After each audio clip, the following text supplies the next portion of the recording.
of the 6th International Assam Islamic Union Model Conference. Just like yesterday, hopefully we're going to have another day in the conference which will be eye-opening, fruitful, and optimistic. We have very prominent speakers to take the floor today as well. Now we're about to start the first session. The topic of the first session is the Islamic Union internal security hypotheses. And today we have guests from Singapore, Burkina Faso, Pakistan, Turkey. We're going to listen to distinguished scholars very soon. And the first session will be moderated by Mr. Fehim Aca, PhD.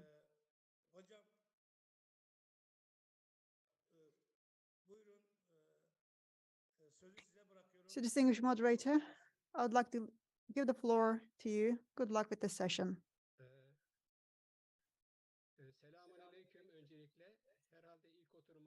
Selamun Aleyküm. I think we are ready to start the first session.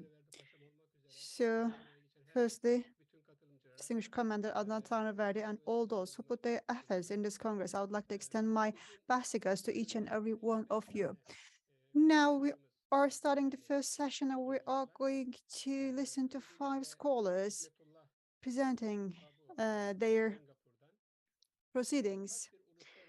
The first scholar is Mr. Hikmetullah Baba Sahib from Singapore. He will be talking about a common international Islamic public order and internal security architecture, the principles and procedures. After him, the floor will rest with Dr. Kampure Bukhari, and the title of the second speech will be Identification of Joint Security and Public Order Principles for Islamic Union.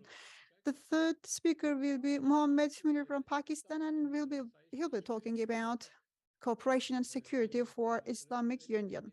From Turkey, Mohammed Tash is going to talk about the need and significance of a common union for internal security and public order on behalf of Islamic countries. And the last speaker will be again from Turkey, Mr. Asım Öztürk.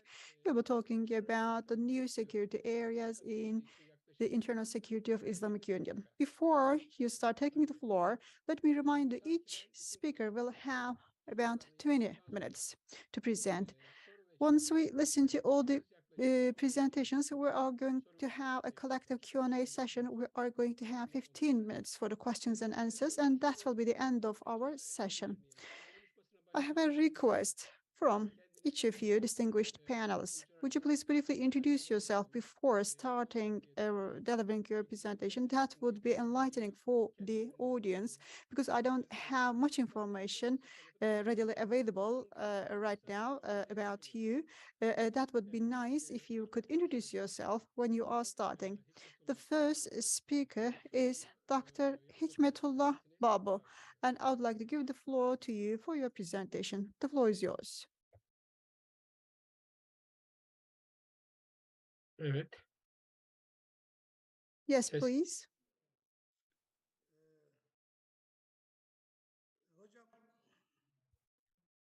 Evet. Herhalde Hikmetullah Well, Hocam Professor, probably Professor Hikmetullah was not able to sign in. Okay, then can we continue with the second speaker? We have Muhammed Munir, who is available. Maybe we can start with Mr. Muhammed Munir. No, here. No. Muhammed Tash from Turkey. Okay. We can start with Mr. Muhammed Tash from Turkey. Okay, Mr. Muhammed Tash, would you please take the floor and start by introducing yourself, and then would you please continue with your presentation? Well, we're still waiting for him to sign in. Well, in fact, we started a bit earlier than scheduled because we were supposed to start at 10:15. The people still are on the way. Recording in progress. Yeah, it's my fault. I wanted to start early. I wanted to give the floor to the scholars as quickly as possible. Yes, but people made their plans accordingly, supposing that they would be starting at 10:15. Okay.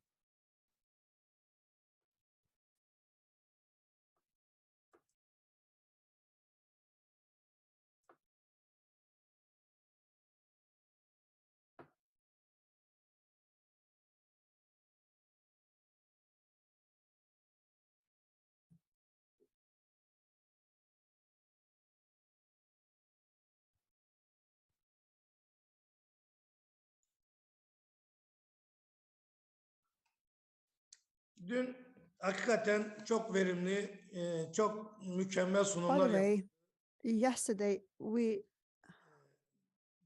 listened to some excellent and very fruitful presentations.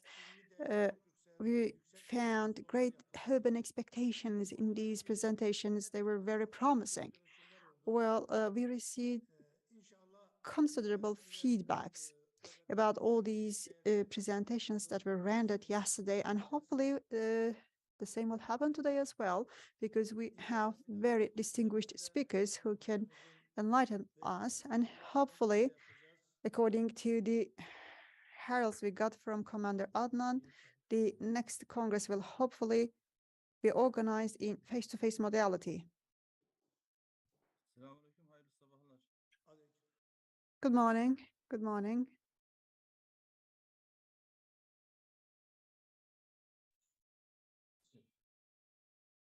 Aleykümselam, hayırlı sabahlar.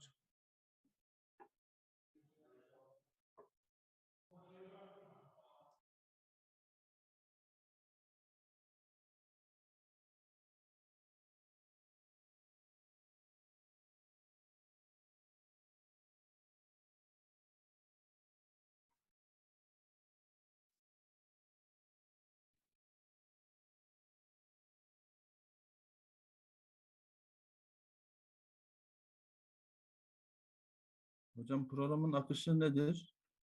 İşte Mustafa Taş hocamız bir sunum yapacak. What's the schedule for the session? In fact, we are going to start with Mr. Muhammed Tash from Turkey, and we're waiting for him to log in and take the floor. Today, we're going to have 3 sessions. The first session will be moderated by Fehmi Aja, and in the first session, we are going to get 5 presentations from Singapore, Burkina Faso, Pakistan, and Turkey. The second session will be participated by valuable scholars from Pakistan, Chad, Turkey, and Egypt. Okay, before I take any further time, I would like to announce that Professor Mohammed has signed it. Yes, Professor Mohammed, you are kindly invited to take the floor. You can just start your presentation if you are ready. But before you start your presentation, would you please introduce yourself? I am Mohammed Tash. I'm a veterinary surgeon. I'm from Gaziantep. I'm 24 years old. And let me extend my thanks to distinguished President, Commander Adnan Tanrıverdi, and all the managers in the organizations for their kind efforts. In my presentation, I will be talking about the need and significance of the establishment of a common unit, a joint unit for internal security and public order for the Islamic countries. I'm not going to use any slides.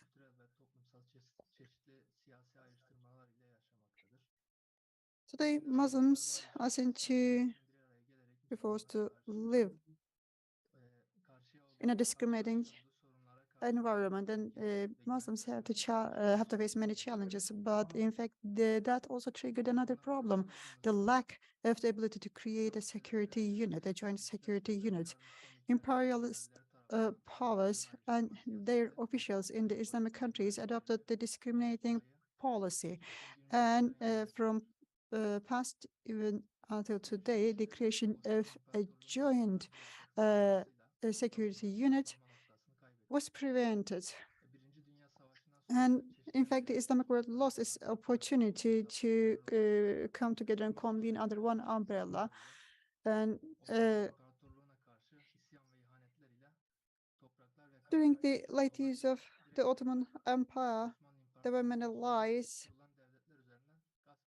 and the lands, the new territories were usurped by the imperial states. Russia, US, China, and some other imperial states wanted to have a greater field of influence on the Islamic countries, and that those attempts are still ongoing. And the Islamic community need to go back to that understanding of unity, and it is essential that they have to create that joint security unit. I have 3 chapters in my presentation. The first chapter was about the public order practices in the Ottoman Empire. As you know, the empire just survived since 1299, and about 1.8 million square kilometer square meters of land was secured by the Ottoman. And as an example, the secured officials consist of the Qadis, the Islamic judges, and Qadis were serving in their jurisdictions, which were called the Qazas. They were responsible for the local administration, the policing of their jurisdiction as well. And they were mostly dealing with the judicial topics. And in other arms, they were mostly supervising and inspecting. And they were the proxy for the Sultan.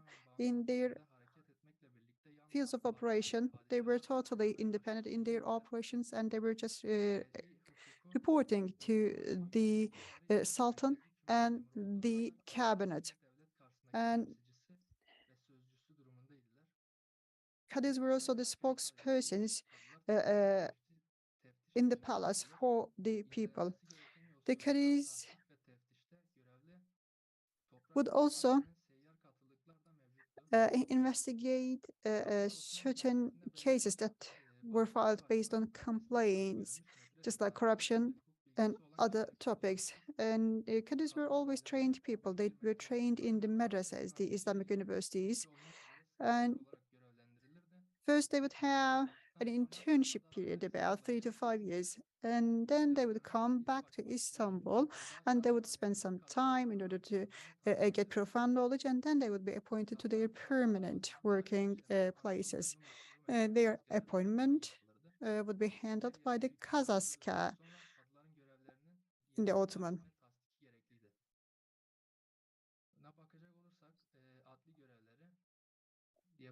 Let me list the judicial functions of the Qadis. In the Sharia course that they were trading, they were seeing the cases, they were seeing many litigations and cases, just like divorces, inheritance, foundation procedures and transactions, other penal actions, manslaughtering, and they would be having the judgments, making the orders. And the hearing rooms were mostly in the mosques. They also acted as notary publics. In the transactions, buying and selling bonds would be issued by them, title deeds would be arranged by them, and the marriage and divorce procedures would also be handled by the Qadis. Qadis also had some main administrative roles. They were responsible for the public order in the city. They were inspecting the guilds of the tradesmen, and they were inspecting the management of the mosques and the schools. They were responsible for the urban development as well. They were responsible for the cleanliness of the town. They were checking the prices of the products and goods that were sold in the markets. They would be responsible for landscaping and the basic items of needs would never go to the black market, thanks to the inspections of the Qada, and they would also penalize those who violated the rules. In addition to Qadis, there were bands and their band organization in the Ottoman, and that was most related to the settlement policy of the Ottoman, and they were this guarantee of the security of the travelers on the trade routes. Main trading roads and routes were secured by their bands. internal settlement issues would be handled by and sorted out by Derbent organization. There are modern examples of Derbent organizations in the USA. In national security strategy is a part of some reports that are published. You know, the US is a federal state, and that can be an analogy. The national security strategy is periodically issued by the executive or body of the state, and a practical that report is a document that lists the issues and the ways of how to handle it. And the grants are given in the Nichols Law, National Military Strategy, and there are other papers that support this National Security Strategy report. 2002 National Security Strategy was including the war doctrine of the President Bush that was disputable as well. And it was authored by two authors. And it also included the military supremacy concept of the US military. In 2010, the President Barack Obama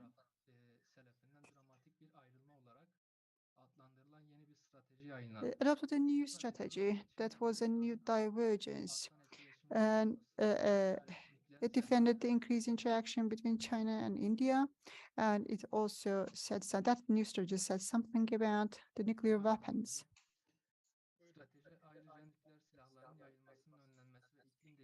In order to prevent proliferation of nuclear weapons and in order to counteract climate change, some priorities were included in the report, and the economy of the US would be revitalized. In fact, those who prepared the new strategy wanted to eliminate the words Islamic radicalism and terrorism. And then in Afghanistan, in order to defeat Al-Qaeda, US underlined that there is need for increased cooperation between different entities and organizations and institutions. So including countries that are fighting and against and dealing with civil insurgents. Different ways had to be found, and development had to be encouraged and promoted. And in 2017, there was another national security strategy in the US. There was the Deputy Security Advisor, Nadia Shadow. So she also worked on the paper, and her works, in fact, were welcomed by the foreign policy experts, and President Trump submitted a new document in 2017. China and Russia were named as revisionist powers. Climate change was no more a threat, according to the US. And just like the other papers, the globe was seen as a competition area rather than a global market. And in the last strategy in 2021, President Biden just identified new global priorities for the US, and some temporary national security strategy was established. The report said that the United States can show that democracies can still serve to our nations. It was necessary to revive democracies. That was the short conclusion of that report. And apart from that, we can also have a look at NATO and summarize what has happened since the past. Right after the Second World War, there was the threat of Soviet Russia, and there was a need for a security structure that would involve the United States, and that was how NATO was founded, and then it evolved through the years. The security understanding of NATO was there, and the strategies changed in time according to the needs. The first one was a strategic concept that was published in 1950. It mostly focused on the deterrence function, and the use of power would be applicable only in case of necessity. And then the NATO recognized that they had to strengthen their structure in the face of Korean War, and some centrally commanded military power was needed. And then in 1951, the High Command of NATO was founded. Long-term policies and targets were set in the strategy. International security atmosphere changed then, and the players had changed security needs. And the NATO had to adapt to the changing environment, and the players, typically have to adapt their strategies according to the changing needs. This is what NATO did. And generally speaking, NATO mostly is focused on an alliance based on deterrence. And in the new security atmosphere, in order to have presence, NATO and the players have to develop new strategies.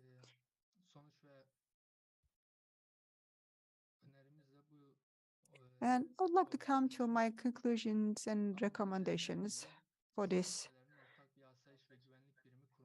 formation. The Islamic States could establish their joint unit, and that is going to align the policies. And among the Islamic States, it will be possible to have the union, and the Islamic States will be able to go back to and restore their values and revive their values.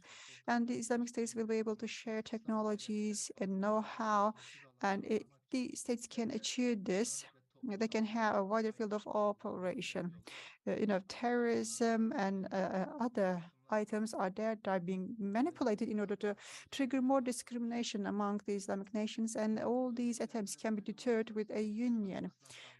And in the ancient Islamic history, you can see many examples of this practice. In the near future, you can find examples from the Ottoman state.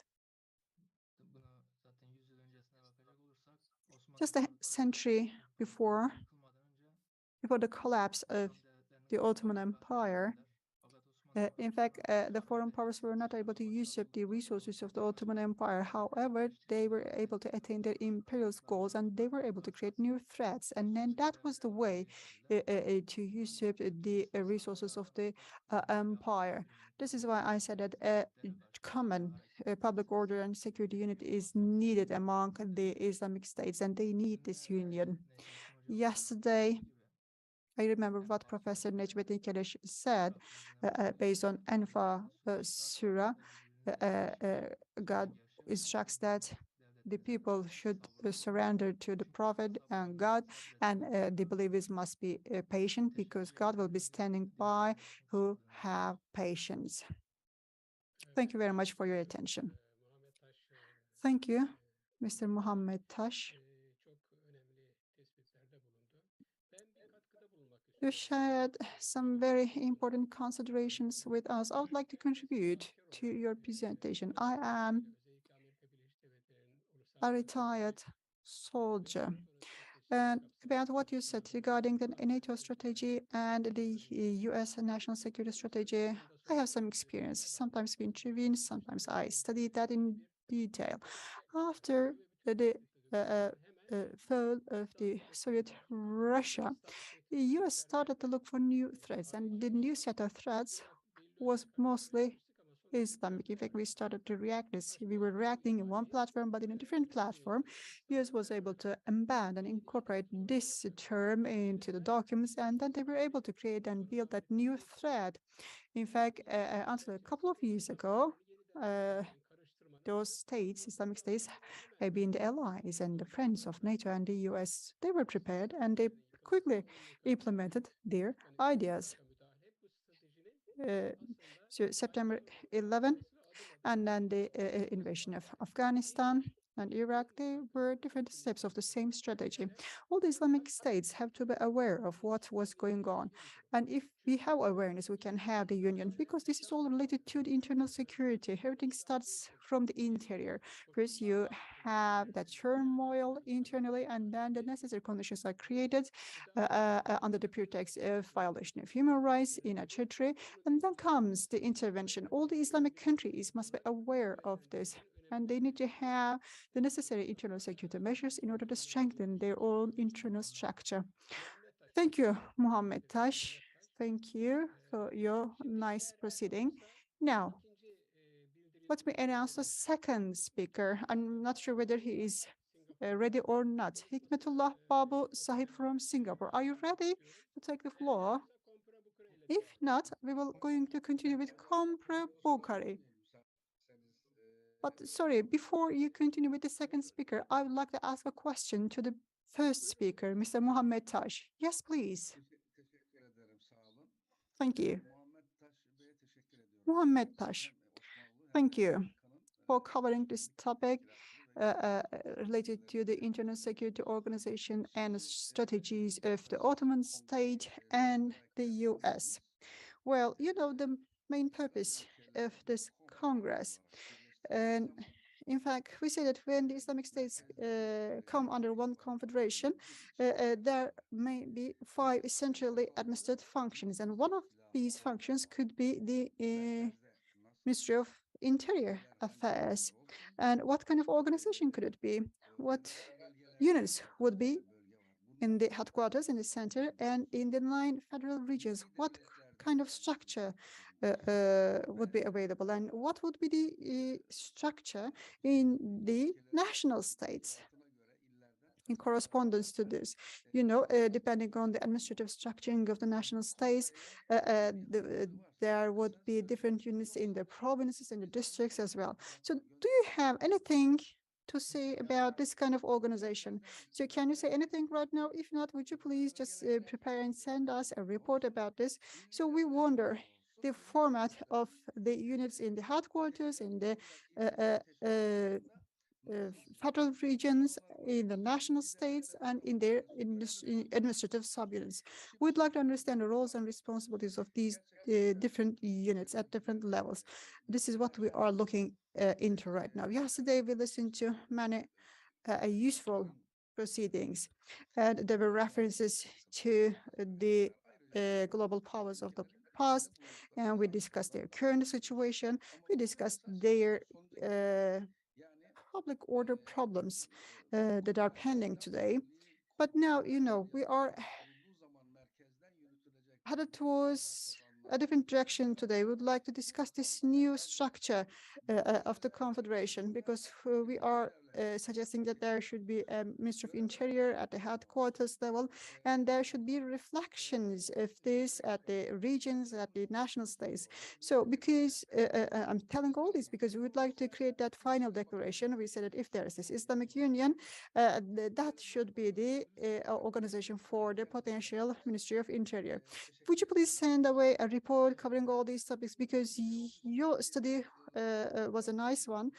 I'm sure we don't have enough time to go into all the details right now, but would you please send away the report to the headquarters of Assam Association? That would make us very happy. Thank you very much, Muhammed Tash. Thank you very much for all your efforts in advance.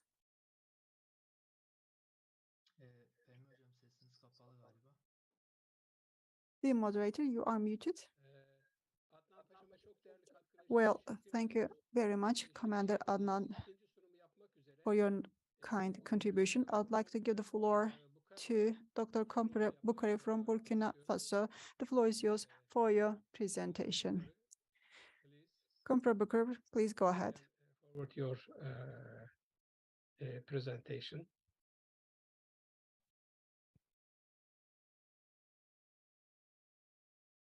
Dr. Kompre, yes. Kompari Bukhari hocamızın sesi gelmiyor şu anda. We cannot hear the speaker. Dr. Kompre, can you open your voice?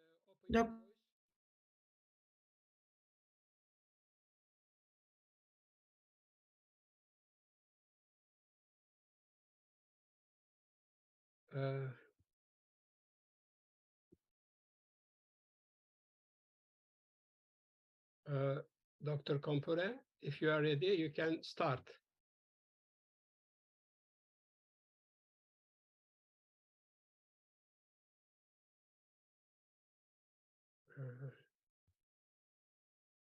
Ses duyamıyoruz. Doktor.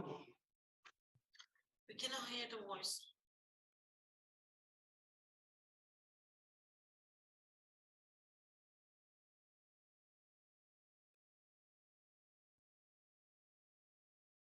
Sanırım bağlantı sorunu var. Yes, there must be a connection. Problem could be related to internet. Eğer Muhammed Münir hazırsa Muhammed Münir'le devam edebiliriz Pakistan. It is ready. We can continue with Muhammed Münir, and then we can take Kompre Bukhara when the connection is established. Siz hazır mısınız? Muhammed Münir, are you ready?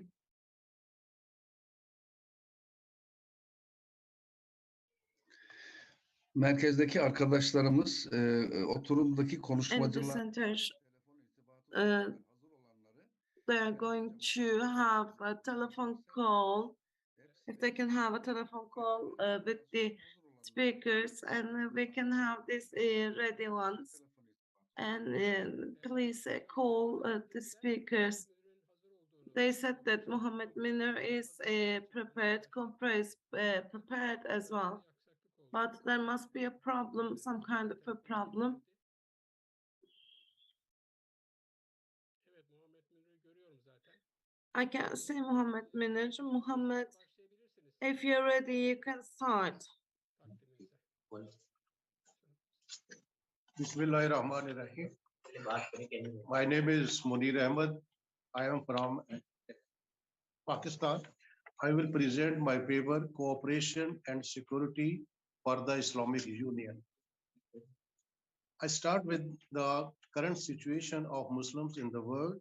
According to the Pew Research Institute, that in 2020, Muslim population is around 1.98 billion. And by 2050, this population would rise to 2.8 billion people, representing 30% of the total world population. Further, we see that there are 57 Muslim countries having strategic location and fully equipped with the natural resources of different type. But these 57 countries and Muslim population around 1.8 billion.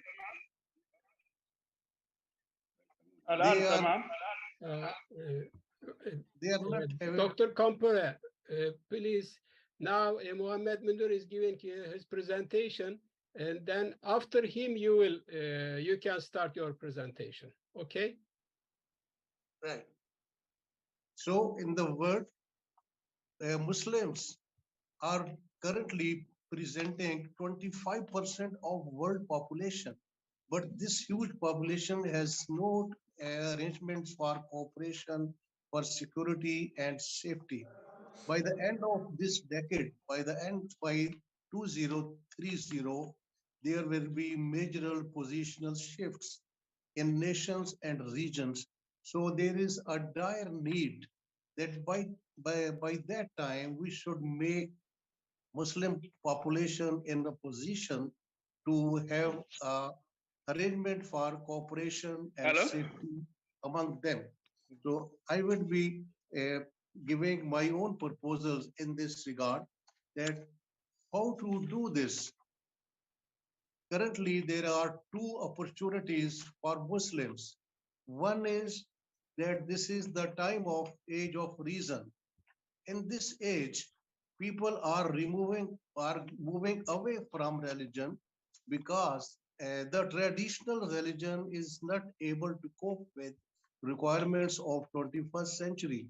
As we see, generally, this is a secular age, but this is not the case with Islam. Our religion, Islam, although it came in 7th century, but it talked about reason and logic. The reason and logic embedded in the teachings of Islam is the time now to explore them and tell the whole world that the religion of Islam is still compatible with the modern requirement. This is the first big opportunity for Islam, for Muslim countries to show the Monetörlerle ilgili olarak real ilk fırsat bu. to show the real face of Islam İslam'ın To the- gerçek yüzünü göstermemiz gerekmektedir. I am clear? I am audible?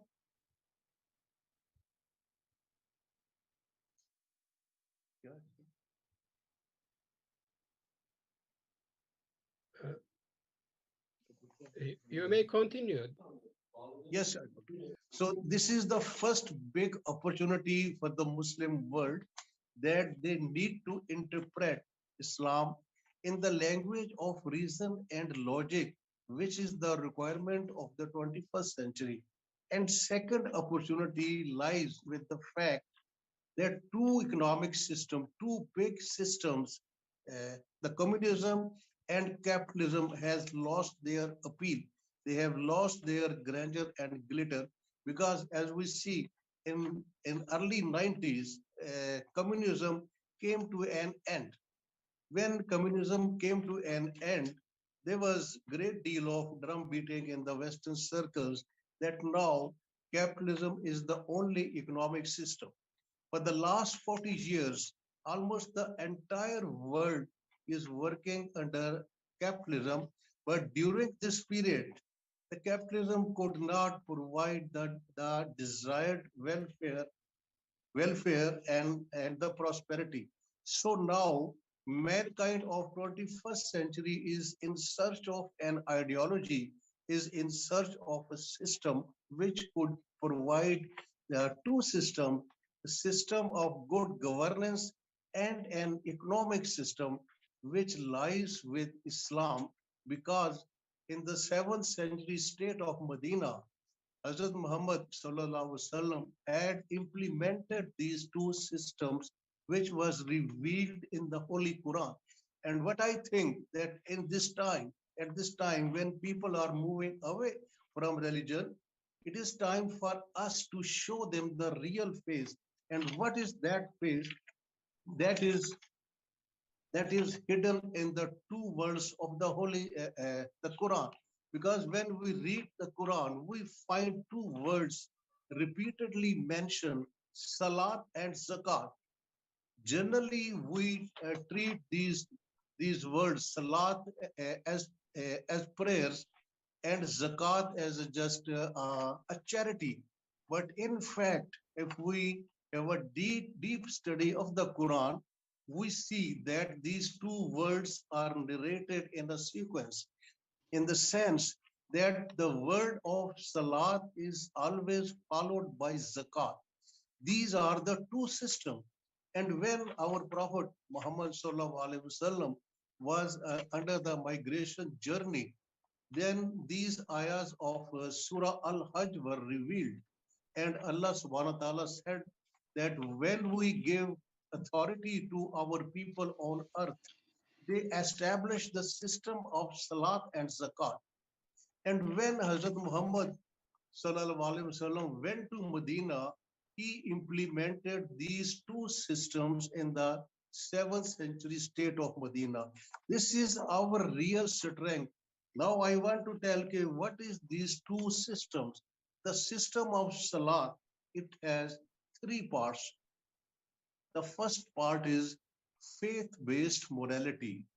And the second part is spiritual brotherhood. Because first there was a mosque for Muslims for their faith, and then the system of brotherhood which was made by Hazrat Muhammad sallallahu alaihi wasallam, because people of from Mecca when they came to Medina, they were homeless and they were jobless.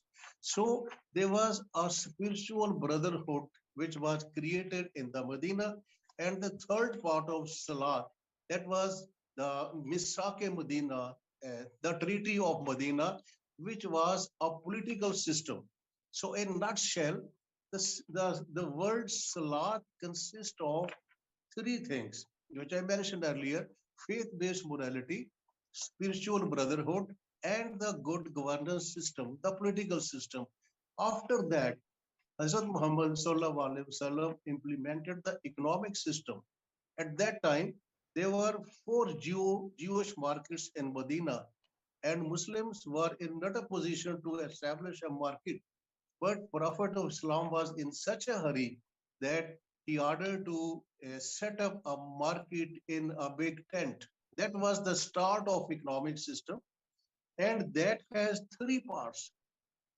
The first thing, it was a market-based economic system because in that market, prices were determined according to forces of supply and demand. One is surprised to read that in 7th century, when the whole world was not aware of the concept of market economics, there was a Muslim market established in the tent, and that was working about to according to the forces of demand and supply. Because one thing happened, that people that in Medina there was a lot of increase in the prices, and Sahaba went to Hazrat Muhammad and requested them for fixing the price. It is a very astonishing thing that happened in 7th century, that there was a lot of increase in the prices, and Hazrat Muhammad refused to fix the prices, because at that time there was a practice that in such situations, rulers used to fix the government without taking into account the forces of market. But Hazrat Muhammad Sallallahu Alaihi Wasallam refused to fix the markets. On the basis of that, German scholar Bernadette Kohler says that Muhammad was the first free market economist. So this economic system is our strength in now, because Islam tells about a market-based economic system. The second thing, in that tent market, there was no tax on trade. This is a big economic revolution of Islam, that in that market, there was no tax on trade, and that there was only one annual low rate flat tax of zakat, 2.5%. Generally, we believe that zakat is a charity we give to poor people, but in fact, according to my research, which I have shown in my book, 7th century Medina economics, that zakat is a tax in Islam, and which replaces the existing taxation system and gives that much revenue to the government, uh, by which they can run their government. The third thing was the result of economic welfare, prosperity, shared prosperity. These days, we talk about shared prosperity in the Western countries. As we see in the mature Western economies, there is a cry. You see the Occupy Wall Street. We are 99% and they are 1%. What is the result? That the growth of economics has not trickled down to the weaker section of society. But in Surah Al-Baqarah, a question was raised to Muhammad Sallallahu Alaihi Wasallam, that what we should spend on others from our income. And this question was answered by Allah in the Quran, Surah Al-Baqarah. وَيَسْأَلُونَكَ مَاذَا يُنْفِقُونَ قُلِ الْعَفْوَ. The Prophet, people ask from you what they should spend on others from the income. Ask them, spend on others what is in excess of your needs. There's a great economic wisdom hidden in these lines of Surah Al-Baqarah, that people should happily spend on others what is in excess of needs. So what I mean to say, that these two systems, the system of Salat and the system of Zakat, is requirement of the mankind of 21st century. And this is the real strength of Islam. If we are able to explore the real strength of Islam, generally when we talk about Islam, we talk about rituals, prayers, and certain stories, but the the systems implemented by Hazrat Muhammad Sallallahu Alaihi Wasallam in the 7th century state of Medina, and that economic system remained dominant in the world for 400 years, with two distinctions: Islamic dinar as international reserve currency and Arabic as the international the trade language. So in this time, this is the real strength of Islam, which can pave the way for cooperation and collaboration among the Muslim world.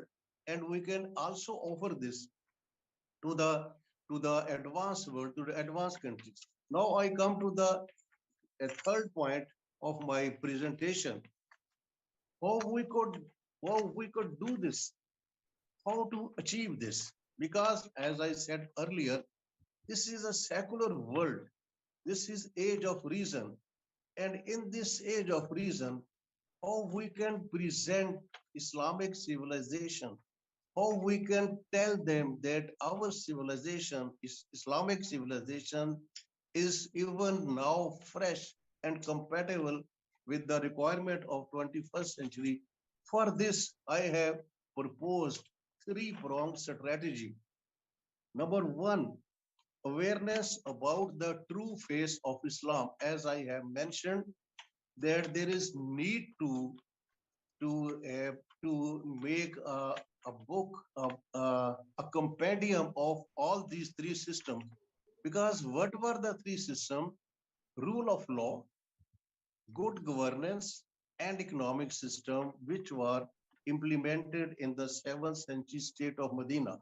Now you see in the meeting of World Economic Forum in 2010, the president of World Economic Forum requested all religions to help for their economic system, because as we see that after the global financial crisis of 2008, we are people of the West are unable to reform their economic system. So this has happened for the first time in the history of banking in the West, that the president of World Economic Forum requested Muslims, Christians, Jews to give their point of view, because in all Abrahamic religion, interest is not allowed, interest is banned. So they requested that we want help from you. So this phase of Islam, these economic systems of Islam need to be discussed at such forums, World Economic Forum, United Nations meetings, and other forums, and where we can tell these people that this is Islam of today. This is Islam of 21st century, which need to be explored and awareness created about that. And then we can have a meeting, training of Muslim youth in the different countries, and we should tell them that this is the real face of Islam.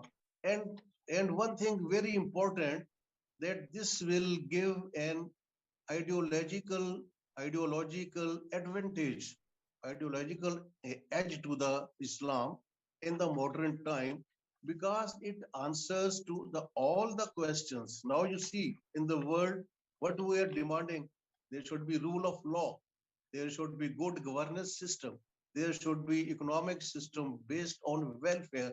So this would provide us an ideological edge, because we can present it in the language of this age, in the with the reason and logic. This is one thing. And second thing, which is very important, because I am basically an economist, I have worked in Central Bank of Pakistan. We don't know the exact economic potential of Muslim world. As I said earlier, there are 57 Muslim countries situated at strategically important locations and equipped with a number of uh, resources, but we don't know what is the economic potential of all Muslim countries.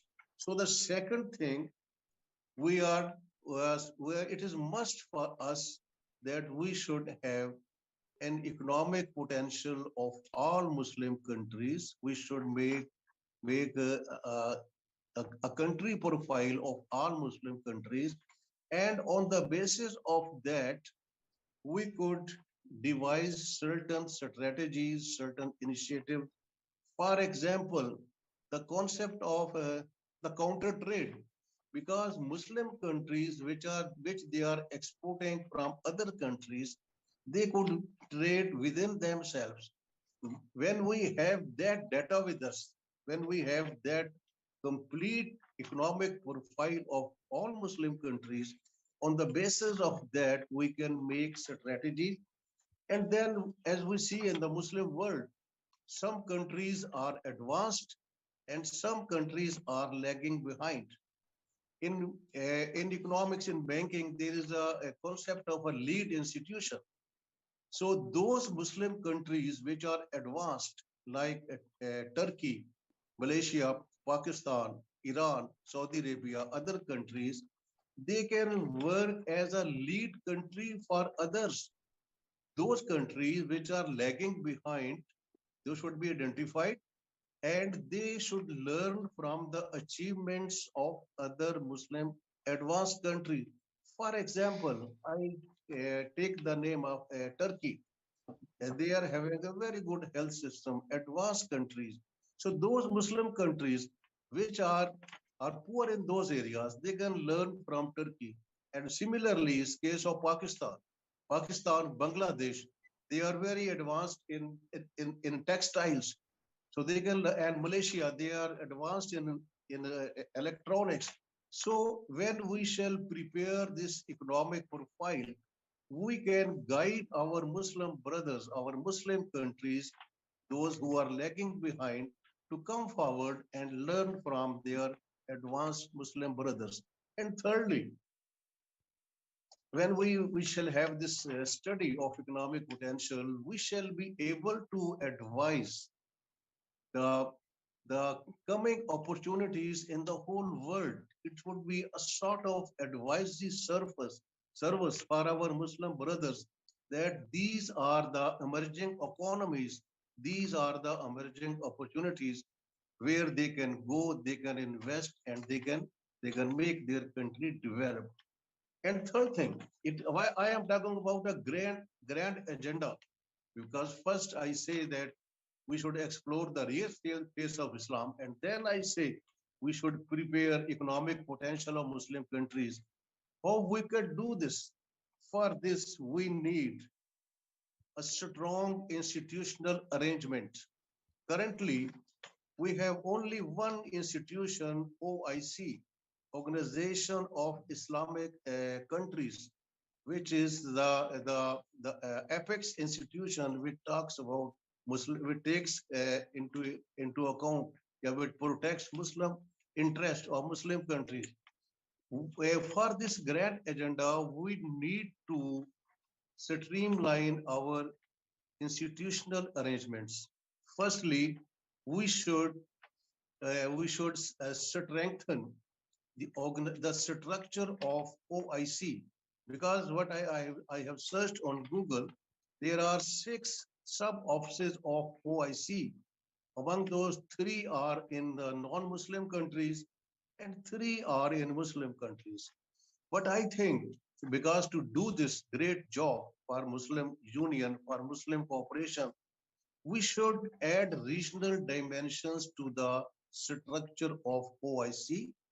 We should have OIC organization on a continent basis. For example, we should have Asia chapter of OIC, where all Muslim members of Asia be member of that regional office of OIC.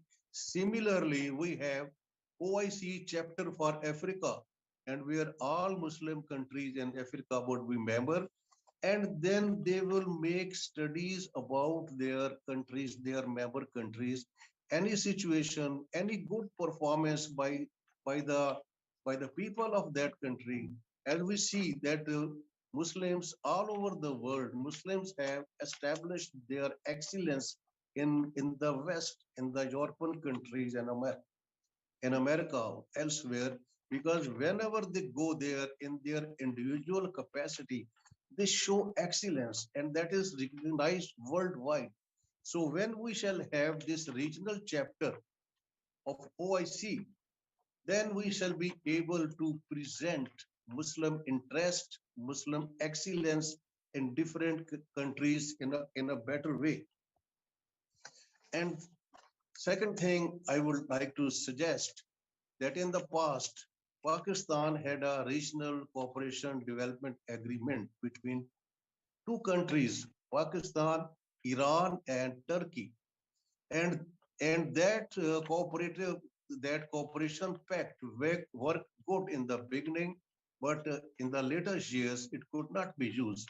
I suggest that in each continent, we should have such agreements between Muslim countries, or because they should, what I think that we should now extend, we should enhance the scope of our RCD, and we should have similar agreements in Asia and in Middle East and in other countries, that where we could explore the potential of Muslim countries, we could highlight that, and we could further strengthen that.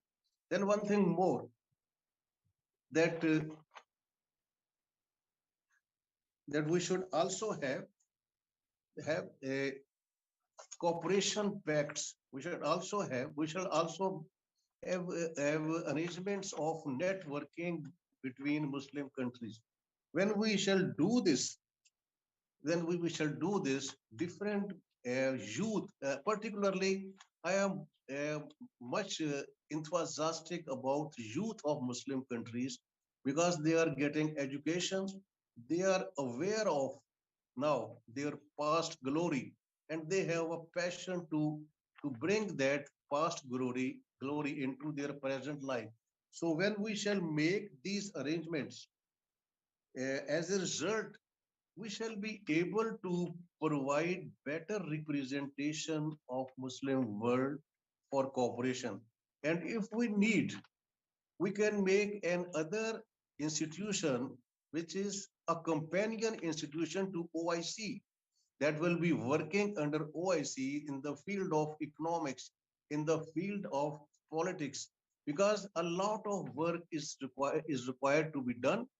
So when we shall follow this three-pronged strategy, I am sure that we shall be creating an environment for Muslim cooperation. Because if we see the current situation, there are some difficulties in regard of Muslim cooperation, because there are some differences. So in my opinion, we should not start with our weakness. We should start with the strengths of Muslim world and work on this agenda, that we should have the real face of Islam, and for which we should create awareness, and then we should have a study on economic potential of Muslim countries, and the third, the arrangement. And now I see the last thing about the phasing of this initiative, because the awareness program, in my opinion, if we start even today, and I'm happy that a conference arranged by Turkey, Assam, is a great step in this world.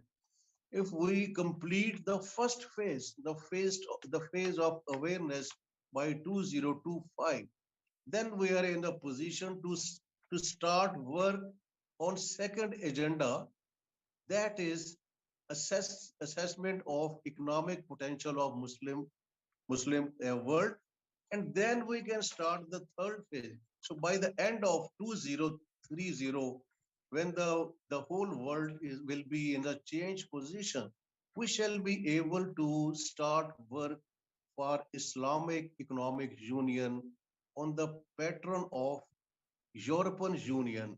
This is, in my opinion, I finish with these words, that if we follow this, then we shall be in a position to form Islamic Economic Union. And for that, we have example of European Union before us, and we can work on that. Thank you very much. Evet, Muhammed Mürür Bey'e bu çok değerli Would like değerlendirmeyi to thank Muhammed Munir for his very nice presentation and findings. Mohammed Bey, he talked about the capitalist Western world, and he said that the Islamic civilization and with the Prophet Muhammad economic system in Medina. And he talked that there should be this, the institutional arrangements should be made, and of course OIC's structure should be strengthened. And between the youth, of course, the communication should be increased. And of course, the Islamic world has a lot in capacity, and of course we have Pakistan, Iran, and the other Islamic countries should be taken as an example. And of course, within this part, the economic union applications before us, for example, European Union had this system in place as a person who had a PhD in European Union, and within that scope, in Assam Congress for that development, and this development is not only related to Islamic professors, but there should be more involvement of the youth, and with the new initiatives that should continue. And this been a very nice presentation. We would like to thank Mohammed Bey for his very nice presentation. And if you don't have any questions, there will be a questions and answer session. But if you don't have any questions, I'd like to continue with the next presentation. Şimdi Kompre Bukhari'yi Now bekliyoruz. I was going to give the floor to Dr. Bukhari. We had a technical problem, but if we have contact with him, then we can give the floor to Dr. Bukhari. Doktor Kompari sesinizi açabilir misiniz?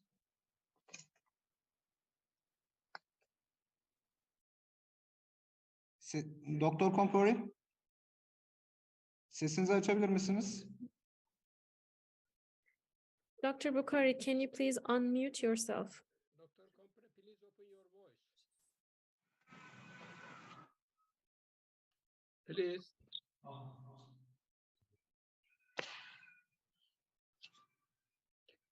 Evet.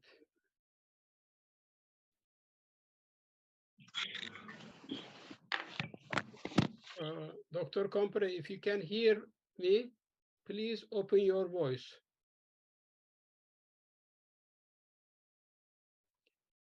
I think connection was cut.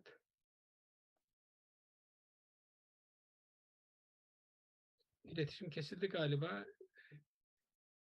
Bu durumda biz devam edelim. Sanıyorum Now, in that case, let's continue. Let's give the floor to Assam Öztürk. Kompre Bukhari.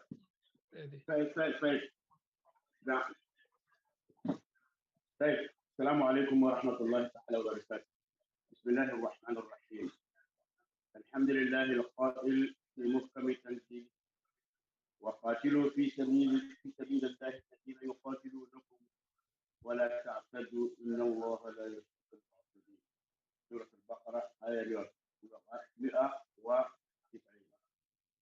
ثم الصلاة والسلام على نبي الرحمة والهدى محمد المبعوث بالسلام والأمان في العالمين وعلى آله وصحبه ومن اقتفى أثره وسن بسنته إلى يوم الميزان وسلم تسليما كثيرا. أما بعد، ما من شك أن التعاون ضرورة من ضروريات الحياة، والإنسان لما كان مدنيا بطبعه. Now, one of the realities of life is, of course, assistance and solidarity.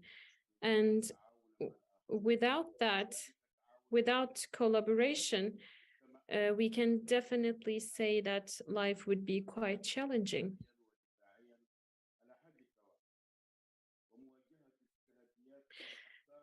So the voice of the speaker is actually quite distant, so we will do our best as interpreters to give you the best interpretation to the best of our abilities. كانت الوحدة هي أكبر سلاح يمكن استخدامه في مواجهة شتى أنواع عدم الاستقرار الأمني. So the microphone is quite away from the speaker, so we cannot hear him very well. الأفراد ويدير الضغائن من القلوب كما يساعد على إنجاز الأعمال الكبيرة التي يصعب على الإنسان تنفيذها بمفرده طبعا لما يشعره بقوته وأنه ليس عاجزا يشكل عبئا على المجتمع الذي يعيش فيه. فتعاون إذا من أجل تحقيق الأمن المشترك هو الجوهر والعنصر. So in our society, we definitely need to offer assistance, and this is one of the most important elements in every sphere of life. طاقتهم وينشطهم كما يخلصهم من الأنانية وحب النفس وتعاون أيضا هو. Therefore, collaboration is of vital importance to ensure internal security, and it is at the core of success and achievement. والفرد عندما يتعاون مع غيره يصبح محبوبا كما أنه ينال رضا الله ومحبته وخاصة عندما تعلق الأمر بالدين والدنيا وخدمة السلام والوحدة. So behind every success lies collaboration, and each individual and every society need to support one another. So with the effort and with the strength we have to use this for the benefit of others, and we have to act in unity and support one another, and we have to be altruists. We shouldn't be selfish, and we should cooperate. This will also allow us to share the burden, share the responsibility, which would definitely lighten our burden, and this helps us gain new skills, and this also helps us share experiences with others and benefit from the experiences of the ones around us.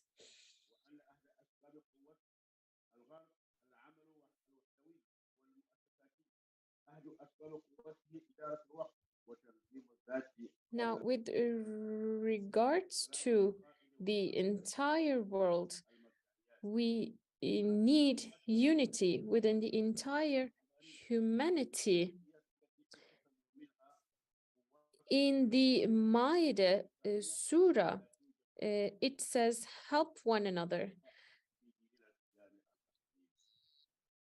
and be fearful of Allah.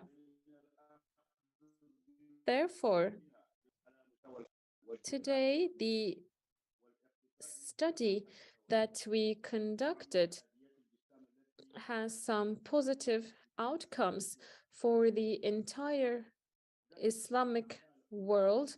It helps for the spread of security and welfare and peace all around the world. And for that to happen, we need an encompassing system which is vital to internal security. So in my study, I have two sections. The first one is about the challenges before ensuring internal security, and the second section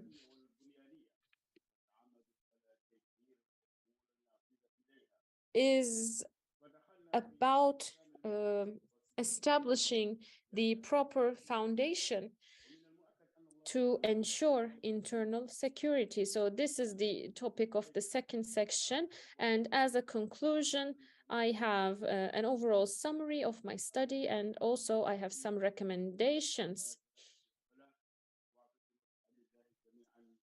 of course, this is quite a detailed document, and this document will be shared with you. But as I said, the West has resources and has strengths, and it actually has control over Islamic countries, and they build upon their wealth in these countries, and they also make use of the wealth of Islamic countries for their own benefit. And if we ask what the what the source of this wealth is, the biggest reason behind that wealth is the collaboration and cooperation that these countries have among each other. So in Western countries work together. There are interoperative organizations, institutions, and another reason is that they make great use of time. They well manage time, and they can self-organize. So compared to other, they are very well organized, and they have respect towards their leaders.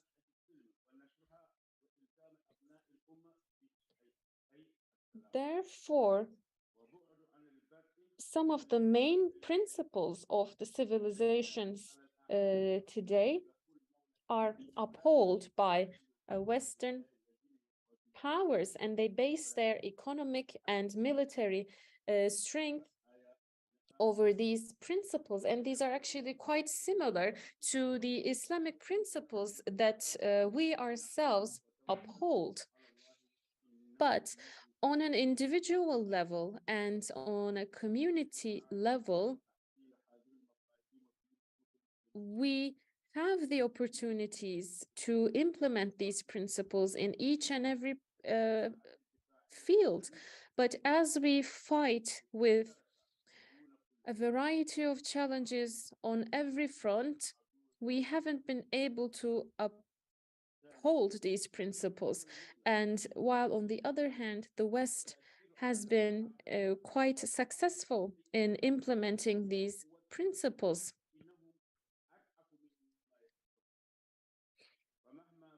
So we know that having an Islamic unity will come with the strength, and then we will be relieved and we will have prosperity. So the Holy Quran and the Sunnah also tells us that if we uphold these principles, then we will definitely succeed. And our religion actually, in fact, invites us to these principles. And we have to base our strategies on these principles.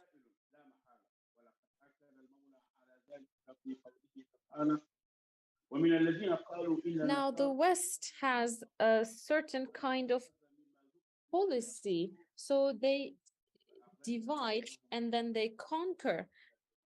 So they have this principle, and that is how they try to divide our nations, our societies, and our communities. And this is why we have chaos and turmoil in our country. So they invented conflicts and wars to weaken us, and they deprived us of our economic strength, from our natural resources. And they also caused brain drain. So they attracted our educated people to their own countries. So this is quite a tragic situation. So while we are experiencing these challenges, they are actually gaining strength from our weakness.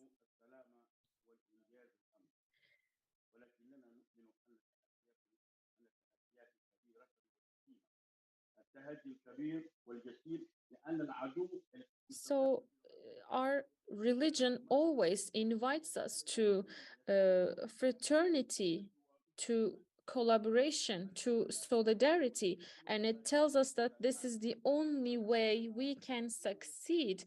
In Ali Imran Surah, it says that all of you hold tight to the rope of Allah. Do not separate from one another. Do not be enemies. Be friends. Be brothers and sisters.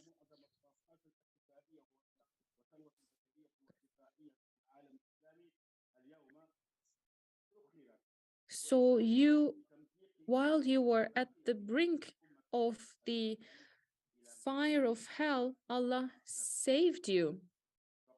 So this is what it says in this particular surah in the Holy Quran.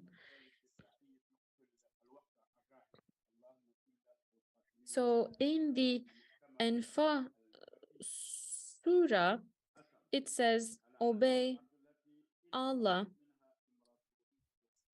never be separated from another, because if you do that, if you go into groups, then you will fail and you will not be strong anymore. And the same surah also tells us to be patient. Again, in another surah, it says, do not disperse. Do not do not turn your backs on another. So really, the Islamic Ummah is based on these instructions, these orders, and these principles. But unfortunately, we turn a blind eye on these principles, on these instructions. And that's why we have poverty in our countries, we are deprived of our resources, we are dispersed, we don't have a refuge, we don't have a safe space for ourselves. And in such an environment, powerful countries exert control over our own resources. So the only salvation of Islamic countries are unity and to support one another and support those who are oppressed.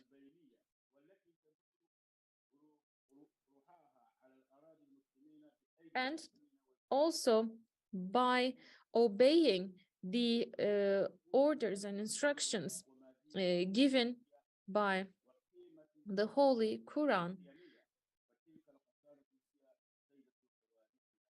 So in an hadith, it also underlines the importance of compassion, for having compassion towards one another.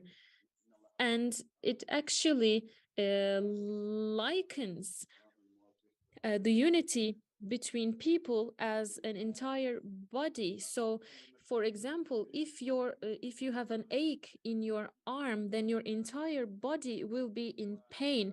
That's why we have the same emotion, we have the same feelings.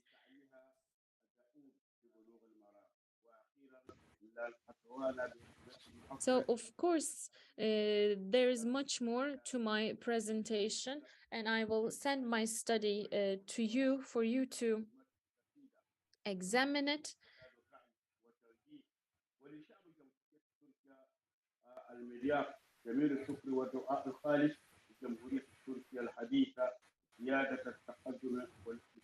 So we should pray for Islamic countries, for the Islamic Ummah, for the unity and solidarity of everyone. And I would like to thank everyone for supporting one another and also for organizing this event. Thank you.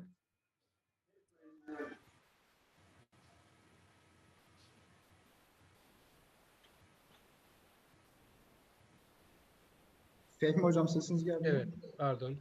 Doktor Kompre Bukhari'ye bu değerli sunum için teşekkür I ediyorum. would like to thank Dr. Bukhari for his presentation.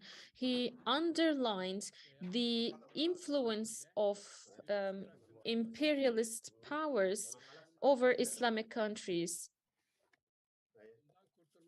Two speakers are speaking at the same time. Müslümanlar arasında yardımlaşma ve kardeşliğin geliştirmesi gerektiğinden bahsetmiş. Bu anlamda Kur'an ve sünnet yolunda hareket etmemiz gerektiğinin önemini vurgulamıştır. So he also emphasized the importance of acting in solidarity and unity. Of course, he will send the details of his presentation. So I would like to thank Dr. Bukhari for his presentation. Now, as the last speaker, I would like to invite Assam Öztürk to deliver his presentation.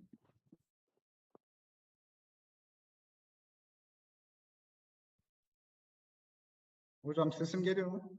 Fehmi Evet Hocam. geliyor, gayet güzel geliyor. Çok teşekkür ediyorum. Öncelikle Sayın Adnan Başkanım. Thank you very much. First of all, I would like to thank everyone, participants for being a part of this organization.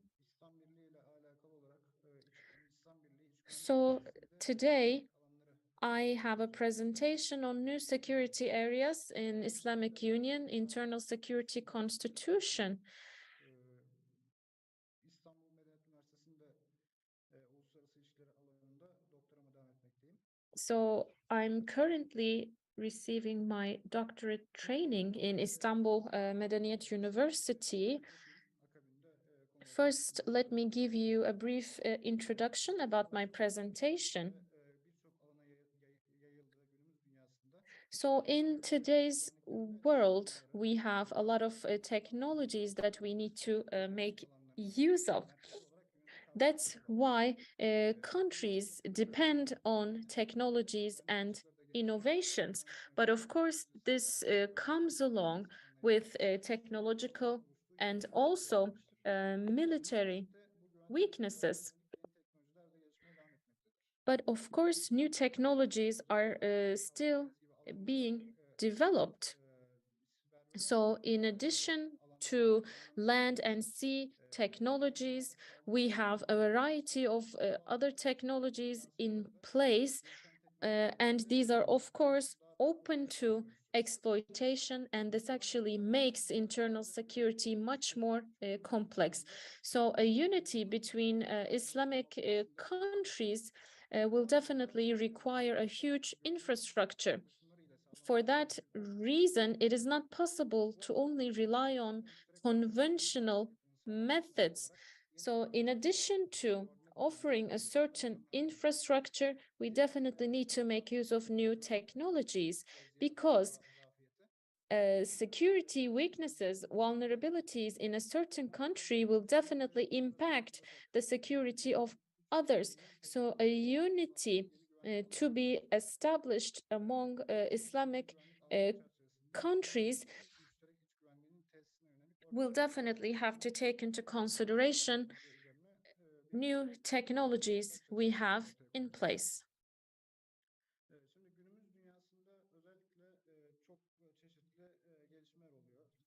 Now today we have new developments, and this is a course that we are on. So we have new advancements every day with regards to communication. We have computers, internet, we have cell phones, we have space technologies, and in transport, we have hybrid and electric transportation systems. And with regards to technological advancements, we have AI, we have robotics, we have manless technologies, smart technologies, quantum processors, we have smart missile systems, and there are also new generation radar systems that can detect terrorist elements.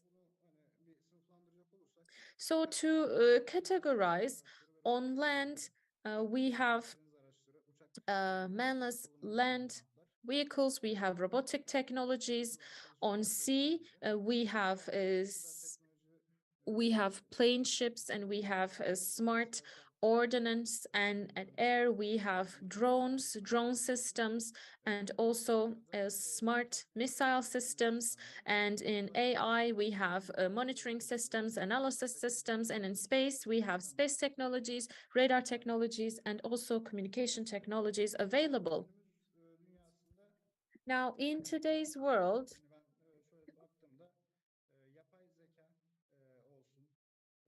of course, we have AI, we have food, pharmacology. These are some of the new areas included in technologies. And there are quite a lot of advancements in unmanned technologies. So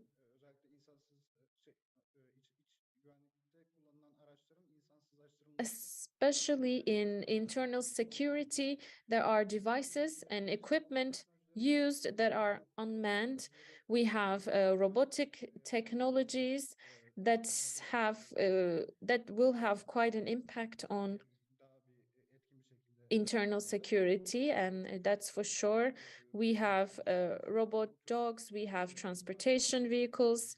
So there are different technologies coming up every day, and we have unmanned aerial vehicles. So drones or surveillance systems, these are also developing, and these have an extensive use in internal security. Same goes for smart missile systems. So similarly, they have a place in internal security as well. And there are also in artificial intelligence systems. For example, there are camera surveillance systems, and today, at this point, the camera surveillance systems use artificial intelligence to detect cars, faces, even animals. And there are developments in cyber technologies and space technologies. Cyber attacks are the most important challenge in cyber technologies. Sometimes individuals can actually target organizations, governments, even state institutions. So a certain group of people can target institutions.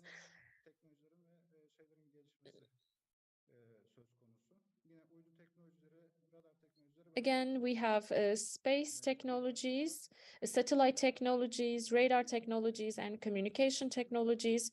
There have been huge progress in these areas as well. So as the technology advances, of course, it gives us, it actually facilitates our life, but it also leads to security vulnerabilities. And it requires a lot of work to actually compensate for these vulnerabilities. So there are activities on the nationalization of seeds, because, as you know, sometimes genetically modified seeds are purchased from other countries, and for that reason nationalization activities are very important, and standardization is important, and legal regulations and internal supervision is very important in terms of food. And pharmacology is a newly introduced area in terms of internal security, especially with the COVID-19 pandemic. we further realize the importance of the pharmaceutical industry, the vaccine industry. There have been a lot of discussions whether the virus was a biological weapon or not. So it is important to evaluate this as a security element, and for that, the nationalization of drugs and vaccines are very important. This is not specifically for Turkey. Of course, other countries should also do that, should work to nationalize drugs and vaccines. And of course, standardization and legal regulations are required for the pharmacology industry. Now, today, we are faced with a hybrid threat. So this is the main principle. So this is a model published by the Ministry of Internal Security. So these are the threats that make up the hybrid threat model. Here, this is the model published by the European Union in 2021 about the hybrid threat model. So the model suggests that threats may come from state actors or non-state actors, and there are certain tools, there are domains, activities, and then targets.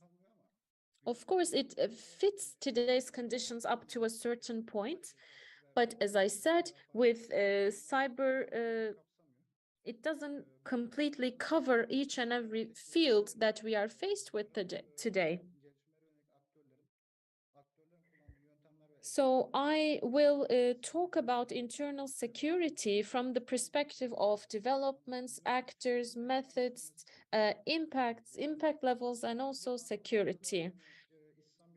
So as I said, in the reinstatement of the internal security of the Islamic world, we definitely need to focus more on AI, cyber space, food, and pharmacology technologies. So we need to have a multidimensional approach to internal security. So we need to have a comprehensive perspective, and we need to have a complex security capacity that can respond to threats coming from various fields.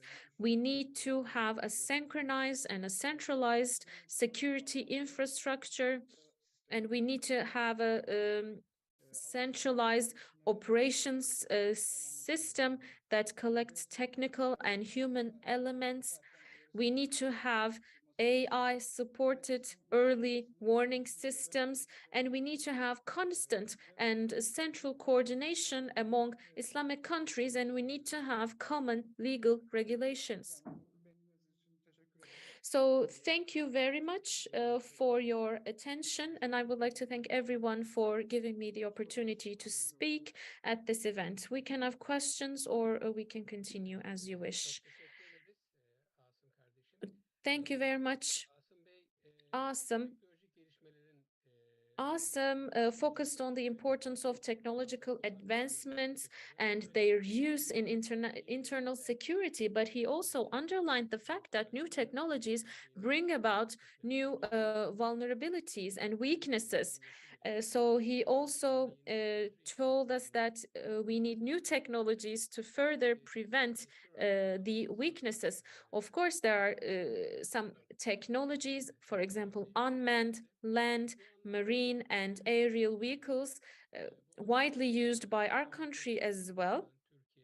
So Turkey, Iran, Pakistan, Malaysia, these countries set an example for the region. But these countries actually can lead the way for the entire Islamic country. So we can come up with new weapon systems, we can collaborate on new technology. So this need is actually quite apparent. So I would like to thank Assam for his presentation.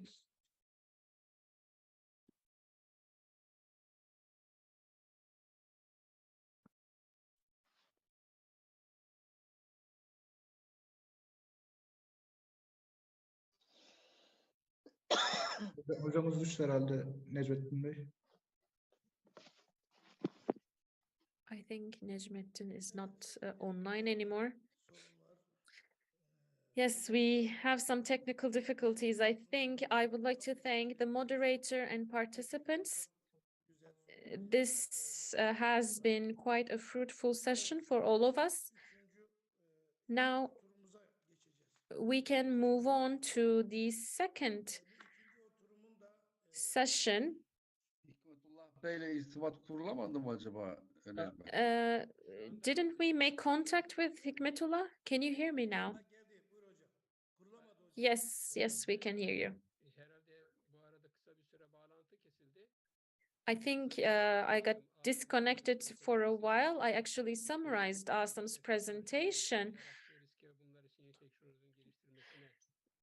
He underlined the importance of developing new technologies to compensate for our technological vulnerabilities. And for that reason, Iran, Pakistan, Turkey, and Malaysia can actually play an important role in leading other countries in terms of technological advancements. So this actually concludes this session. We couldn't make contact with one speaker from Pakistan, but this concludes our session. But if there's anyone who would like to take the floor on the presentations for this session, you are free to take the floor. Mustafa Yayla. Hello, everyone. My name is Mustafa Yayla. So with regards to cooperation in security among Islamic countries, this was your topic and this is quite an important topic. But as a starting point, we have a lot of students studying in Islamic countries. They are getting their master's degrees or doctorate degrees.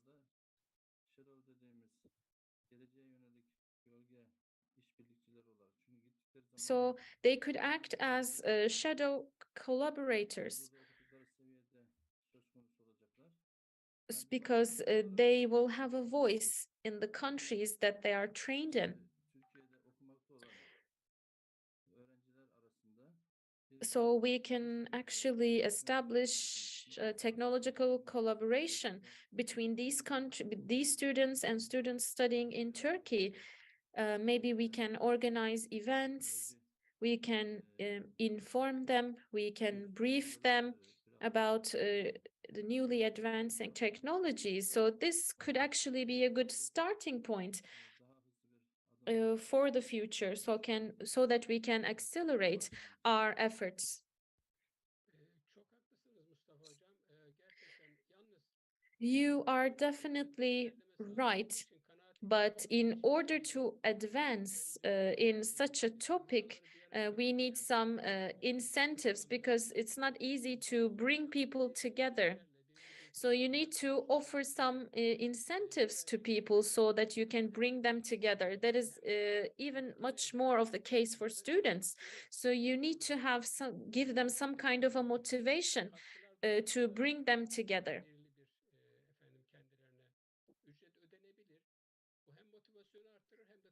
So both to increase motivation and get them together, because if you don't have a cost for something, then people will not value it. So we have the knowledge, we have the experience. So in Üsküdar University, for example, we have a lot of students, they are willing to learn, they are passionate, and we need to take advantage from their knowledge. And it is within our plans to organize some events for them. For example, we think about organizing seminars for the Kashmir region, for Afghanistan, for example. If you allow me, I can add a few words about what we do in this specific area. So we have an organization called Assam Youth. This organization is quite active in universities, and it has some contact with international students. So we have contact with them so that they are trained in their own countries so that they can engage in NGO activities in their own countries. So we have this youth organization. This organization has its own executive board, and the head of the organization executive board of Assam Youth is also a member of the overall Assam executive board. So Assam Youth also organizes its own seminars. They hold events about their own fields of interest. Mustafa, Associate Professor Yayla, is actually quite right. We need to make sure that this mission is actually transmitted to youngsters. But of course, we need to do a lot more. We need to have contact with universities, and we need to take upon initiatives. But we have the idea, we have the project, it is in implementation, and I hope that it succeeds. So I would like to thank Associate Professor Yayla for his opinions on this. As you know, in universities, there are clubs. Kulüpleri var. Bir de mesela İklim Değişikliği Bakanlığı'nın 250 tane And the Ministry of Environment, for example, has climate ambassadors in 250 universities. So these ambassadors are organized. We can do the same thing. We can adopt a similar approach.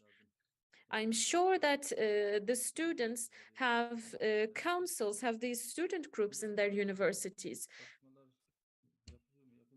I'm not sure if you do any activity with them, but just, thinking out loud, maybe we can ask for these students to present us with a project.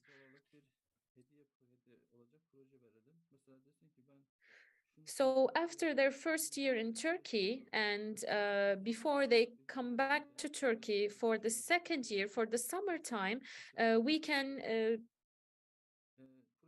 give them an idea for a project. We can give them some incentive if we like the project. If we implement that project, then we will give money so that this actually will incentivize students as well.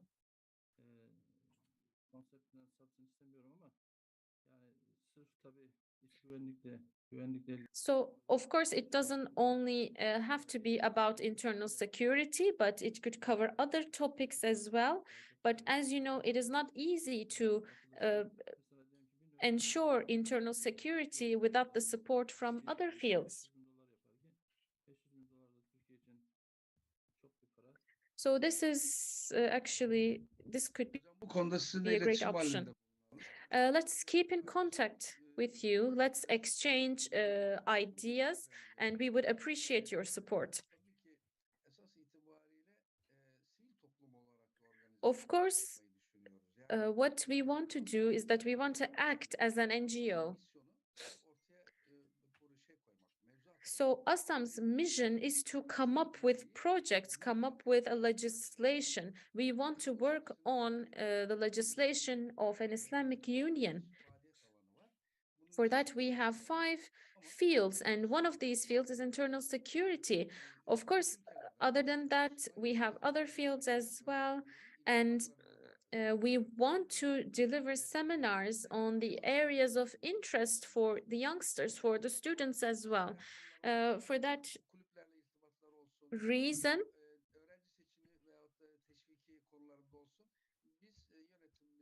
we have a lot of ideas, and our executive board will have contact with you. So we want to have much more young people among us, so that they can take on our role, so that they can take on our responsibilities and take our mission and our vision to the future. For example, in 2019, we had participation from 45 countries. We had a face-to-face meeting, and we want to do these events next year as well. So we will invite NGOs again. We want NGOs that have similar objectives to us, so that we can develop joint projects together. So you are definitely right. We need to do our best to make sure that youngsters and students adopt the mission and vision of our organization. So let's remain in contact. And I hope that we will be able to implement it as you have the idea. Okay, now we can continue.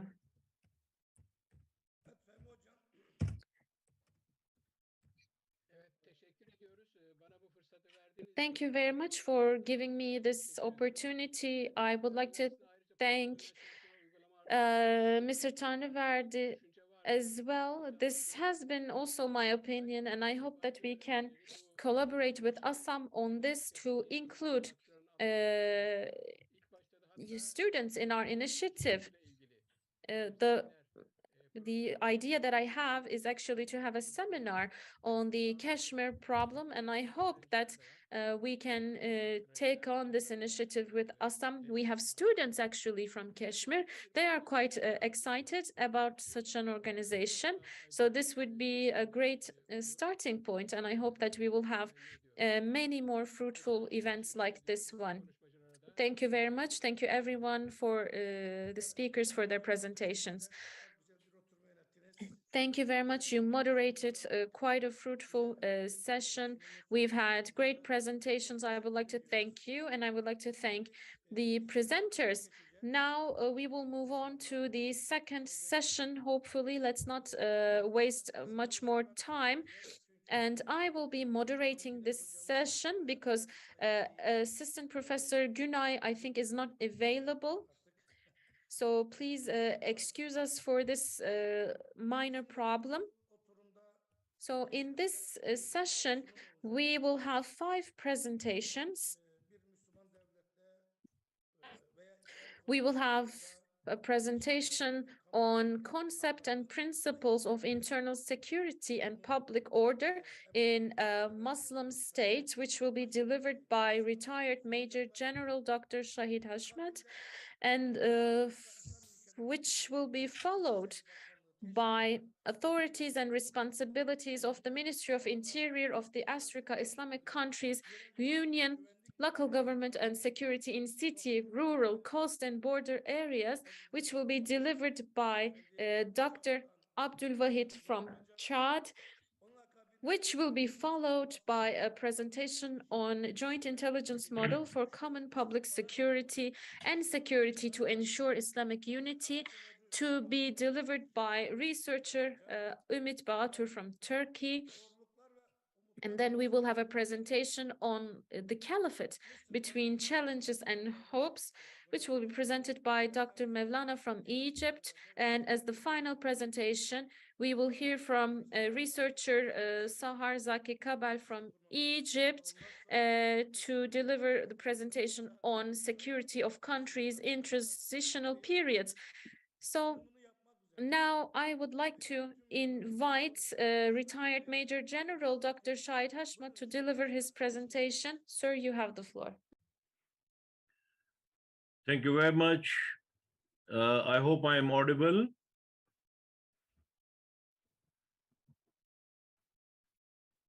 Yes, am I audible? Yes, sir, we can hear you. Yes, yes, you are. We can Okay, hear you. thank you Yes, very sir, we much. can hear you. Thank you indeed. Assalamu alaikum, marhaba.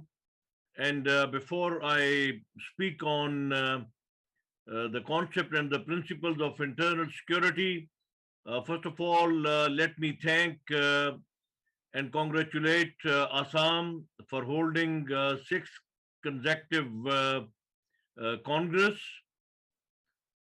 At the same time, I would like to express my very special thanks to respectable Effendum Brigadier General Adnan Pasha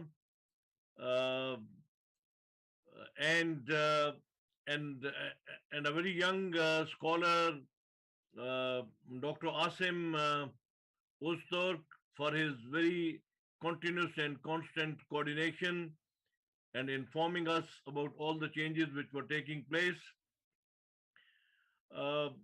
Ladies and gentlemen, it was indeed my pleasure to listen to the speakers in the first session.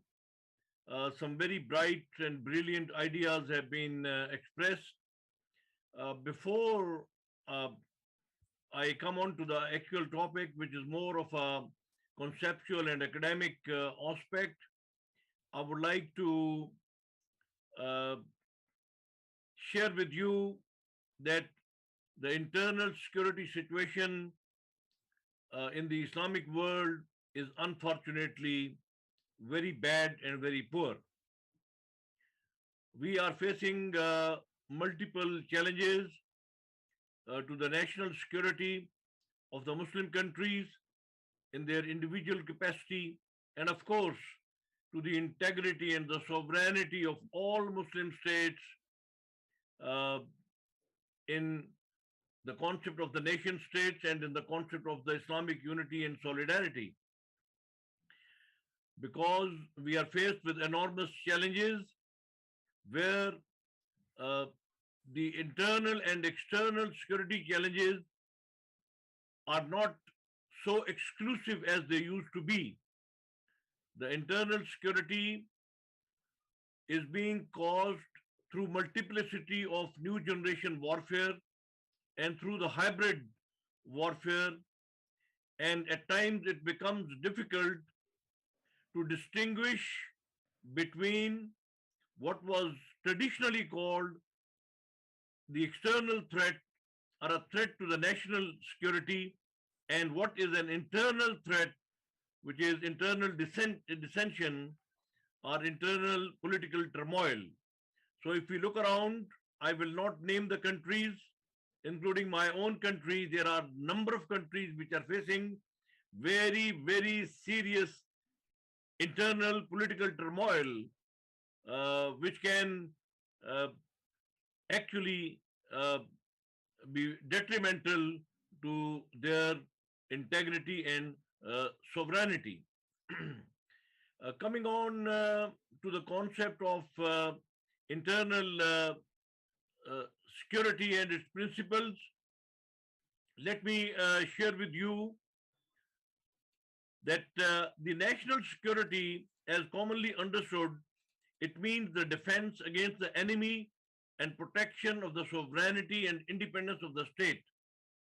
The functions of deterring and defeating external aggression is assigned to the armed forces of the state, whereas police and other law enforcement agencies look after the internal security, including maintenance of public order. In modern times, the function of the external deterring and defeating the external aggression, as I mentioned earlier, is exclusively assigned to the armed forces of the state, whereas police and law enforcing agencies, they look after the internal security matters. We are living in a global village which is interlinked and interdependent with other states. Therefore, in my opinion, our audience should not only be the scholars and the practitioners from the Muslim world alone. We must be, and we should be talking to the international scholars, to the international students of internal security.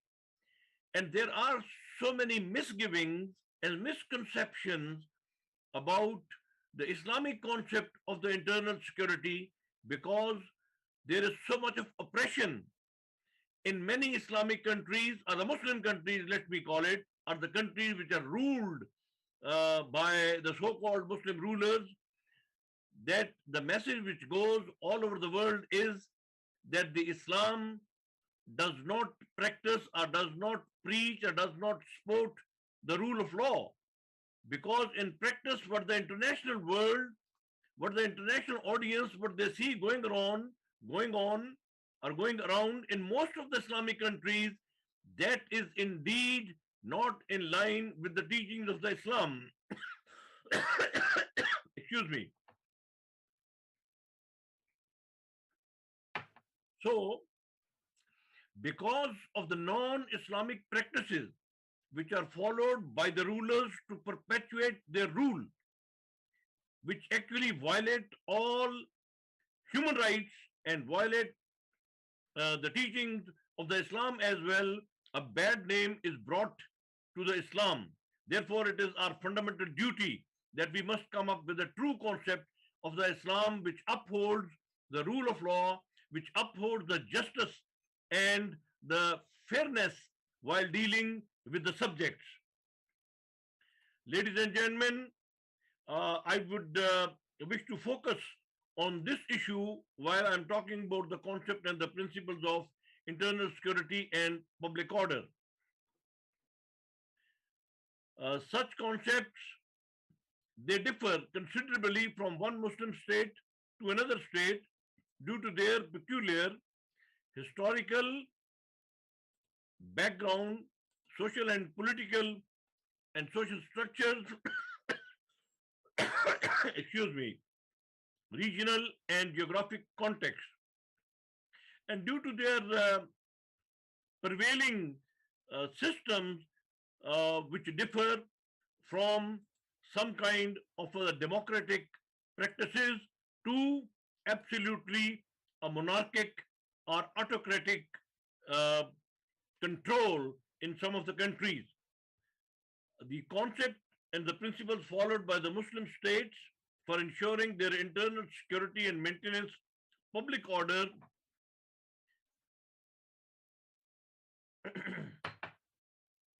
are phenomenally different in their character and practices. However, we find three common denominations.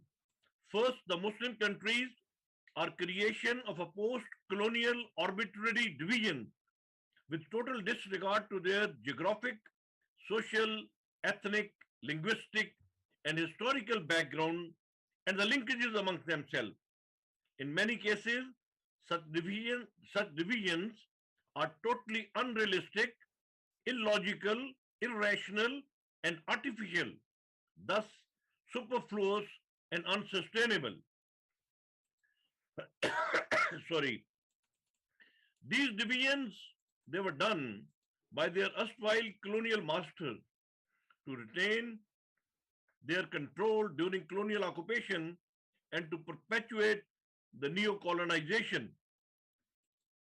Second factor is the lack of participatory, consultative, and democratic system for social justice and public order, social justice and public welfare. Most Muslim countries have been ruled, and many are still being ruled by kings, monarchs, military dictators, and authoritarian despots.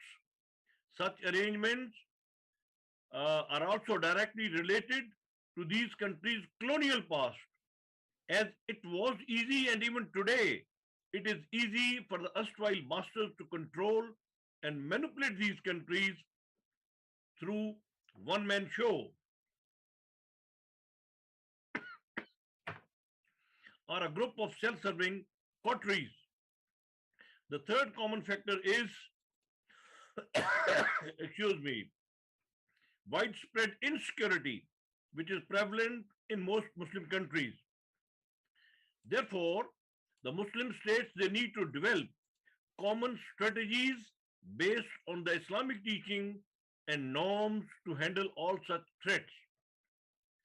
They also need to cooperate with each other to strengthen their state security and collective security as well. I must appreciate the work which is being done by Assam. Assam, few years back, had conducted a congress on the national security issues as well and on the common foreign policy. In my humble opinion, without common foreign policy and without common concept of a national security, probably the application of Islamic principles of internal security will not be possible. The definition of the internal security and public order is actually ever evolving. After purported 9/11 attacks on the World Trade Center, the US government had reacted violently and launched its global war on terror. Gross violations of human rights. Sorry, I got some problem of the detainees across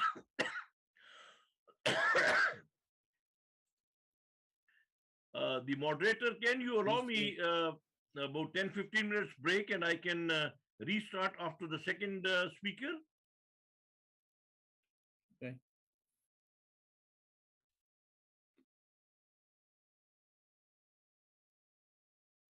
Okay, let me try, no problem.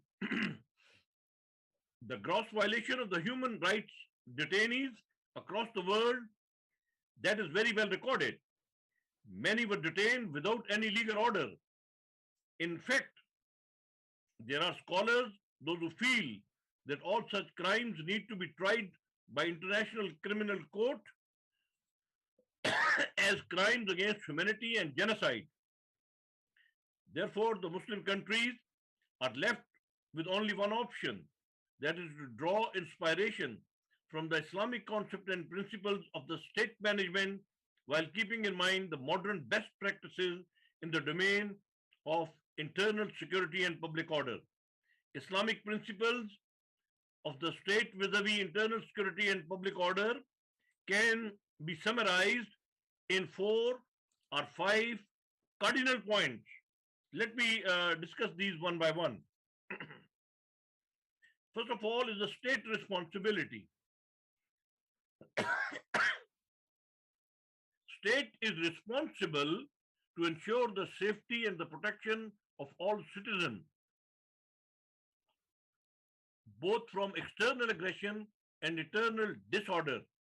For this purpose, the state must develop all necessary structures, institutions, and forces that are required from time to time.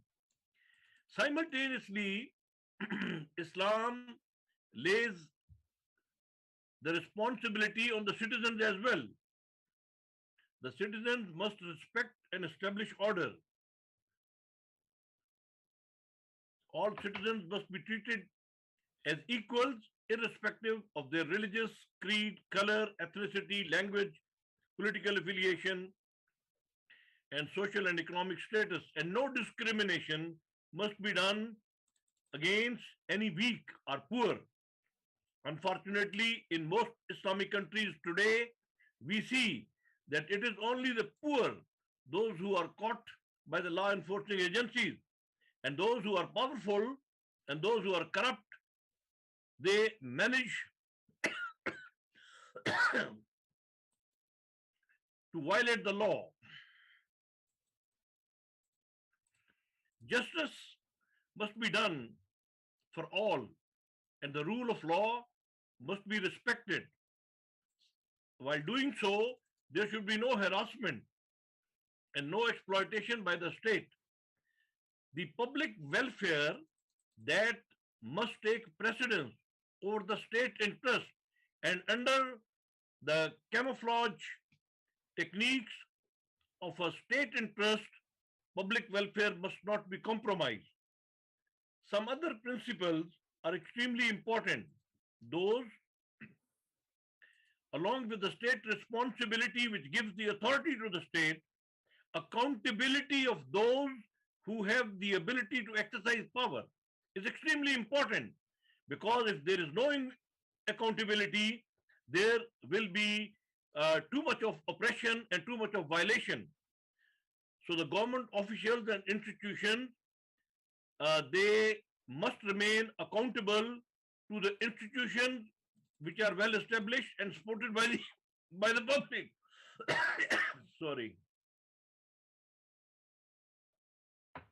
While doing so, the principle of proportionality must be kept in mind. The fundamental rights and the freedom of all citizens must be respected and protected at all costs. Internal security and public order, they are interrelated and interlinked. The law enforcement, which is the state's capability and ability to apprehend and arrest criminals and prevent suspected criminals to commit crime, is extremely important for internal security operations. However, some guidelines in the keeping in view the Islamic teaching and keeping in view international best practices, that must be kept in mind so that the internal peace and order can be maintained without exercising oppression for the citizen. The proactive response by the police and law enforcement agencies is extremely important. For the swift arrest of the criminals must be made while ensuring that the complete protection is done to the witnesses. Prompt investigation and criminal intelligence and surveillance and monitoring is extremely important. High standard of judiciary and protection of the judiciary must also be ensured by the state.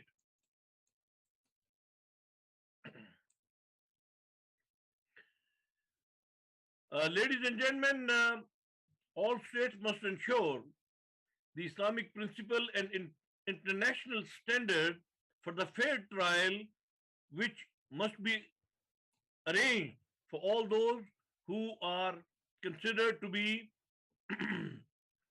perpetrator of any crime. They must not be denied from the right of arranging their defense. To do so, one of the arrangements which had been practiced in the Muslim countries, unfortunately nowadays it's not as effective. However, it has been adopted by the Western countries, especially the Nordic countries, and that is the office of the Ombudsman. Application of the principle of accountability and proportionality is extremely important, as I have mentioned earlier.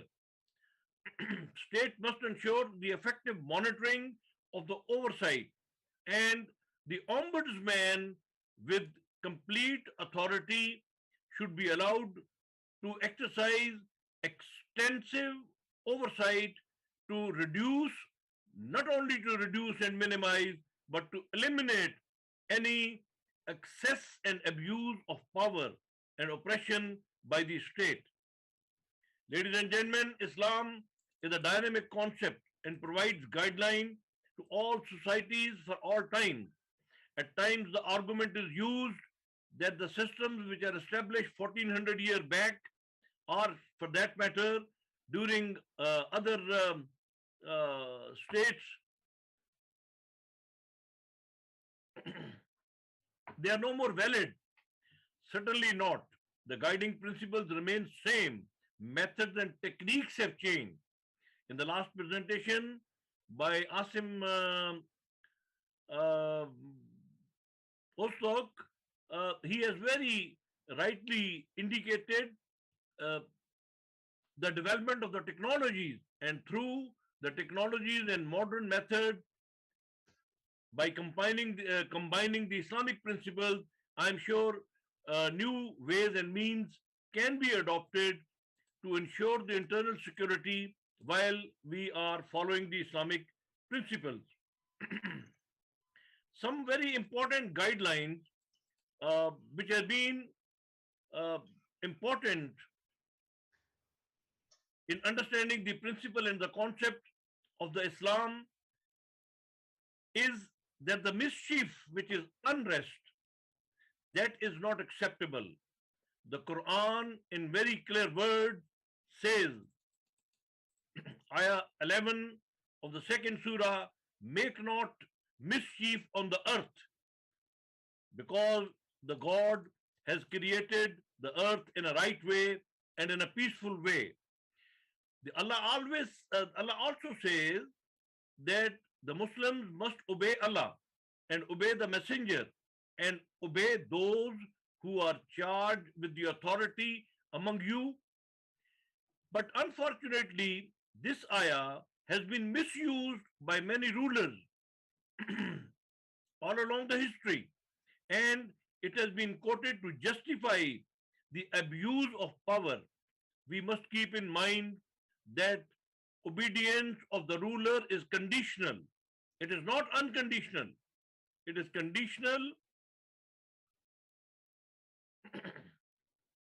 as long as the rulers, they obey Allah and they obey the messenger. They obey the teachings of the Islam. Their obedience is mandatory. Otherwise, Muslims are not obliged to obey the rulers, those who violate the basic teachings of Islam. Let me refer to the first sermon of the first Caliph, Abu Bakr, who said, obey me as long as I follow the commandments of Allah and the commandments and the teachings of the Prophet, and do not obey me if I violate these teachings. Quran also says that the oppression is worse than killing. Therefore, the oppression must be avoided. The Quran very clearly says that he who kills a person or he murders a person for spreading the mischief in the land is equivalent to the one who has killed the complete humanity. Therefore, we must keep in our mind that it is the responsibility of the state to protect the citizens, and it is the responsibility of the citizens to respect the laws and the rules and the regulation which are prepared by the state. Quran also says that whosoever saved the life, it would be as if he saved the life of the complete mankind. Ladies and gentlemen, let me say that Quran lays very strict punishment for those who create mischief in the world. But simultaneously, it lays very strict conditions for the rulers that they must not transgress while they are implementing certain rules and regulations for the effective control in the society. To end and to conclude, I would just like to thank Assam once again, and I would like to recommend that the findings and the conclusions, and of course the recommendations of the Assam Congress, they should be shared with the OIC, with all members, for evaluating and for communicating it to other Muslim states, so that a jointly prepared and developed principles and guidelines for the internal security can be prepared, which are implemented by all states. Simultaneously, these recommendations must be shared with the think tanks and the scholars and the universities, so that the scholars can give their opinion and this subject can be explored further. The OIC should appoint an OIC ombudsman for human rights and internal security and public order. And in case the citizen in a particular country, they cannot find the remedy to the excesses and the abuses done by the state, they should be in a position to launch a complaint or to approach the OIC ombudsman. The OIC may also constitute a committee of the Ministers of Internal Affairs, those who should oversee the national policies pertaining to the internal security and public order.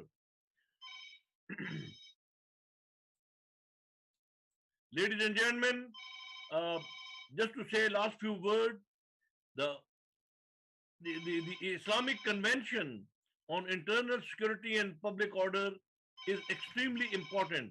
Unfortunately, we do not have any convention on this issue. If a convention is developed by the OIC with the recommendation of this conference, I'm sure Islamic countries will be able to implement the basic principles and the concept of the Islam while ensuring the internal security in their countries. Thank you indeed.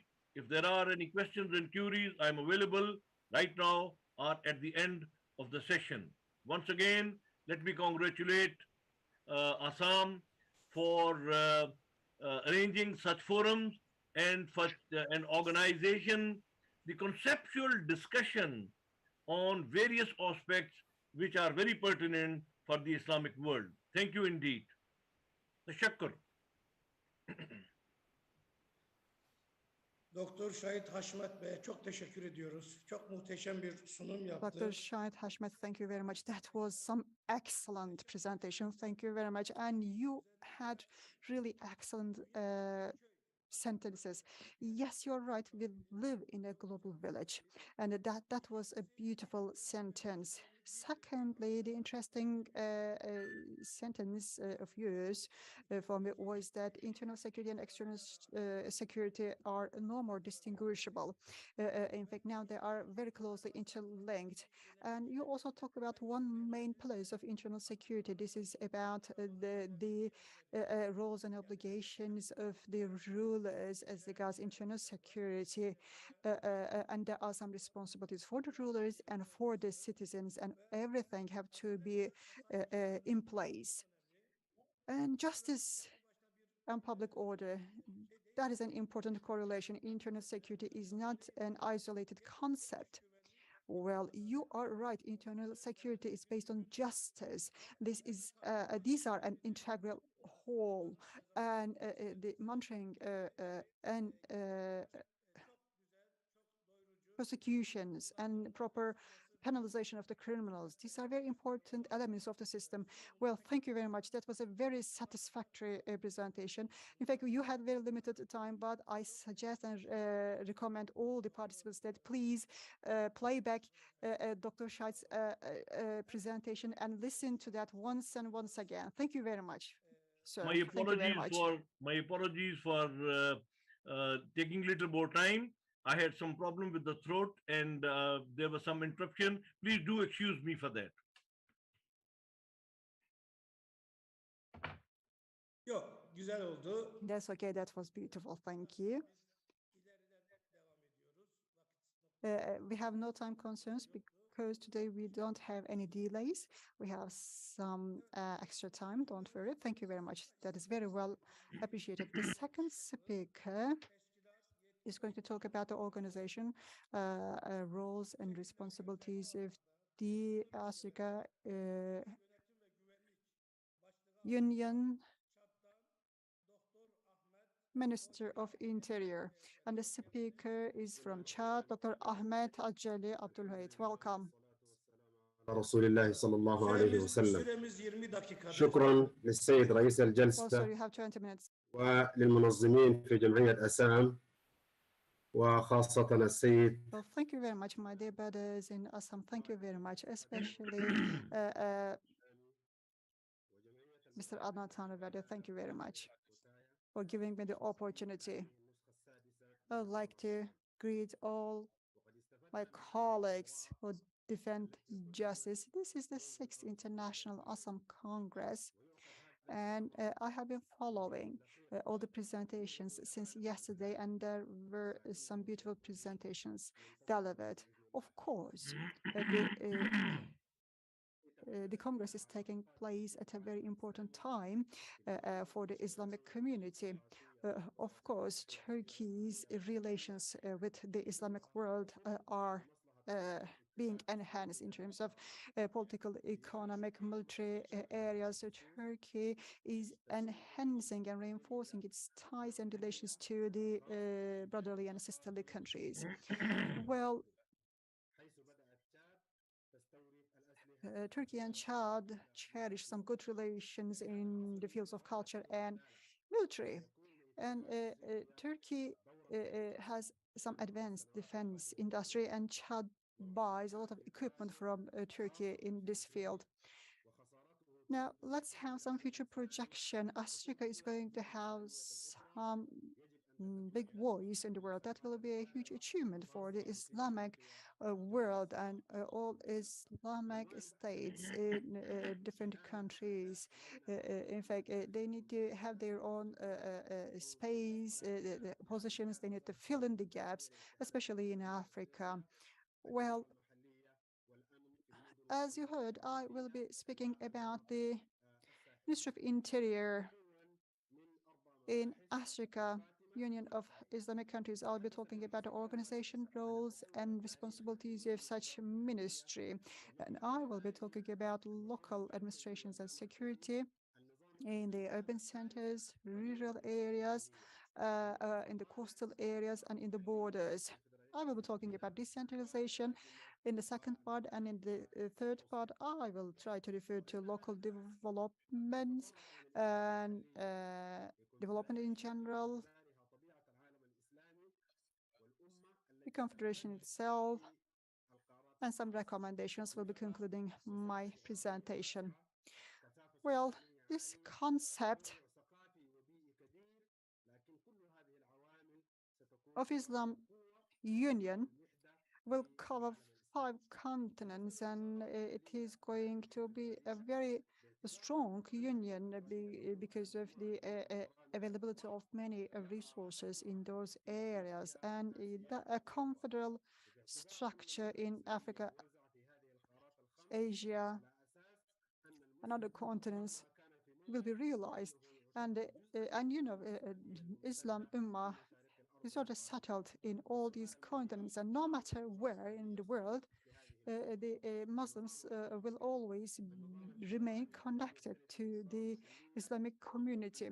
But we need to talk about the format, what the format will be for the Ummah. Of course, the federal structure will be the most functioning structure between the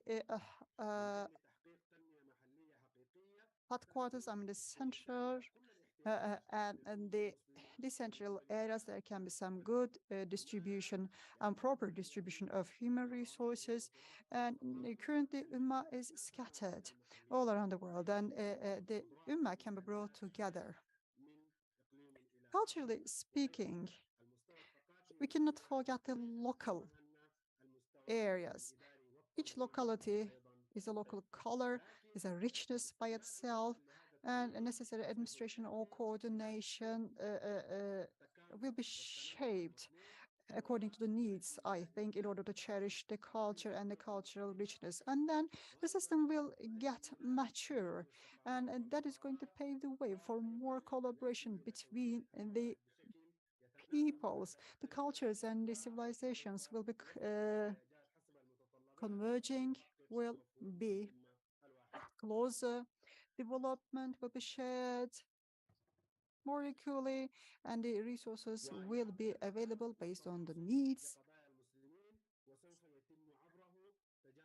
In fact, in the most important cases for the Muslims, there will always be defenders, because everyone will be under one umbrella, and there will be advocates in order to advocate the most important cases at any time.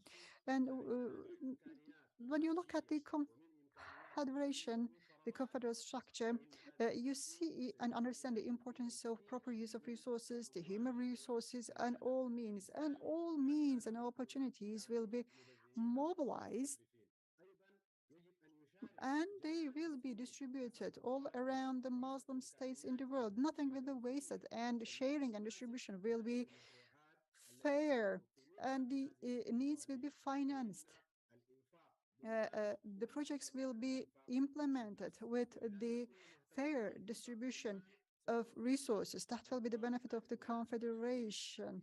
Mm, the property will be an important theme.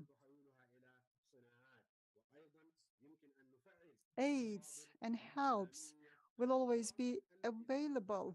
We will get industrialized, and that will mobilize our development. Of course, some funds will be created with the help of Sadaqah and other donations and charities. The system will be created in this way. As you know, the Islam community is scattered across 5 continents. But later on, all of these smaller communities will be under one umbrella, and then there will be this one single power. And however, this individual power can also be understood and should be understood is some regional diversity and richness as well. This is a union, and this is about joint work, this is about collaboration, and the cooperation between the countries will be further reinforced with this kind of convention. That will also help better development for the countries. Let me come to the recommendations. There should be union between the institutions as well. And when we are creating the union, we should be benefiting from diversity. The communities will have their strengths, and these strengths should be used for better development. And we should use all the resources and means in the best way possible, and we need to cherish all the resources that we have. Here I conclude my presentation. Thank you. Esselamu Aleyküm ve Rahmetullah. Thank you very much. Well, again, we got another nice presentation, and what we infer and understand from this presentation is that in Islamic states, mainly in Africa, there is a great deal of resources, but there is also victimization and suffering. You talked about union, but there is culture, there are cultures, there are richnesses, and it is necessary that we share them equally. Now the forces and powers are scattered, but when they are brought together, that is going to create some richness. The institutions must be in contact and communications, and you said that the Ummah, which is currently scattered across 5 continents, can come together in order to be an acknowledged power. Well, just like we revealed in the previous talk, internal security and public order are interlinked with many other aspects. You also attract our attention to this. Thank you very much. Do you have any questions? Well, I have a question for Dr. Ahmed. Yes, please. Well, thank you very much. In fact, you're Naluted continent, Africa, and you're talking about your problems. I have 2 questions for you. One question is as follows. Turkey initiated an important movement for Africa, but how do the African countries perceive the impacts of this movement? Second question, just like you said, Dr. Ahmed, it's about getting organized. It's about proper use of resources. But Africa is challenged and has problems in that. France, UK, and other similar imperialist states initiated in the 17th and 18th century the looting in Africa. But that looting is still going on, and that creates internal insecurity in Africa, and there is a huge migration waves affecting Chad. I worked with some military officers in Chad. So what can we do in order to prevent the emigration from Chad? What can we do in order to keep the Africans in Africa? Thank you very much. That will be a great gain of this conference if you can answer these two questions. Thank you very much. So, in response to your first question, yes, of course, Turkey's impact is very clearly felt. And in Africa in general, and specifically in Chad, you can feel the reflections very strongly in the social field and in the field of development, the NGOs in Turkey and the humanitarian foundations in Turkey. In fact, I try to respond to the crisis that we live here, especially in Chad, specifically in Chad. We recently had flood, and in fact, there is a river around our capital. There was the flood, and IHH from Turkey, in fact, was here in order to help the survivors of the flood. They provided great assistance. So apart from the above mentioned organization, other associations and organizations are here in order to help us whenever necessary. This is one aspect. As regards culture, in the Turkish universities, 5,000 students from Chad have their study. They are having their bachelor and master's and doctorate studies in Karabük University. There are many students as well as many other universities in Turkey. Economically speaking, we had traders who were inclined to work with different countries than Turkey, but now they are working with Turkey. They do textile trading with Turkey.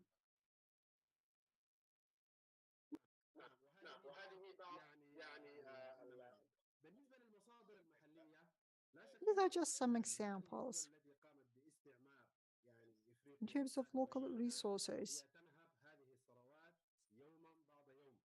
of course, the countries that were colonizing Africa did colonization on a daily basis, but now there is awareness that's being raised in Africa. Now our awareness level is increasing, and now African peoples are reacting against the colonizers. Sometimes you can hear in African countries there are demonstrations and people are protesting against the presence of France or the UK. On a daily basis, you see the demonstrations are increasing, and in Chad, in the fifth month of the year, there were some nationwide demonstrations against the presence of France in Chad. And there are also some other formal and official operations going on. And in the streets, people were just setting the French flags on fire and against the French enterprises or organizations in Chad. There is huge reaction. They have been here for 1 century and they did not offer anything to the people of Chad. Now the people are aware of the situation, and now people understand and know that these countries are here in order to steal the interests of people. Okay, can we say that the loot is over and now it's time for the wake up? Hopefully. I think we can say that. It is not over, but it will be over very soon. Thank you. Thank you. Are there any other questions for Dr. Ahmed Abdulwahid? I think there are no further questions for you, sir. Okay, Dr. Ahmed, thank you very much for your kind contribution. Thank you very much for promising us so much hope. That was some reassurance. Thank you very much. Now it is time to give the floor to our third speaker from Turkey is Ümit Batır, but no, he's not available. So we move on to our fourth speaker, Dr. Ahmet Mevlana from Egypt. He will be talking about caliphate, among challenges and hopes. And now I would like to give the floor to you, dear Professor. The floor is yours. Thank you. مرحبا بحضراتكم جميعا ومرحبا بمركز أسام وجميع الإخوة المشاركين في هذا اللقاء. هل الصوت واضح؟ Assalamu alaikum.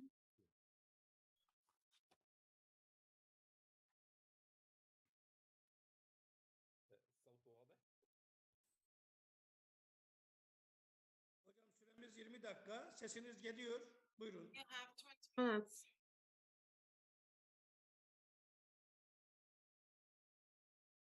السلام عليكم. Assalamu alaikum.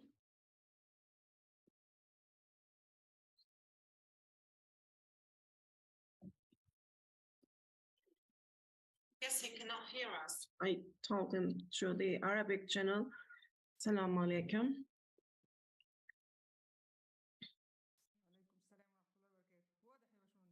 Aleyküm selam. Aleyküm selam. Aleyküm selam. بسم الله الرحمن الرحيم. أولا يعني أرحب بجميع الإخوة الحضور وأشكر الإخوة في مركز أسام على الدعوة لهذه. I'd like to thank everyone who is present here, and I'd like to thank Assam brothers for inviting me over here. I'll talk about the caliphate and the challenges and the new hopes. As you know,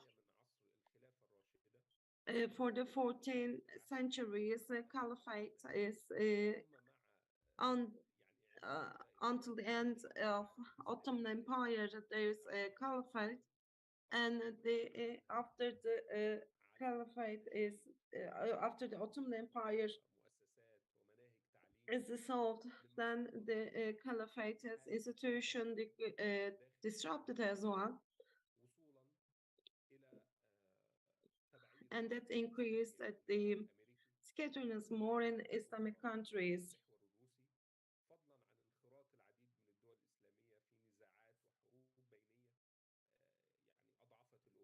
الحرب بين many Muslim countries, for Iraq and Iran, there's the war and the occupation of Kuwait. There were some internal conflicts, and this scattered the Muslims more and more. There was the Arab Spring in Syria and in Libya.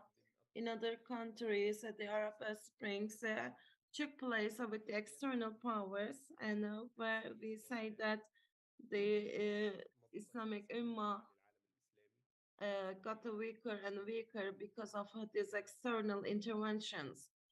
So the world of Islam, how can they overcome these challenges and problems? And I'll talk about three threats. One is the Sharia and the laws, and there are changing them with the local laws, and this created a problem in the lives of Muslims. Of course, for the civilization and for the roots of the countries, there needs to be a legal system worthwhile. However, on this 19th and 20th century, when we look at the problems in Muslim countries, there was a different lawmaking which is against the root, which is against the roots of Muslim world, and the chemistry of the Muslims got deteriorated. And of course, there was a change in the nature of relationships. Sweden, France, and the UK, all of these countries were put into force. Therefore, in these countries, when the system was established, the social rights and the individual rights were changed. and there were the traits of the good stuff of life, and people are oriented to these. This shows this is one of the blows of this, and we can say that we cannot work on this system, and of course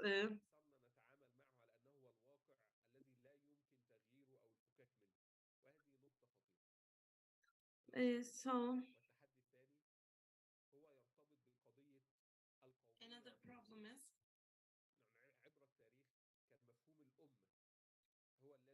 the nationalism. We have the awareness of Ummah and in the Quran. And we can say that people are equal, and the most valuable in the level of Allah is who have the most belief.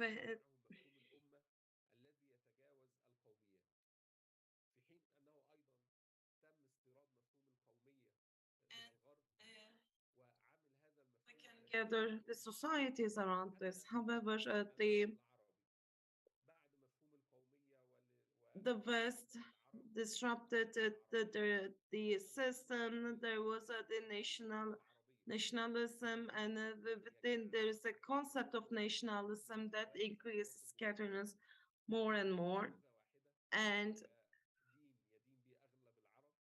the geographical borders came into presence, and as you know, for more than 20 countries, and there's the state of all the countries, the national interests are capped, and of course there was the benefits and there was the interests of the countries.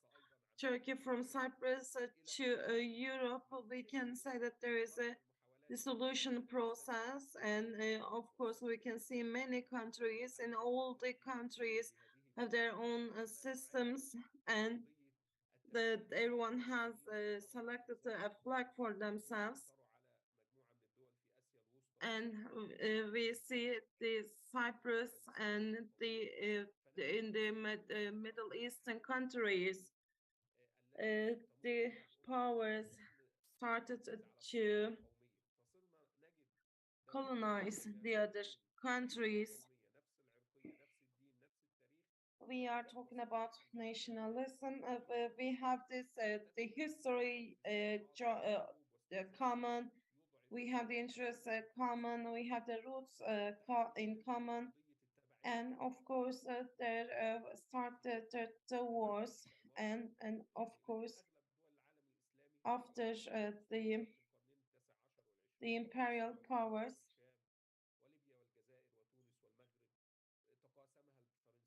Iraq, Tunis, Morocco, they were there were French people, and we can say that they were under occupation.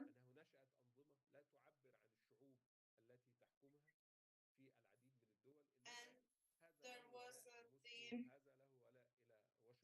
phenomenon of being under affiliation,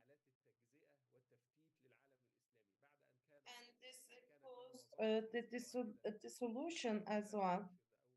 When there was one political roof, an umbrella, the Ottoman Empire, the others,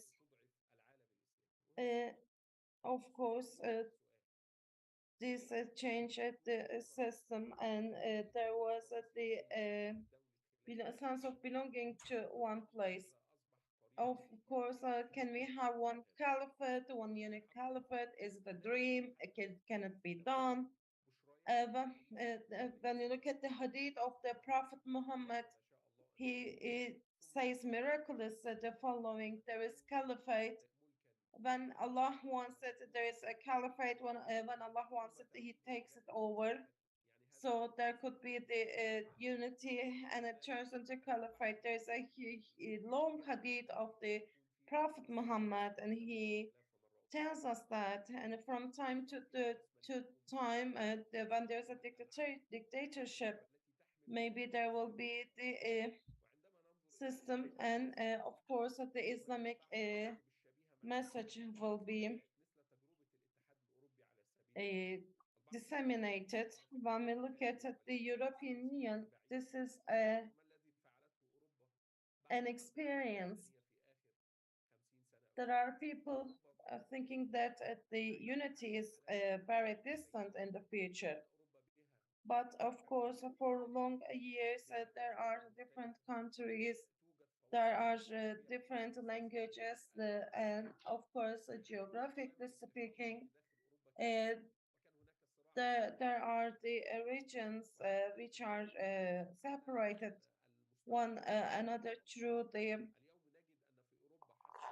mountains, but there is a unity. When we look at Europe, we can say that there are 24 official languages in the European Union. Although there is 24 languages, we can say that since the 40s, there is, of course, prevention of wars.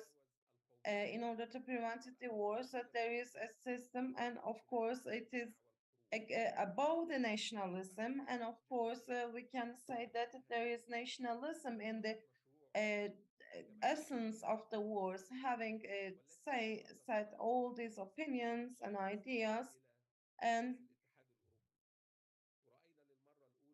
they established a union of the iron and steel. And we looked at this. There's a Kazakh, there's a one passport, and there is a one currency is there. And of course, in order to have this, there is the legislation in Europe, and there is the European Court of Justice. The education systems were aligned accordingly. We have this system, and we looked at this 60 years of history. There is a massacre in Europe. There's no massacre in Europe. There's no challenges in Europe.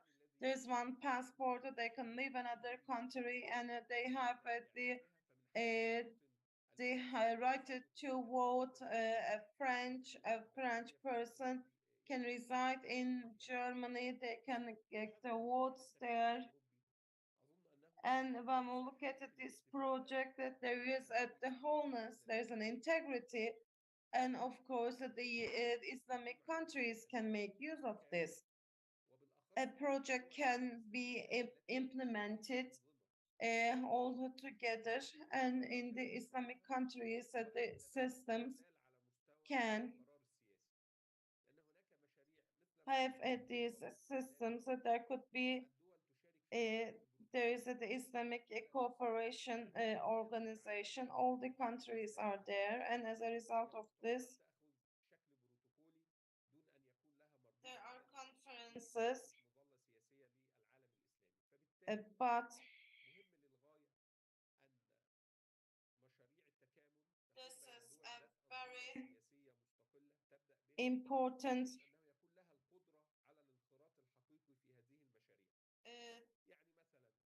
systems, and the Islamic countries can have these projects, like Turkey, Malaysia, and other countries. The other countries can have these systems.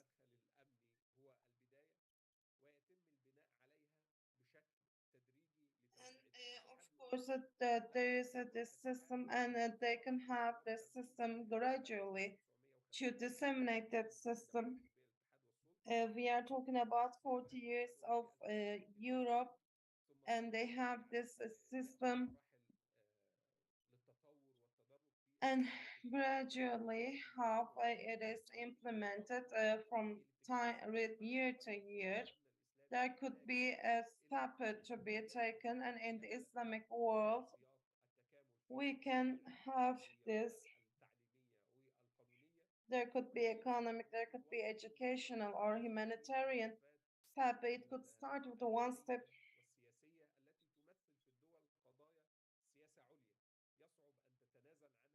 And this could be disseminated to other areas. Some countries will have to have some self-sacrifices.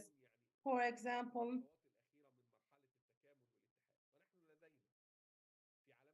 الإسلامي من الحضارة ومن الهوية ومن الدين ومن المصالح المشتركة أكثر بكثير مما بين الدول الأوروبية We have وبعضها.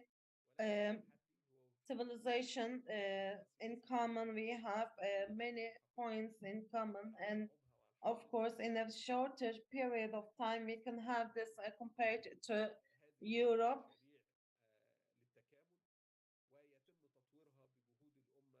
And we can say that the Muslims can think of this.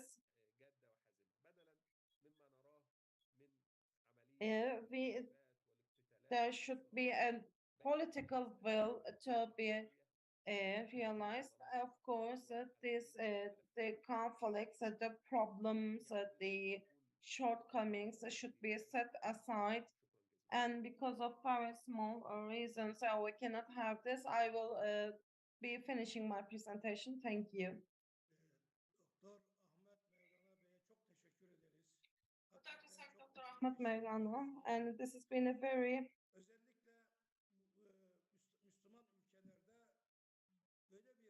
nice presentation. There is the bill, but people are thinking how it will be possible.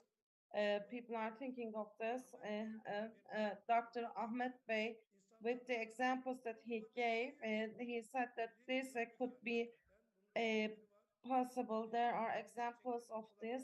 We have this, and one of the there are a lot of reasons in terms of distance and others, and there are a lot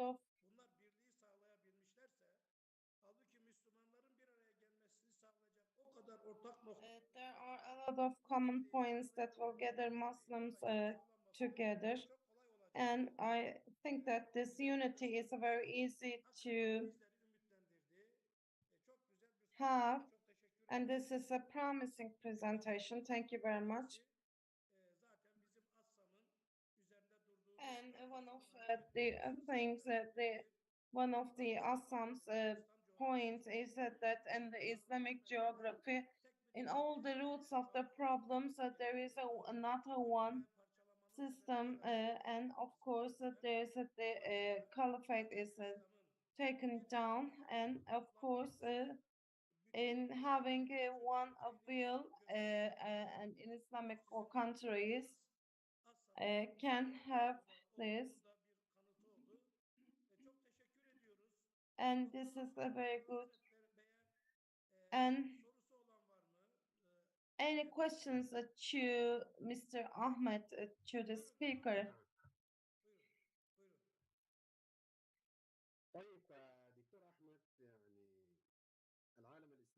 I'd like to ask a question to Dr. Ahmed. The Islamic world has a very large geographical area, and we want to be taken under one roof. But of course, in the military terms, we want to have it. But how would it be? The solidarity with the we are not the national nations with the independence, and there are many important energy resources in Islamic countries, but there is no democracy, but there is no word. And what kind of a system should we have so that for these countries to have the democratic countries and non-democratic countries should be gathered together? How will we ensure that this is one of the most important problems that we have to solve most probably?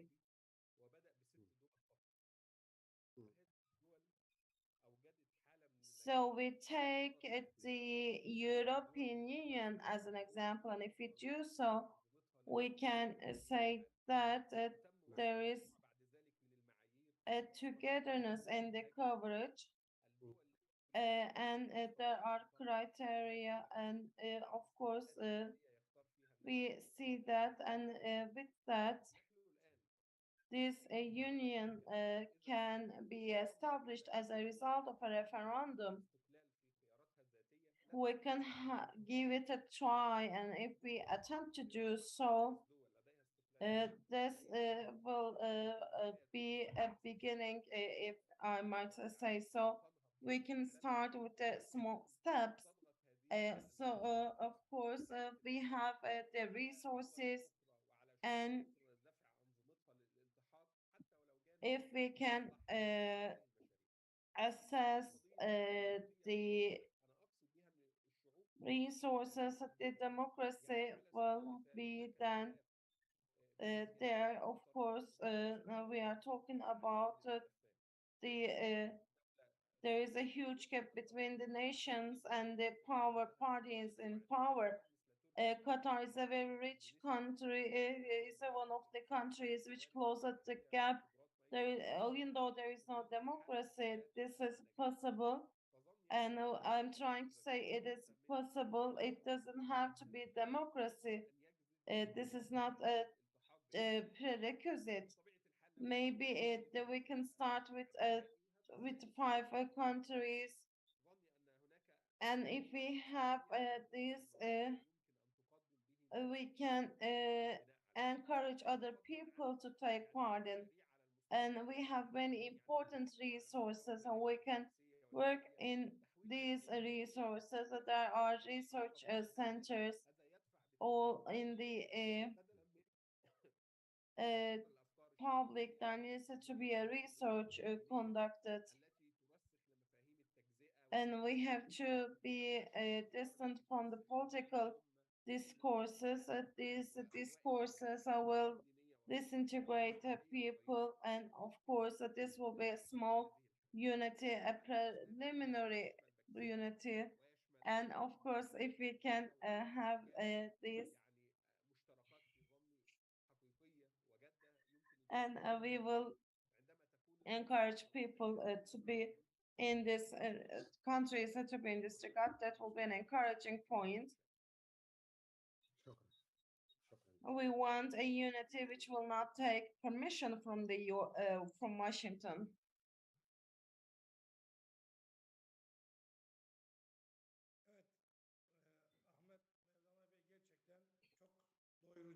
This has been a promising, very nice presentation. And as you pointed out, with small steps, we can have this system, and inshallah that will be there. Can I say something? Necmettin Bey, müsaitse ben de bir ilave yapmak istiyorum. Tamam I hocam. would like to make an addition. Mustafa Bey, please, after Mustafa Bey. Zedeleyecek Sunni ırkçılıktan bahsetti Müslüman toplumlar arasında. It talked about the artificial racism among Muslim countries. And of course, we can see the reflections of this in Islamic world. Ortaya çıkan bir trend var galiba. There's such a trend, I believe. Bir şekilde önlemek gerekiyor. Inshallah, we have to prevent it. İnşallah. Dediğiniz doğru. İnşallah. Bu işin de temeline bunu koydular. Hiçbir güvenlik, bunu bir güvenlik sorunu haline getirip We have to take it as a security issue, ben and we have to aslında yani bizim Müslüman kardeşlerimize kapımızı kapamamız gibi bir şey söz konusu asla. work on these. Ülkenin kanunları zaten herkes için geçerli. Onda bir The laws of the country is applicable to everyone. halkın genel görüşü basına yansıdığı gibi değil inşallah. Inshallah, the opinion of the the public opinion is not as it is reflected in the media. Yani genel olarak Ahmet Hocam bu hilafetten sonra After the caliphate, the Western world has the nationalism as the trend, and there is the dissemination of the racism in Muslim world, and there is a nationalism concept. Of course, there's the ummah concept is lost, and every state is having their own interests, and the caliphate is taken out, and this is there. So there is such a nationalism, as Allahu Teala created us this way. There needs to be a nationalism without with the Ummah concept and understanding.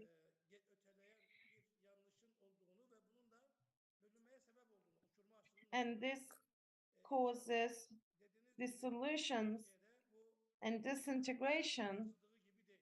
And inshallah, this is not as it is reflected as it is reflected in the media. Mustafa Bey, would you like to say anything more? Oh, please, Mr. President. Yani kendisi bu suni ırkçılığın önüne geçmek için gerekenin yapılması lazım. Onu anlatmak istedim. Evet hocam, evet doğru diyorsunuz. Ahmet Bey'in In order to prevent the artificial racism, we have to work on this regard. And I attach importance to this. When we look at the question of Mustafa Bey and how we can do it, the first Congress, when we held the first Congress, all the each Islamic country in their own minister assembly of council of ministers, they should have an Islam unity ministry, and half the countries can be part of the unity union of Islam. And of course, there needs to be a representatives assembly, as they can be represented based on their nations. It is not very difficult to have this. The representative assembly. If that happens, the first part of it is that for Islamic countries to be gathering under one roof, they have to work on this. And there needs to be an awareness of Islam, Union of Islam, and they have to, the congresses and the seminars is taking this and putting it into the agenda. We have to feel, if we feel this, the administrations will feel that as well. As I point out, the first step is to have Islamic countries council of representatives, and of course in the ministries there needs to be the Islam Union ministry, and there could be an OIC and in other other organizations with the meetings and conferences. We have to work. Maybe that in the beginning the first 57 countries may not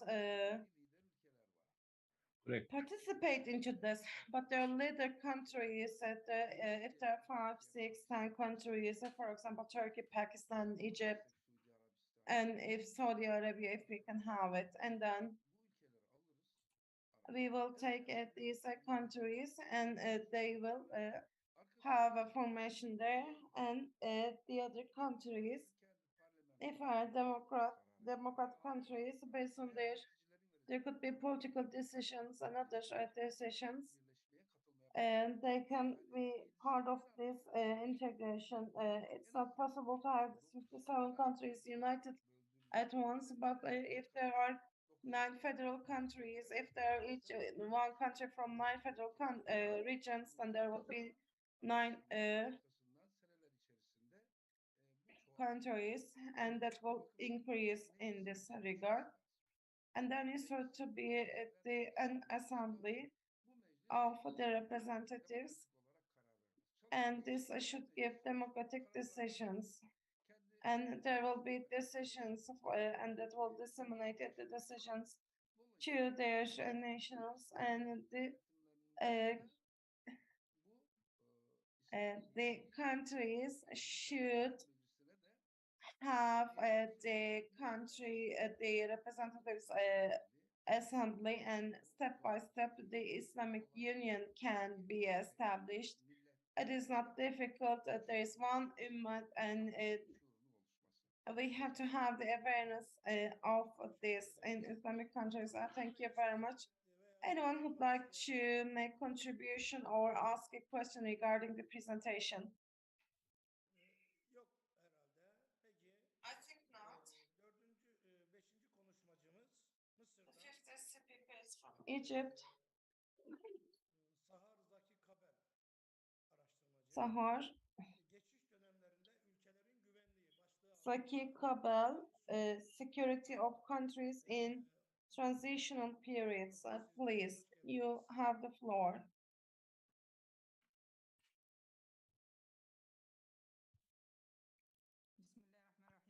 السلام عليكم ورحمة الله وبركاته.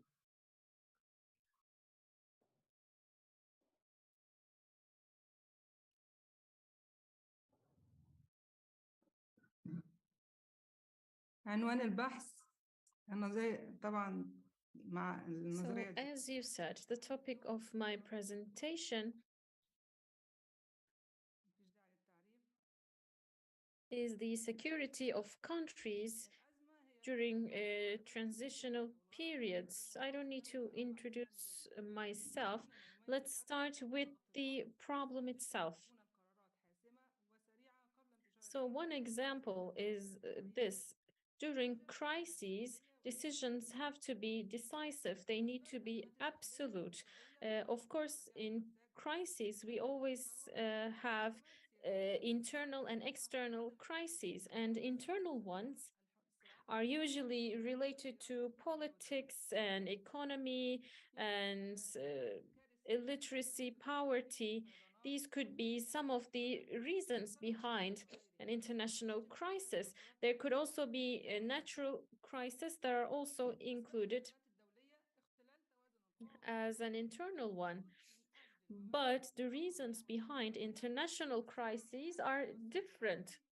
It can lead from energy, other unfair distribution of resources, and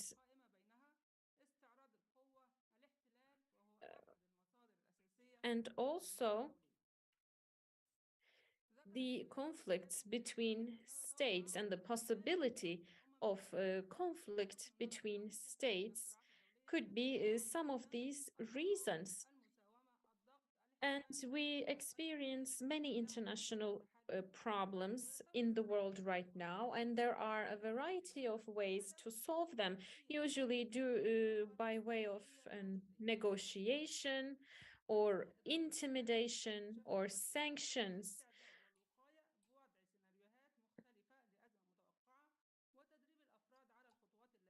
And this is how the crises are managed.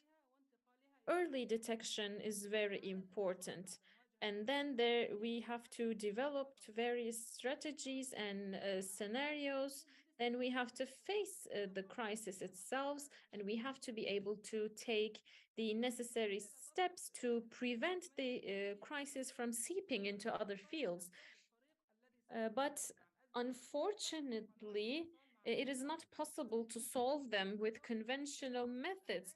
First, we have to identify them using scientific methods, and we need people to be able to cope with them, and we have to have open communication channels. So what kind of steps do we need to take in case of a crisis? First, we have to protect lives and goods and also documents, and we have to muster strength. And we shouldn't fall into hopelessness, and we need to make sure that we keep all the communication channels open. Some other things that I would like to list are as follows. We need to have a certain framework as to how to manage this crisis. We need economic support because in international relations, economics is a very important element. There could be psychological wars, and in that case, press and media are very important, and we need a certain framework within which press can operate.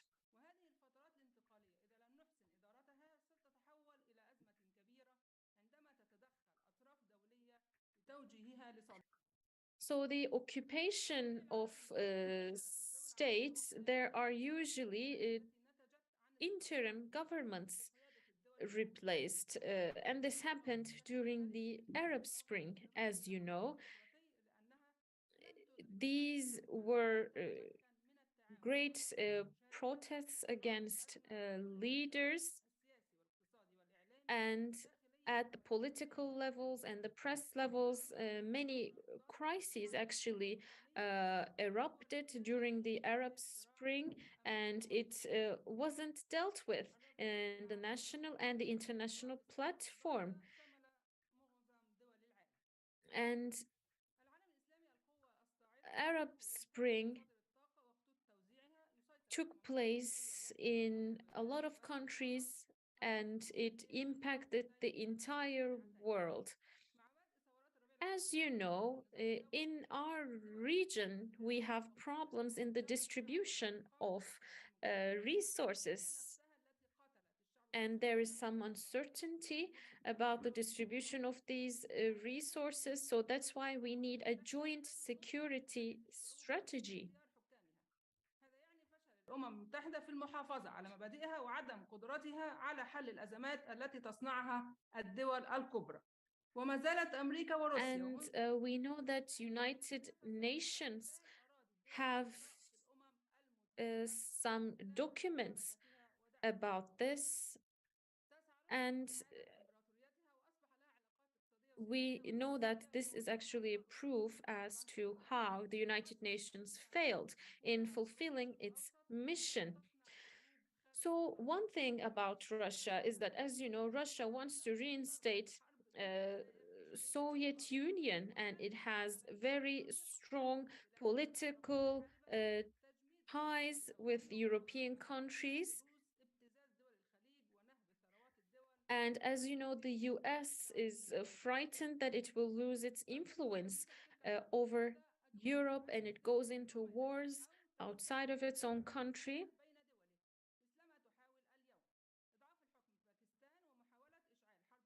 And US has a policy which is not a new one.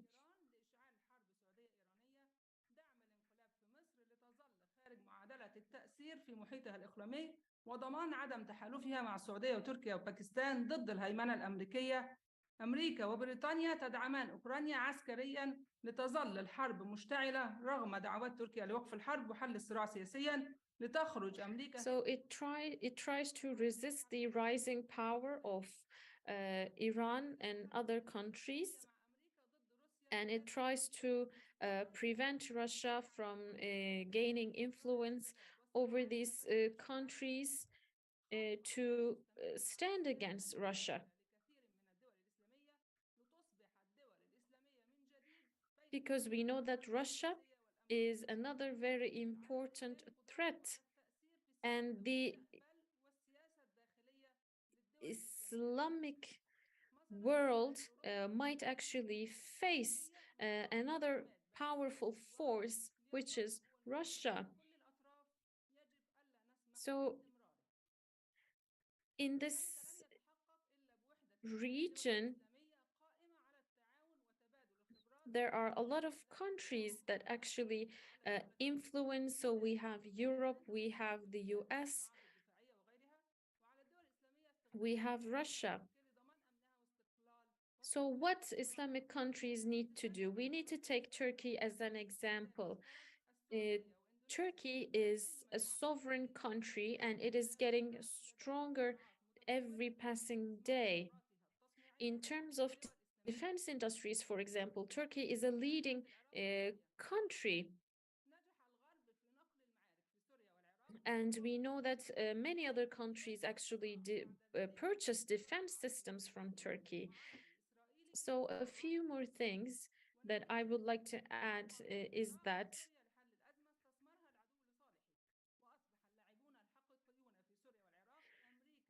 so the wars in Syria, in Iraq, and are actually approaching the borders of Turkey. As you know, Iran occupied Iraq for a while, and that's why they actually want to give the wars in Syria and in Iraq as a disguise. But we don't want any wars in these countries. We want to have good neighborly relations with our countries, with our brothers and sisters.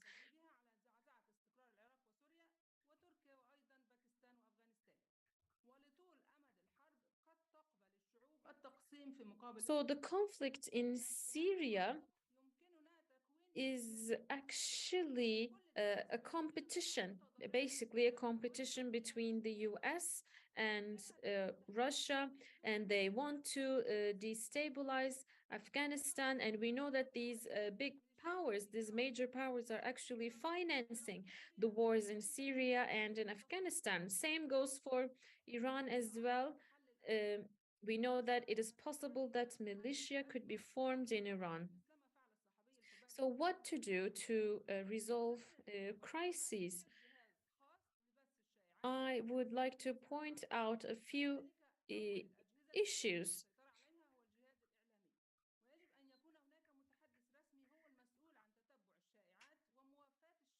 So we need to do our best to solve a crisis, and we need to support the leading forces, and we need to do our best, and we need to develop relevant tools and instruments. And the biggest instrument there is press and the media. So we need to make sure that we have control over the media, because that is the most important tool in a crisis.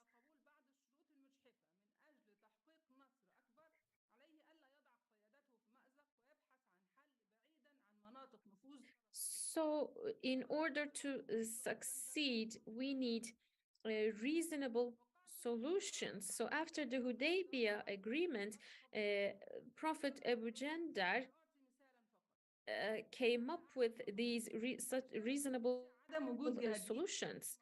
And we need to have a similar approach. For example, Turkey signed an agreement with Russia and Iran, and as a result, the Syrian opposition actually reduced conflicts in the country, and also Russia came up with some conditions,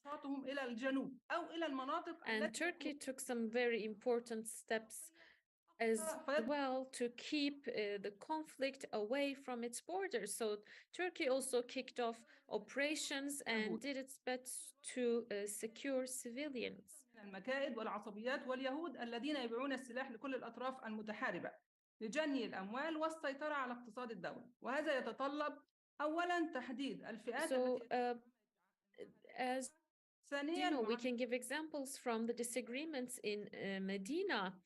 The situation in Medina, in the city, was not ideal, and there are organizations that sell weapons to every side that are battling, and Prophet Muhammad actually took great measures to prevent that. So this is quite an important examples that we can also follow. And during the Battle of the Trench, the parties actually did not stick to the agreement. So that's why we definitely need to make sure that we follow the agreements, we stick to them. This is definitely one of the most important rules that we need to take into consideration. And the case of Hudaybiyah is very important. Hudaybiyah ceasefire agreement was a 10-year ceasefire agreement.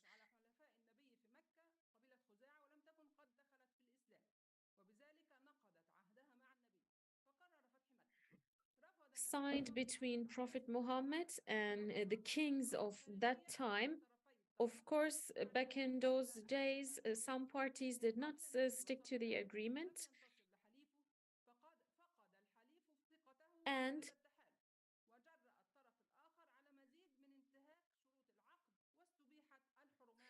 Prophet Muhammad actually rejected the mediation of his uncle.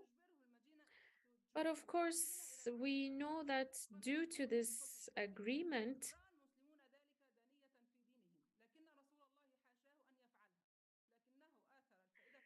people, Muslims were actually pressurized, was pressured to go to Medina.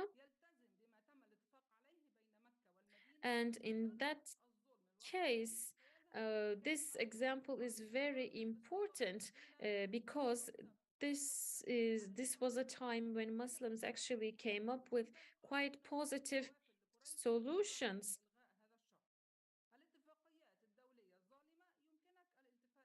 So this is an important example by during in Quraysh, we know that they actually found the vulnerabilities of enemies. So the conquering of Mecca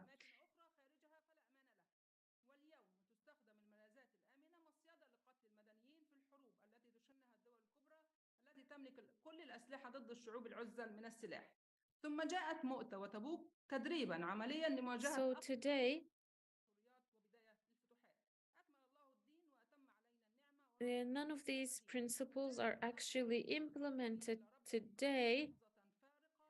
So after the conquest of Mecca, we were faced with a crossroads. And in order for Islam to go back to those times, we need to take important decisions. We need to be resolute. So after the passing of Prophet Muhammad, Prophet Abu Bakr told everyone that if you are a servant to Prophet Muhammad, then Prophet Muhammad has passed away. But if you are a servant to Allah, then Allah is immortal.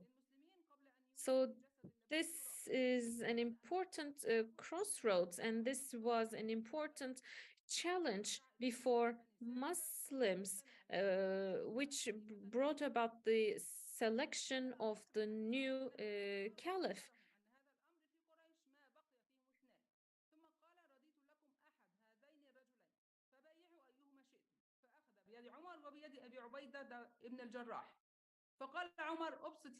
Here we know how important the contributions were of people from Medina who helped Muslims who immigrated there, and they supported Prophet Abu Bakr, and after that he was declared the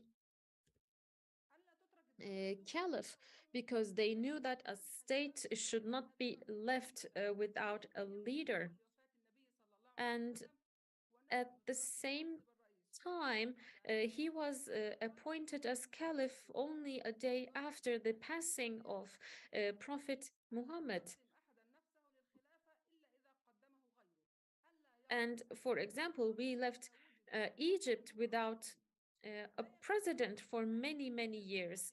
So we don't have a president right now. We have a country that is actually administered by the US. And a leader should have wisdom, should have reason. A leader has to take proper decisions. The leader has to be wise and act with reason. كل هذه الأعمال العظام تمت في عامين وعدة أشهر فقط هي مدة خلافة أبي بكر الصديق رضي الله عنه. So we know that the caliphate of Prophet Abu Bakr only lasted for a few months, but in those few times he did so many things that we can take example of. تجد أنه رغم هذا كله حدثت انتصارات كبيرة So أراد غزو مصر من الأمراء الأيوبيين وفي نفس after الوقت that, تتحرك قوات هولاكو لإسقاط بغداد عاصمة there were many kingdoms and many empires حتى سقطت established. The assassination of Shah Turan is a very important example for us. 58 هجري. عين جالوت تمثل And جالوت تجسيد from 648 to 670, this continued. مصر بقيادة سيف الدين قطز لقتال المغول.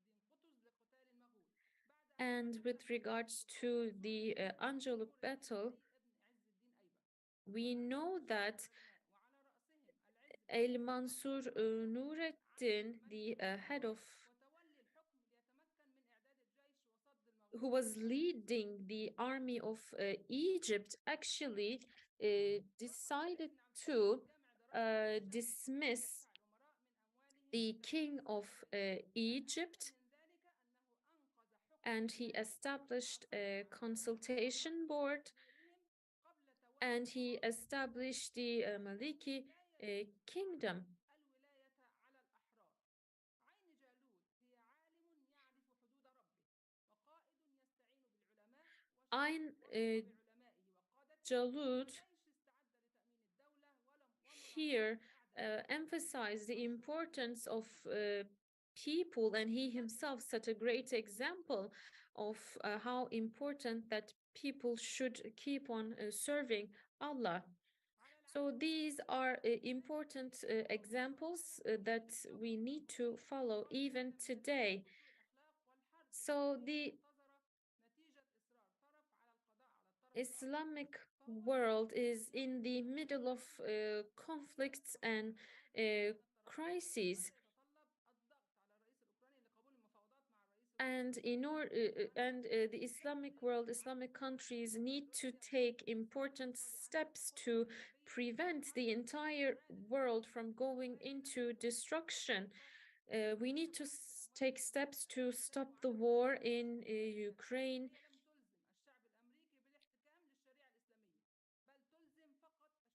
The US should actually return the funds that it froze back to Afghanistan, and the US need to prevent its oppression on Islamic countries, and we have a lot of responsibility in that as well. The US need to stop supporting the armed militia in Syria, and it needs to respect the sovereignty of these countries. And the US also fires a lot of conflict within countries. So it actually triggers sectarian conflicts in countries. US need to stop doing that, and we need to have respect towards the sovereignty and territorial integrity of other countries. We know the great history of Islamic countries. So this is actually out of my research, but I have one recommendation about education. We need to improve our curricula in Islamic countries. So we need to make use of technology as well. Thank you.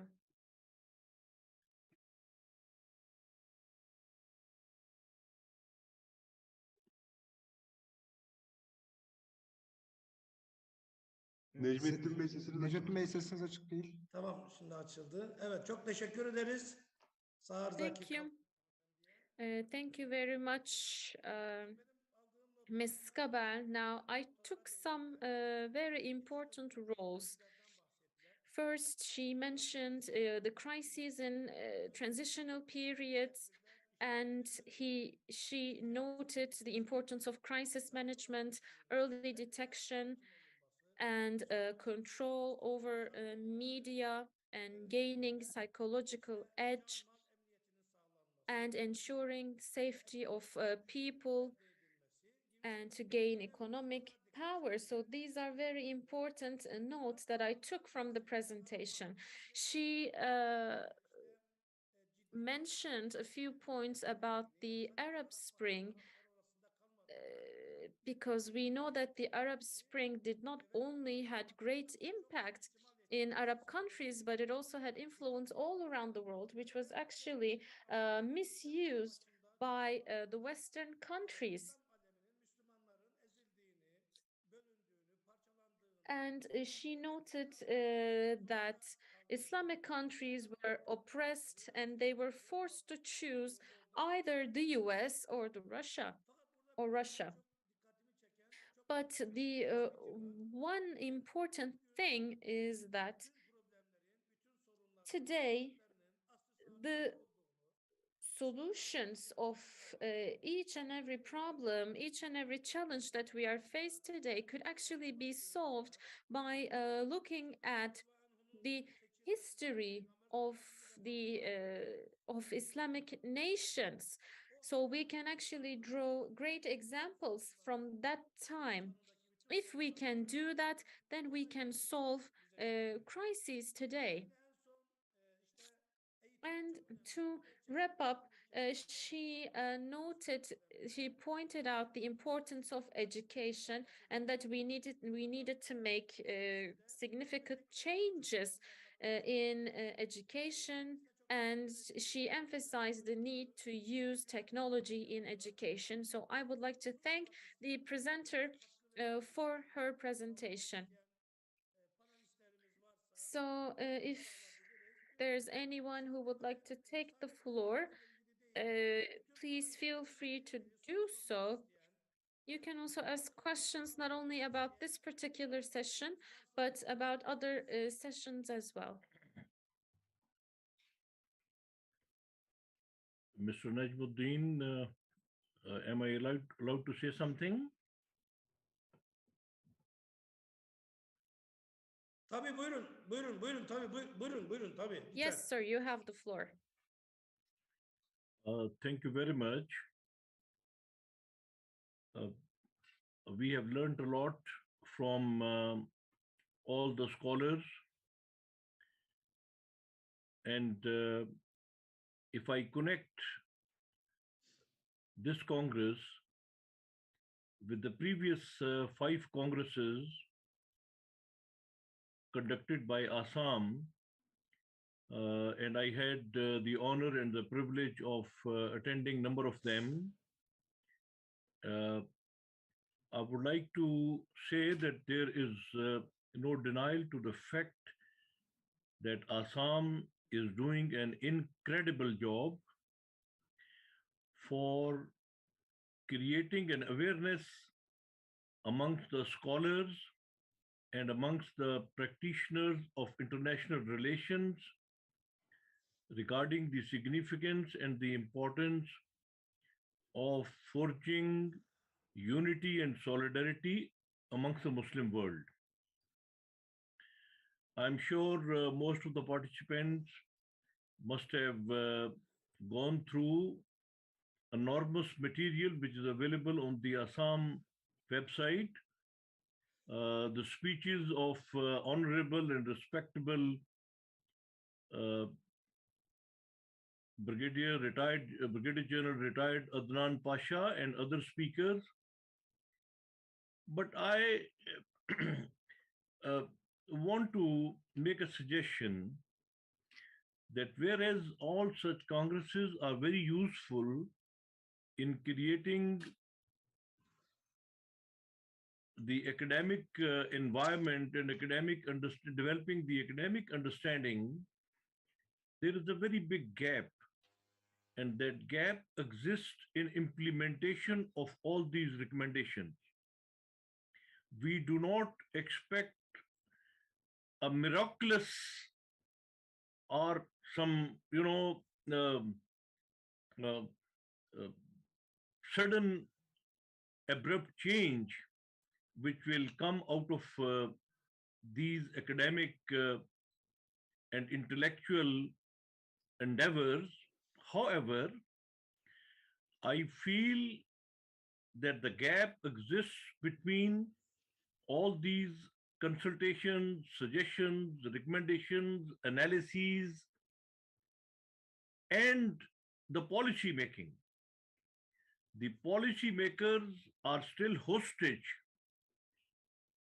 to the slave mentality, slavery which was created after the Western colonization of most of the Muslim countries. I can understand it better than many because I belong to a country which came after a great struggle fighting the British colonization. My Turkish friends are very lucky. Undoubtedly, their forefathers had also struggled a lot.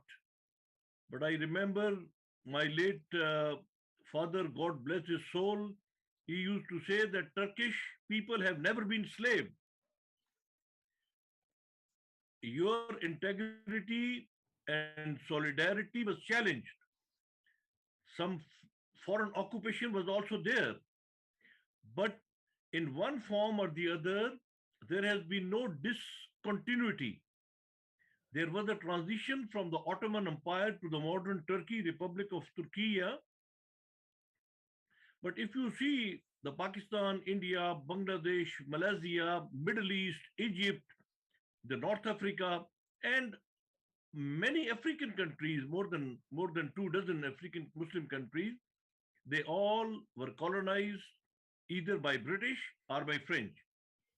Sorry for this long kind of a premise, but what I want to say is that we need to change the mindset of the policymakers. Most of these policymakers, they go for their studies to the Western countries. I have very well qualified people coming from Oxford and from Harvard and from Yale, but they are mentally slave. Politically, they are slave to the Western political thoughts, and in their economic understanding, they are slave to the World Bank and they are slave to the IMF, and they cannot think beyond that. Now, what to do? If we continue with such like gaps and such like arrangement, whereas I wish all the success to Assam and to some other organizations, we can continue doing it for next maybe many decades, and there will be no concrete result.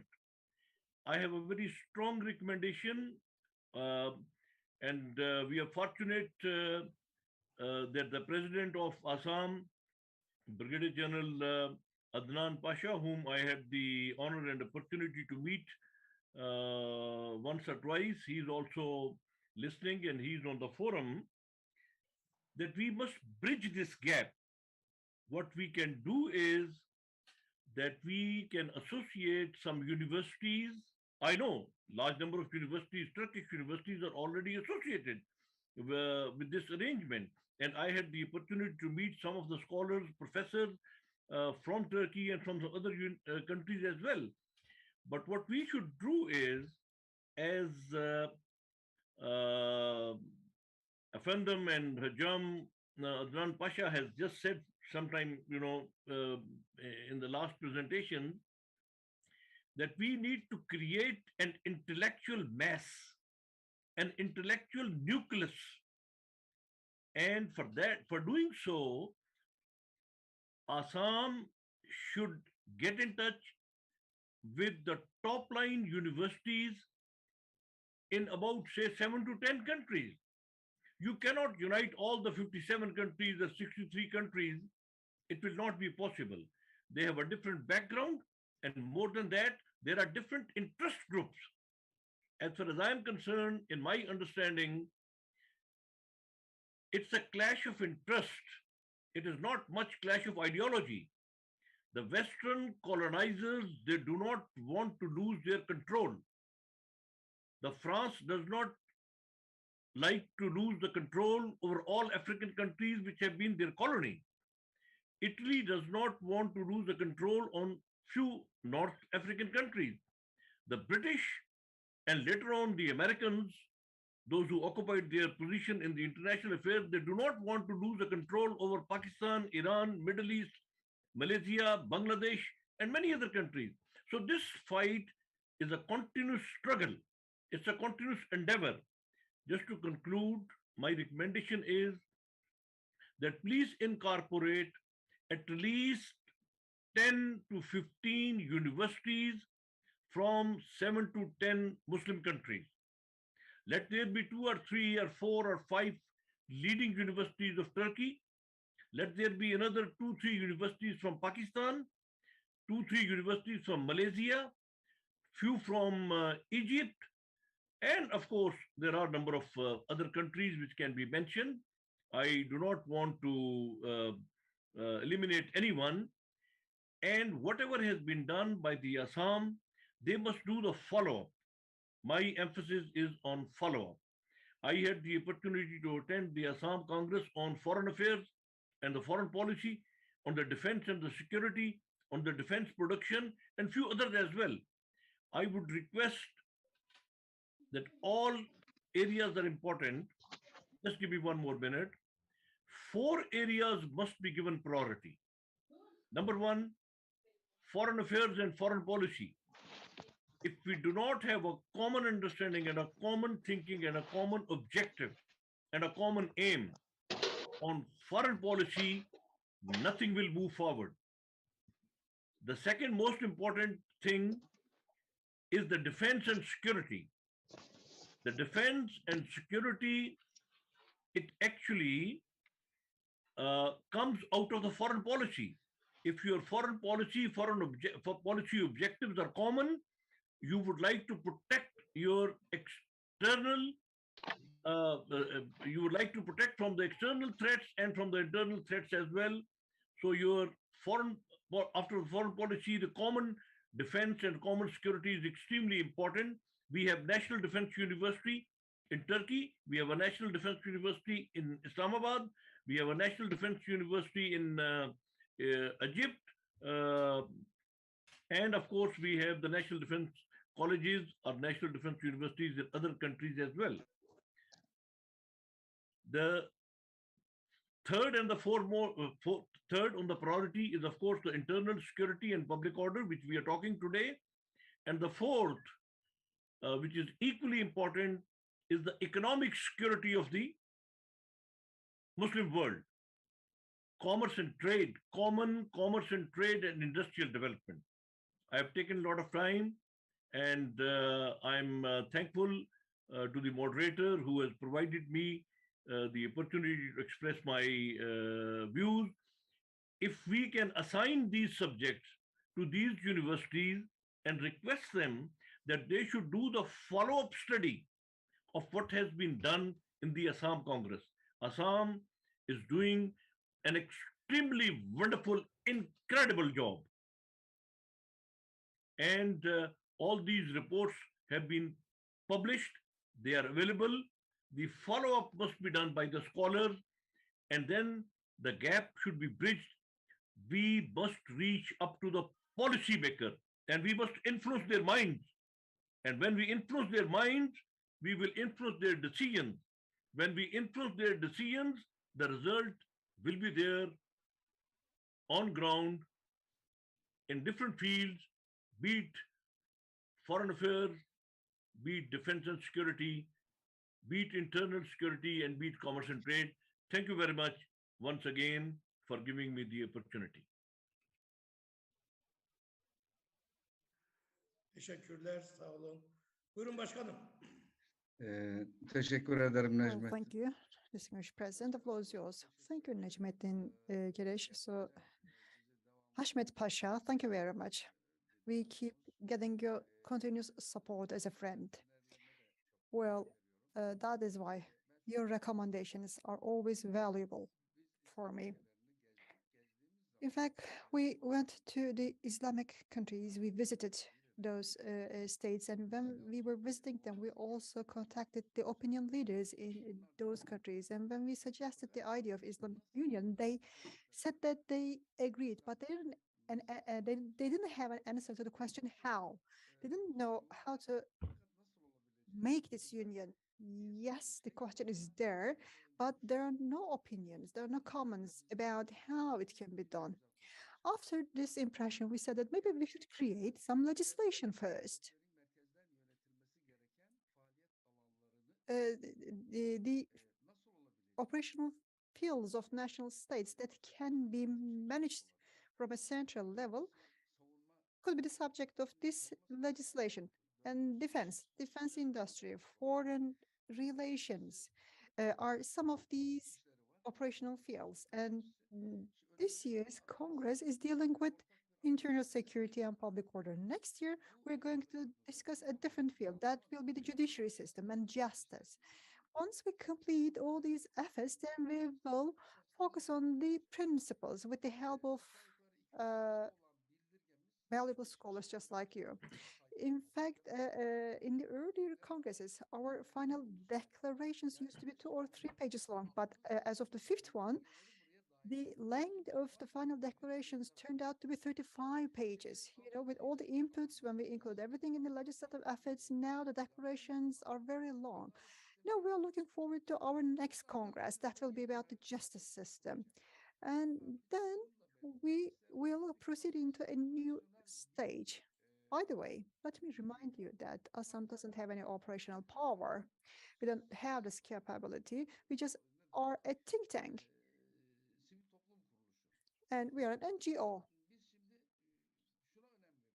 That is why, for the time being, there's something important for us. First, the awareness should be raised in the Islamic community about the Islamic Union, because 1/5 of the geographical surface of Earth belongs to us. About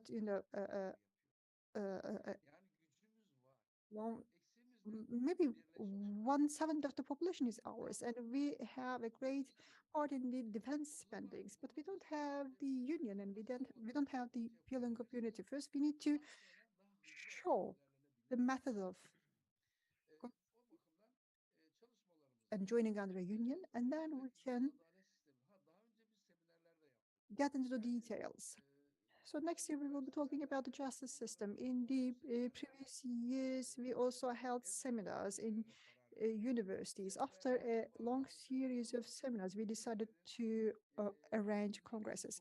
In the seminars, in fact, we explained the national power elements, and we identified 8 fields, and we created a data bank.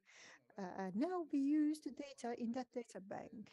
We use this information in order to make some more progress, and hopefully next year we are going to discuss a common justice system. We're going to identify the principles for such justice system. Of course, we're going to publish the final declarations. First, this year, we're going to publish the final declaration about the central administration of a common security system. You know, when 57 countries come together, then it's important to decide what kind of organization there will be for the internal security or internal affairs ministry. All these details and principles will be in the final declaration, and we're going to do the same next year for the justice system. And then we're going to start and draw a new roadmap. And probably in that roadmap, we will discuss how the prevailing problems in the Islamic states can be sorted out. But still, we are not an operational power. Our aim is to raise awareness in the community. For example, that can be the format of a union. That can be the central management modality. That could be the ministries. Those could be the subunits. What we do is just limited to awareness raising, and then everything will be better. So I think the critical part is about raising awareness in the community and to create a model that is going to answer the question of how. Once we create the initial model, there may be more elaborated models to follow. And some scholars may just reflect on it. They can offer and propose some more attractive models, some more novel models. It's important that we create and initiate the first model. So we try to create this initial model for Islamic states. This is what we're trying to do, dear Hashmet Pasha. But our lifetime will not be enough to do all these. That is why we are trying to train and educate the young Correct. people, and we will be working towards this goal as long as we can. Thank you very much for putting this matter into discussion. That was a nice opportunity for me to talk about this. Hopefully, once we complete this series of congresses, we are going to consult with you and get opinions about how more progress can be made afterwards. Thank you very much. You are a giant, and giants have to carry very heavy burdens, but you have to stand up straight and smile and happy. Mehmet, be happy. Keep your chin up. Even if we die, keep your chin up. Don't Correct. think that the wheels will be always stuck in the mud and pit, but we will have the future. We will have the tomorrow. It doesn't matter if it is a sunset, it is always our day tomorrow. This is how I would like to conclude this session with this poetry. Thank you very much, distinguished participants. Now we are giving a break Mr. of 20 Najmuddin, I minutes. just want to say one sentence, only one sentence. Buyurun. Yes, Buyurun. please. Thank you indeed. Uh, I would like to extend my very personal and sincere thanks to Effendem and Hujam, Brigadier General Adnan Pasha, for his very kind words and for and for his vision of creating intellectual and academic awareness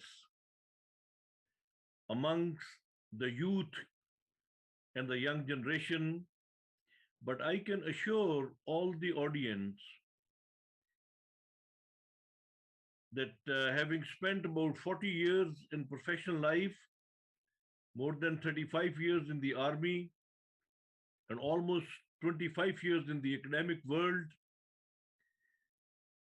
while I discuss and talk to the young generation in Pakistan, or in Malaysia, or in Turkey, or in different other countries,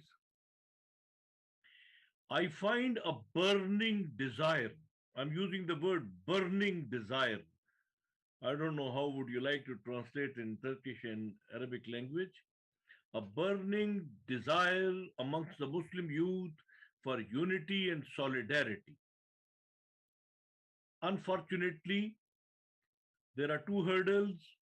One you are already handling, the common understanding, the correct understanding how to do it. They have a desire, but they do not know what to do. They do not have a direction. So this desire is being handled by you, by people in Assam and many other scholars. May Allah reward and bless you all. The second problem, of course, is the leadership, which the operational aspect, which Brigadier General has already said. There is a lack of leadership. Even if there is a bit of understanding of what needs to be done, there's a problem how to do it and who will do it. I can assure you it will happen in our lifetime. The desire is so strong. It's so strong that people are looking for the leadership within their own countries, and people are looking toward the leadership which can lead the Muslim Ummah and the Muslim world at international forum. So my all prayers, my sincere prayers are with you and with all those who are making the effort for Islamic unity and solidarity. Allah Razi olsun. May Allah bless you all. Amin. Amin. Çok teşekkür ederiz. Amin. Thank you very much. That's the end of this session. And we are going to meet again at 2:30. So we're going to eat something, we're going to pray, and then we're going to start with the third session. Hope to see you back at 2:30. See you.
Saygıdeğer Assam yetkilileri, saygıdeğer dinleyenler, saygıdeğer konuklar, değerli hocalarım, kıymetli öğrenciler, saygıdeğer basın mensupları. Distinguished officials of Assam, distinguished scholars, participants, distinguished young participants. Welcome to our third session with the theme of internal security concept in Islamic unity. I would like to give the floor to our first speaker, Mr. Miraj Aslan. He will be speaking about technology-based integrated solutions for common public order and security in the world cities. The floor is yours.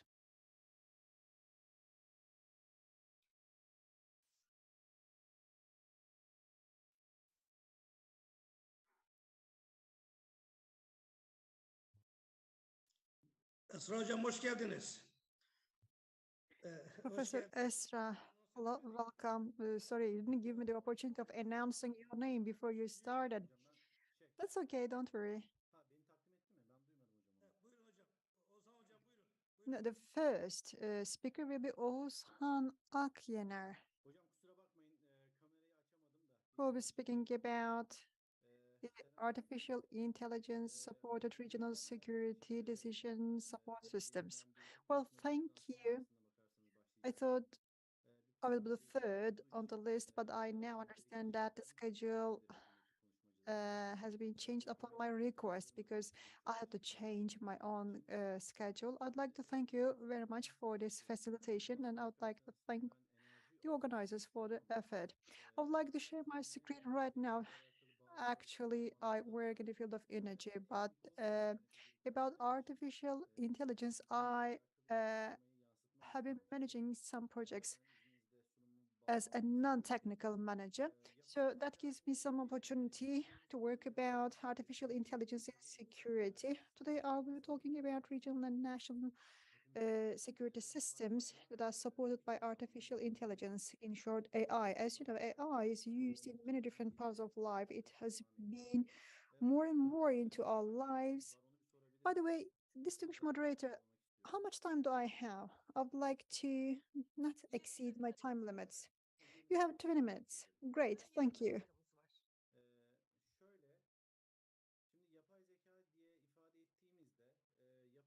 Let me start by defining what artificial intelligence is. Artificial intelligence is different than some circuitry that cannot decide, that cannot learn because they don't have the capabilities. But you know, certain chips and chipsets and machines and computers and software can learn, can analyze, and then can make certain judgments and can make decisions. This is why we call this kind of software as AI, artificial intelligence, because they can act like human brain and human intelligence. They can just try to see what is behind the wall and they can try to take actions accordingly. And they can always make the most optimal decisions, and they can keep everything, all the conditions in their own systems, and then they can make the most optimal decisions. They continuously update the decision systems, and they can analyze many factors at the same time. They can always make some successful decisions, and they can always evolve to a more successful system. That evolution depends on the capabilities of the machine or the computer. And in fact, if there are a lot, they can start implementing the decisions that they make. There can be some risks associated with that, but there can also be many opportunities associated with that. We use a lot of artificial intelligence. Probably you have chess a game on your smartphone, or Siri application on iPhone, Facebook, the robot cleaners in your houses, Google Ads. They're presenting you some commercials based on your searching inclinations, or smart and intelligent traffic signaling systems, autonomous vehicles, Tesla cars, and hopefully that will also be a part of our TOG local-made car. And also in some aircrafts, just like the F-35, these were not given by the United States to the Turkey unfairly. And we can easily see the examples of AI in all these machinery and equipment and devices. In fact, the most important argument for withholding F-35 was related to the AI component because simultaneous and synchronous organized attack mechanisms could be instructed by the AI, land, marine, and navy and air elements could be controlled by the AI at the same time, and all these features are available on F-35. If we cannot buy F-35, then we will have to buy something better for the sake of our national security. As I said before, there are many systematics that can be controlled by AI. It could be perceptions and many other networks. You can use AI in many different ways, and you can easily use AI in internal security too. And some initiatives have already been taken. Cameras. As you know, in many spots, in many places in our country, there are the cameras. China has been using the AI systems very efficiently for their internal security. Everyone's smartphones are interconnected, and they have this application called WeChat. It is just like your ID on your smartphone, all your shoppings, or a change of location, any search that you make, any tendencies that you show, your job, your spendings, expenditures. In fact, all this information collected with the WeChat and similar applications, camera systems, and other software. All this data is obtained, processed in order to understand whether you are a threat element or not, and understand whether you need to be taken into consideration for national and international security. And Chinese government can use these options in the most comprehensive way. Think about a city, think about a region and its internal security. The more successful the pilots are, the more widespread those practices will be at international level. And drones, some information that can be retrieved from smartphones and devices. These are all different elements. In fact, there are also some applications that can retrieve your data from your smartphone. They are read and they're sent to different storages. And there are public data pieces and publicly available data, the census, environmental data, and many other types of data. When you accumulate them all, and when you set up a synchronized system with its own intelligence, then it can be used for energy modeling, for internal security, for public order, for risk analysis, for environmental risks, for migration and emergency planning. All the data that you collect in this framework, it can be uploaded into your urban development plans, and you can also integrate the meteorological data into this system. Yesterday in Turkey, there was a national earthquake drill. For example, you can easily make some simulations, and you can do your emergency planning with the help of simulation, and you can identify risky areas. Well, Coastal Guard, social analysis, security, border security, terrorism, smuggling, trafficking, chemical, biological, radiological, nuclear threats, and many other threats can be covered by the AI. Let me give another example related to the refugees. Turkey has been hosting a great number of refugees. They come with their own smartphones.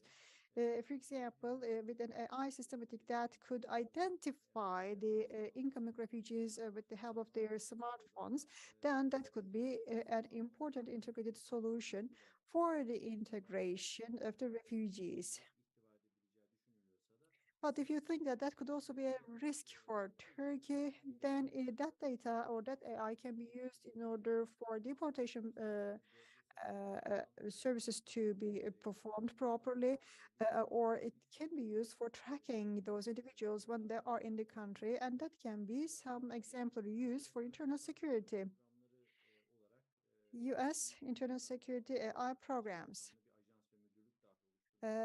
In the US, there is a big agency and directed for this purpose. They have a vulnerability analysis center and headquarters. They have a cybersecurity agency. They use the AI in order to understand and identify cybersecurity threat indicators. And they have some information to interpret individual automatic identifications. They have also the TSA Transportation Security Agency, and they are controlling the safety and security transportation with the help of AI. About each bullet point here, they produce pages and pages long reports, and they share it with public.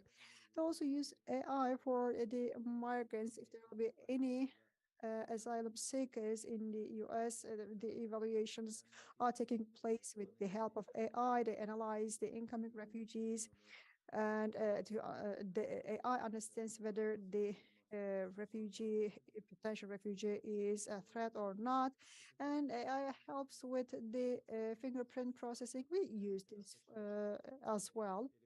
Mobile surveillance, electro-optic, infrared, radar, all these solutions are integrated into a border security mechanism. In a different example, these are all different units processing different data, and the data is uploaded into the database of the AI. They are compared, and then they are used for different services in the US. US has been working on the system for a long time. AI is about bringing together a lot of different data, processing this data synchronously and simultaneously, and many of our solutions can be sorted out in a better way. We can set up these systems. We can have a system for clean towns. We can have a system in order to collect and treat the industrial waste, the urban waste, and we may use AI in order to understand whether we really pollute the environment or not. I am originally from Gönen district of Balıkesir in Turkey, and there of course, there are many inspections going on. These inspections are made by the Ministry of Urbanization, but I know that before the inspections can start, they play with data, they manipulate the data. The polluters are actually polluting the air, land, and the water. However, they change the data. If necessary mechanisms can be created, then some cleaner city planning can be made with the help of AI. And just like an example I have given, dynamic emergency road and traveling plans can be created for emergencies. You see in these pictures, there are some citizens, and mobile systems can be used for them in order to inform them. And it can be understood how many people are taking into consideration the notifications made or the information provided by the authorities. And you can use it for sociological purposes. You can make some profound social analyses by including income level, education level, and other data. And Google Maps already suggests you different routes in order to reduce your fuel consumption, but you may have more information about the town that you are in compared to Google, and you can install a system that can offer better fuel saving recommendations.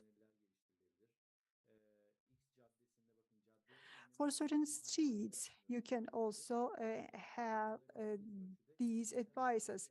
It depends on how much data you can collect. You can operate at urban level, or you can operate at street level. You can have easier criminal screening, and you can look at the crime index. China, for example, has installed some systems, and in the areas that they don't have cameras in, they can already screen for the criminals. In the CBRN defense system, you can make use of AI, and you can set up your system in order to defend your borders or defend some areas You can develop the system in the way that you like.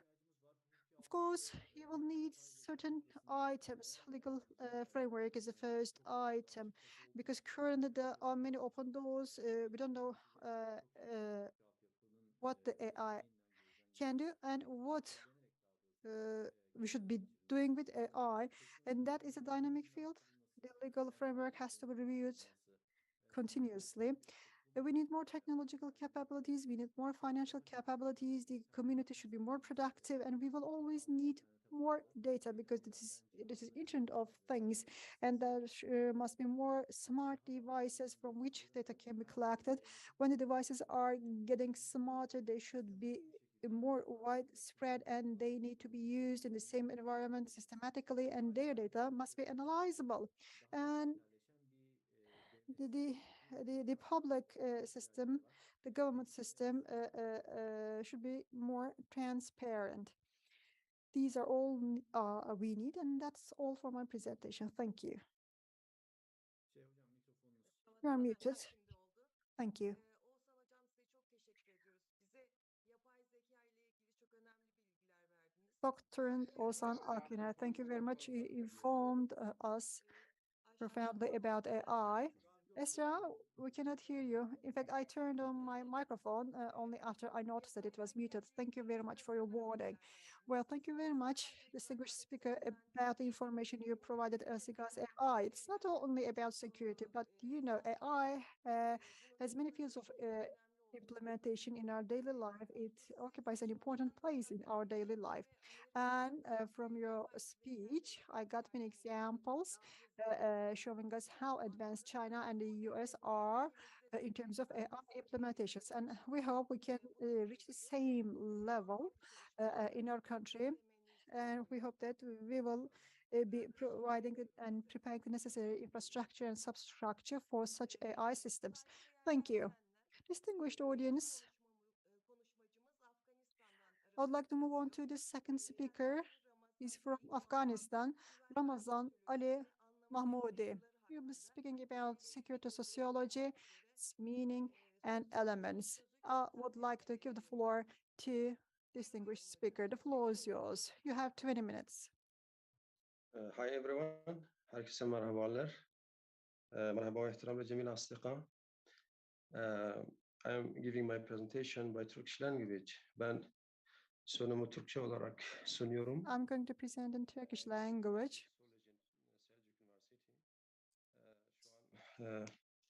Selçuk Üniversitesi'nde doktoram yapmak üzereyim. Tezimin son aşamasındayım. I'm Evet. about to complete my thesis statement in Selçuk University. Yes, moderator, you are right. The title of my presentation is The Security Sociology. Bunun Security Sociology, Meaning and Elements is the full title of my presentation. Let me start sharing my screen. Görebiliyor musunuz hocam? Can you see my slides? Sesim geliyor mu? Duyuyoruz By the way, sesiniz can you hear me? We can hear you. But do you see my screen? No, you have not shared your screen yet. What we see is just your video and camera, but not your slides. Okay, hocam. I'm sorry, let me check what's going on here. Yeşil oka basarsanız paylaşırsınız. Tabii ki onu yaptım da. Sorun nedir?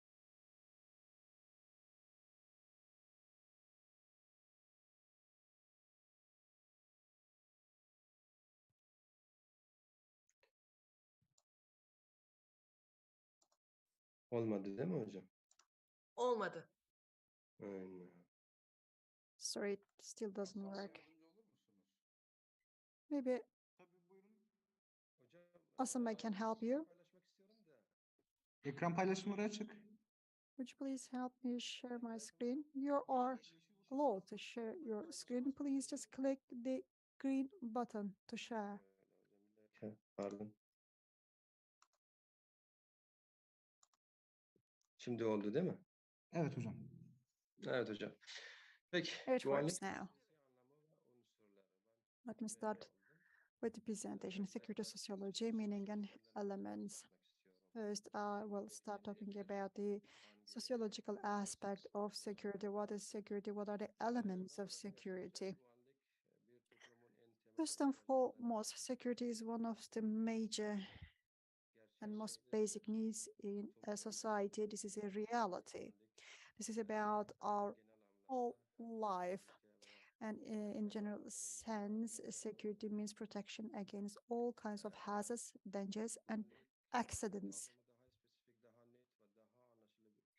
The concept of security divides into more specific, clearer, and more understandable components. The topic of security has been studied by many sciences, including sociology.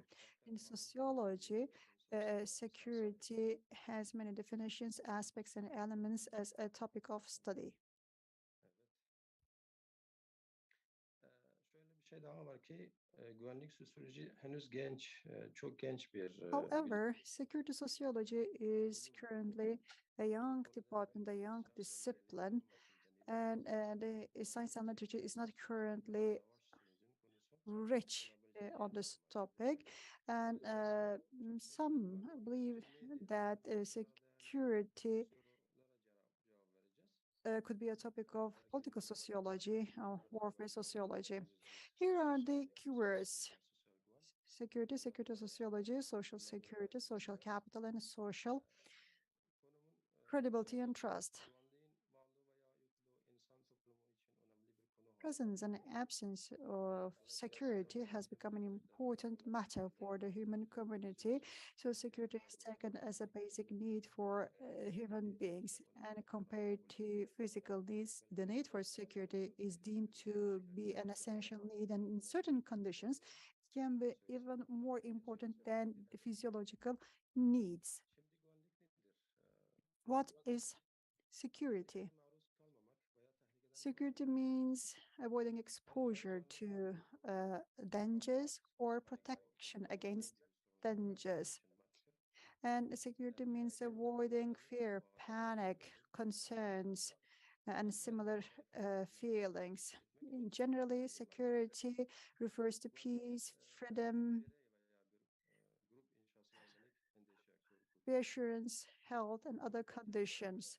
In fact, security is the condition where an individual or a group of people are protected against any concerns, worries, fears, dangers, or threats that are directed at them.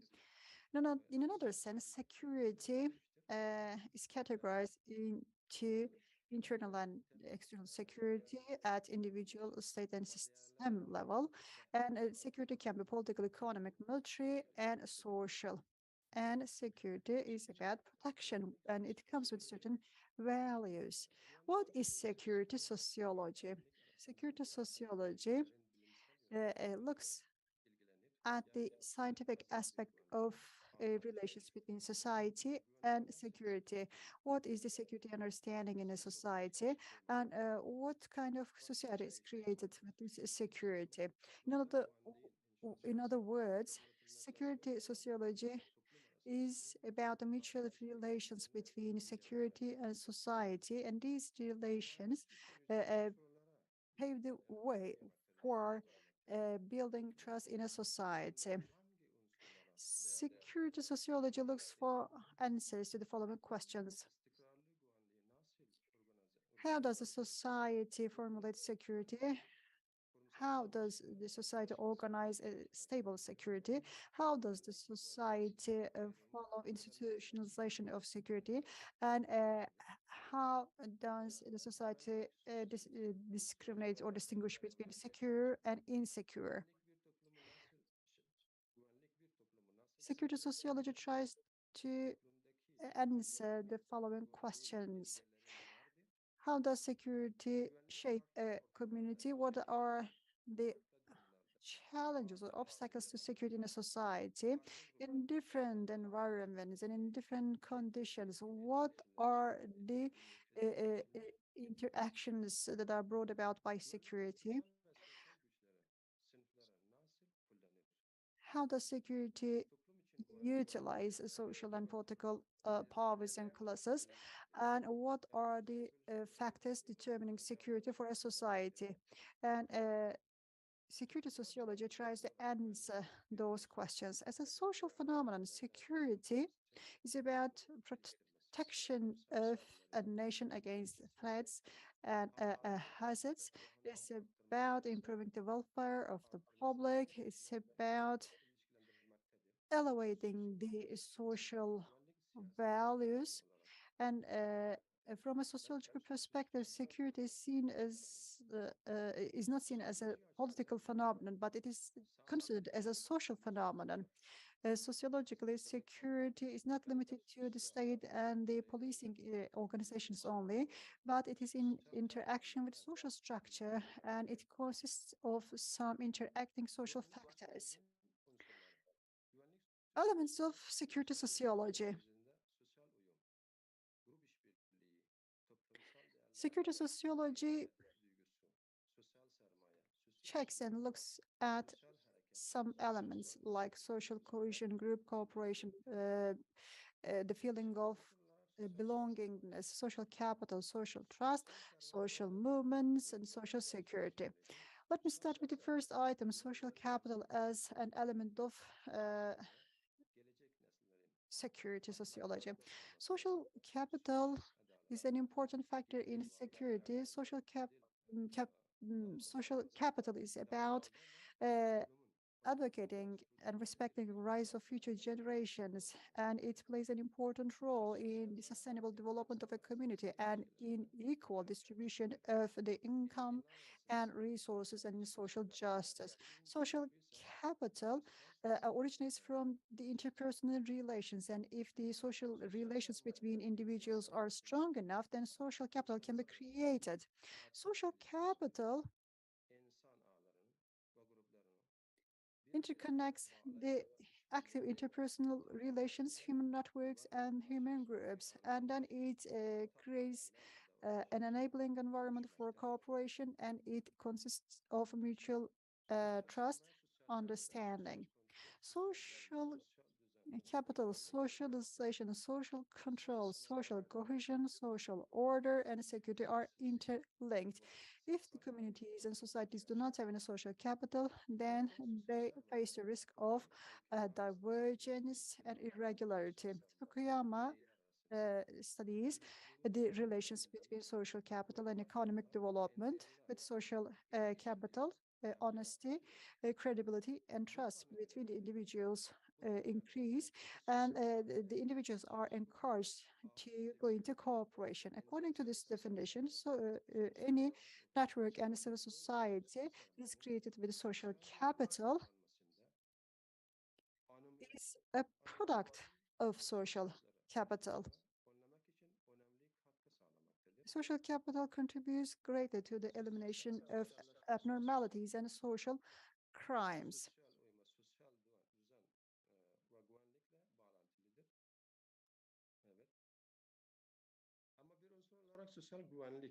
Social security as an element. Social security is a category that is shared by the individuals and the government, and it's their shared category. The state and the society are getting more and more integral, and in fact, insecurity of both should be a phenomenon to be observed. If there's decreased trust between the people and the state, and if the state has some lessened control over the societies, then you will, and with the increased separatist movements, with increased migration and flow of refugees, with increased political and social conflicts, the security happened to be a major problem in the world. And there are many examples from different parts of the world in this regard. In general, the feeling of security is expressed as follows. Suppose that you live in a village, or it doesn't matter, you can live in a town center, and you can have some expensive movable property, and you should be able to carry all your expensive jewelry on you in the town center, and you should be able to park your car safely day and night. You should be able to walk in the neighborhood, and your children should be able to go shopping at night or during daytime. They should be able to play whenever they like. They should be able to go to school, and they should be able to walk in the along the streets of the neighborhood, and all the individuals should be able to use the parks and recreational areas in the neighborhood, and the buses, metro stations, shops should be available, safely available for the individuals. In all these conditions, you can say that you have security in your settlement. Social trust as an element. So I talked about social capital, social security, and now social trust. It's about the trust that you have for the foreigners and for their communities, especially if you are not very familiar with those foreigners and the communities. Uh, because people expect each other to follow their own social rules and the already accepted norms. Social trust creates a practical, convenient, and strategic environment. And based on social trust, the communities may cherish and advance safely. Social trust is an important aspect of human and social relations between individuals, groups, and social institutions. So, social interaction between individuals and social groups and mutual actions can be created with the help of social trust.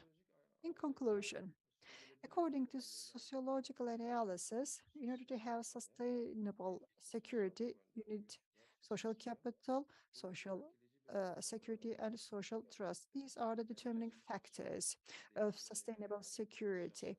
And for social change, social capital and social security play an important role. According to the security sociology approach, security is linked to the social background. So security is a social process. As for security sociology, security is elimination of the lack of trust between individuals, groups, and between individuals and states, the governments. So the main idea lying under security sociology is the safety and security of individuals and social groups. Social capital, social security, and social trust are the major items in creating security in a society. You need all these three categories very strongly for sustainable security. I would like to thank you very much. That's all for my presentation.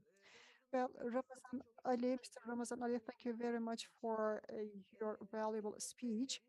Well, of course, almost all the communities, all the societies today have to face certain problems, and especially in the globalizing world, there is discussed of water and energy. There's poverty, climate change, migration, terrorism, and all these factors show us that your topic, security sociology, is becoming more and more important. We understand from your proceeding that social capital and social security are important and major factors in this framework. Thank you very much for the valuable information that you shared. And in parallel with your proceeding, now we're going to listen to another speech from Malaysia. They're going to present us a different perspective. Shelia Ainun Yusuf is taking the floor in order to talk about cybersecurity and defense. And I would like to give the floor to distinguished professor for her presentation.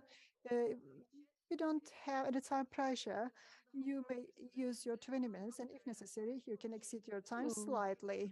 The floor is yours. Thank you. Hang on. I think I've lost. Oh, no.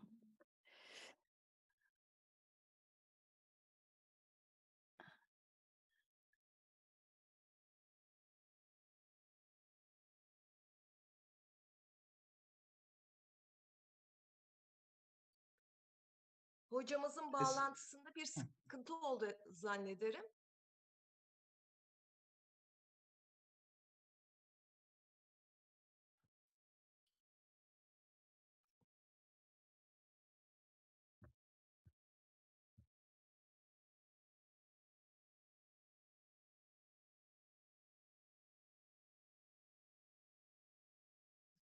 Hocamın bağlantısında bir sorun olduğu zannediyorum. In the connection of the professor, should we wait or should we continue with the next speaker? Hemen çözülebilecek bir problemse If this is a problem that could be solvable right away, we can wait. We can.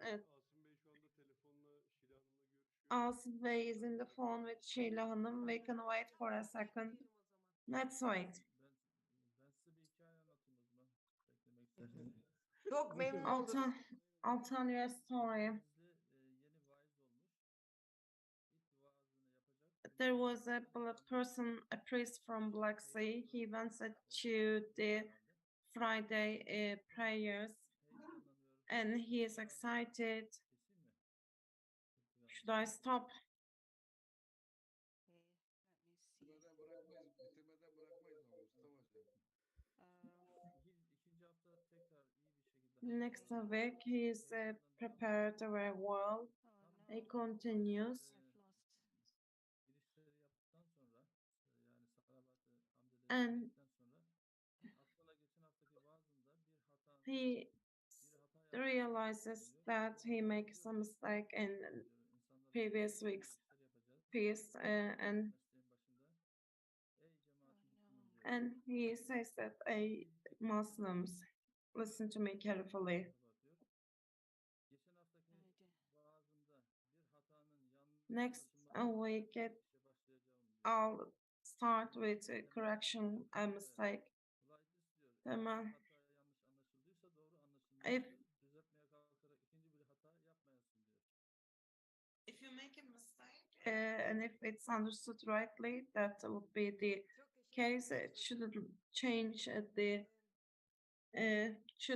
you shouldn't change it and make it understood. Gördüm kendisini ama Do we have the speaker among us?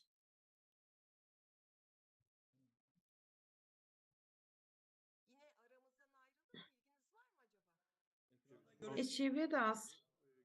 bağlanmaya çalışıyor şu anda. She's trying to connect. Let's wait.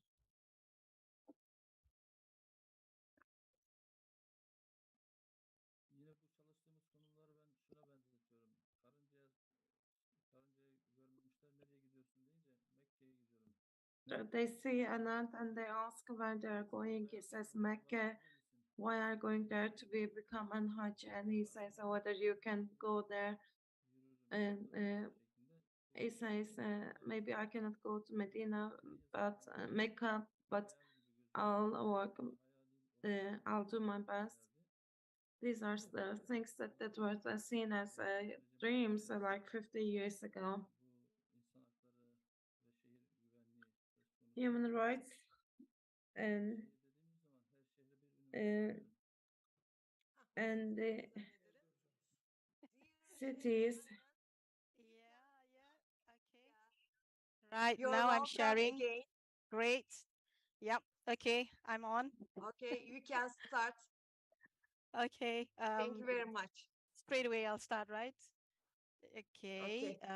Well, my research here is, focus on cybersecurity and defense, and why is it important to maintain public order and international internal security of Muslim nations.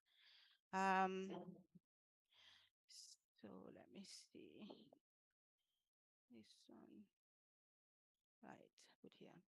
So here, cybersecurity, it means the protection of computers, networks, and data. And this is a very serious concern of individuals and organizations, public and private, as well as national and international. Cybersecurity is not only technical, but it's also political. And as you can see later, it's also economic, legislative, and it gives also social problems.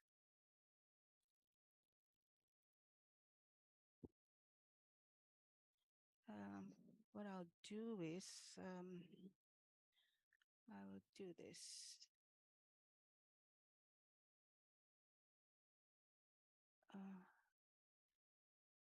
Sorry. You can see the statement one. You can? Yes, we can see. I just want to make it bigger. It's okay. It is. It's all right? Okay. All right. So cybersecurity, okay, I'll have 5 statements to highlight the importance of cybersecurity protection. Can you hear me? So here, cybersecurity protection is especially crucial for the defense of any nation, as any data breaches or cyber attacks can lead to public disorder and a threat to internal security. And now, as we can see, the Russian invasion of Ukraine is also a threat to global security. So nearly 40% of the World Economic Forum leaders cited cybersecurity as a clear and present danger to the global economy. So if data breaches and cyber attacks are not efficiently managed, it can lead to a crippling of the economy and eventual downfall of a nation, which we will see later on those cases. Now, with technology constantly evolving, cybersecurity becomes more and more of a concern, and government has to really invest in cybersecurity technology. So today, nation states are faced with cyber attacks on critical infrastructures to cripple their economy and lead to eventual downfall of the nation. So what is critical infrastructure? So these are sectors, important sectors like information and communication, banking and finance, energy, physical distribution, and human services. So if you attack information and communication, you are also exposing the other sectors, and they're going to be vulnerable to cyber risks. So cyber risk is now the greatest risk facing our economy and is a global problem which requires global cooperation. So serious cyber attacks committed or backed by a state against another state can be prevented through international cooperation. And this one, if it could be achieved. So according to the World Economic Forum, Global Risk Report 2021, the top 3 short-term risks are infectious diseases, income inequality, and extreme weather events. But low priority is given to cyber risks to government, nation states, and private companies. So while there is some degree of global cooperation for addressing the above issues, to date, there has not been that same level of cooperation around cybersecurity. So what are the forms of cyber attacks? It can come as cyber crimes, cyber espionage, cyber terrorism, and cyber war. So we will look at state-backed cybercrime. So these are, attacks on critical infrastructure, and there is a new form of warfare, which is a cyber war. So these are hackers who work for the government and have state immunity for their crimes. State-sponsored cybercrime can bring down essential services or critical infrastructures of other countries. They can hack into the network of electricity department and take down the entire grid so that people are left without power for days. So let's look at a case 1. Russian hackers was allegedly carried out a cyber attack on Ukraine's biggest private energy conglomerate, DTEC Group, in retaliation for its owners' opposition to Russia's war in Ukraine. So, however, the April 2022 hack was thwarted as claimed by Ukrainian officials. Let's look at case 2. In 2015 and 2016, the same Russian hacking group, Sandworm, cyber attacked electric utilities in 2015 and 2016 that cut power in parts of Ukraine. So the Ukraine energy providers have constantly been the target of Russian hacking teams since Russia annexed Crimea in 2014. And this one, the US Justice Department blamed Russia's Military Intelligence Service, GRU, for these cyber attacks. Now, cyber threats, these are some cyber groups have threatened to attack, because they are retaliating against the US government for perceived cyber offenses due to the Russia's invasion of Ukraine and the unprecedented economic costs imposed on Russia. So some cyber crime groups have publicly pledged support for the Russian government, with the threat of such cyber operations coming in retaliation for perceived cyber offensives against the Russian government or the Russian people.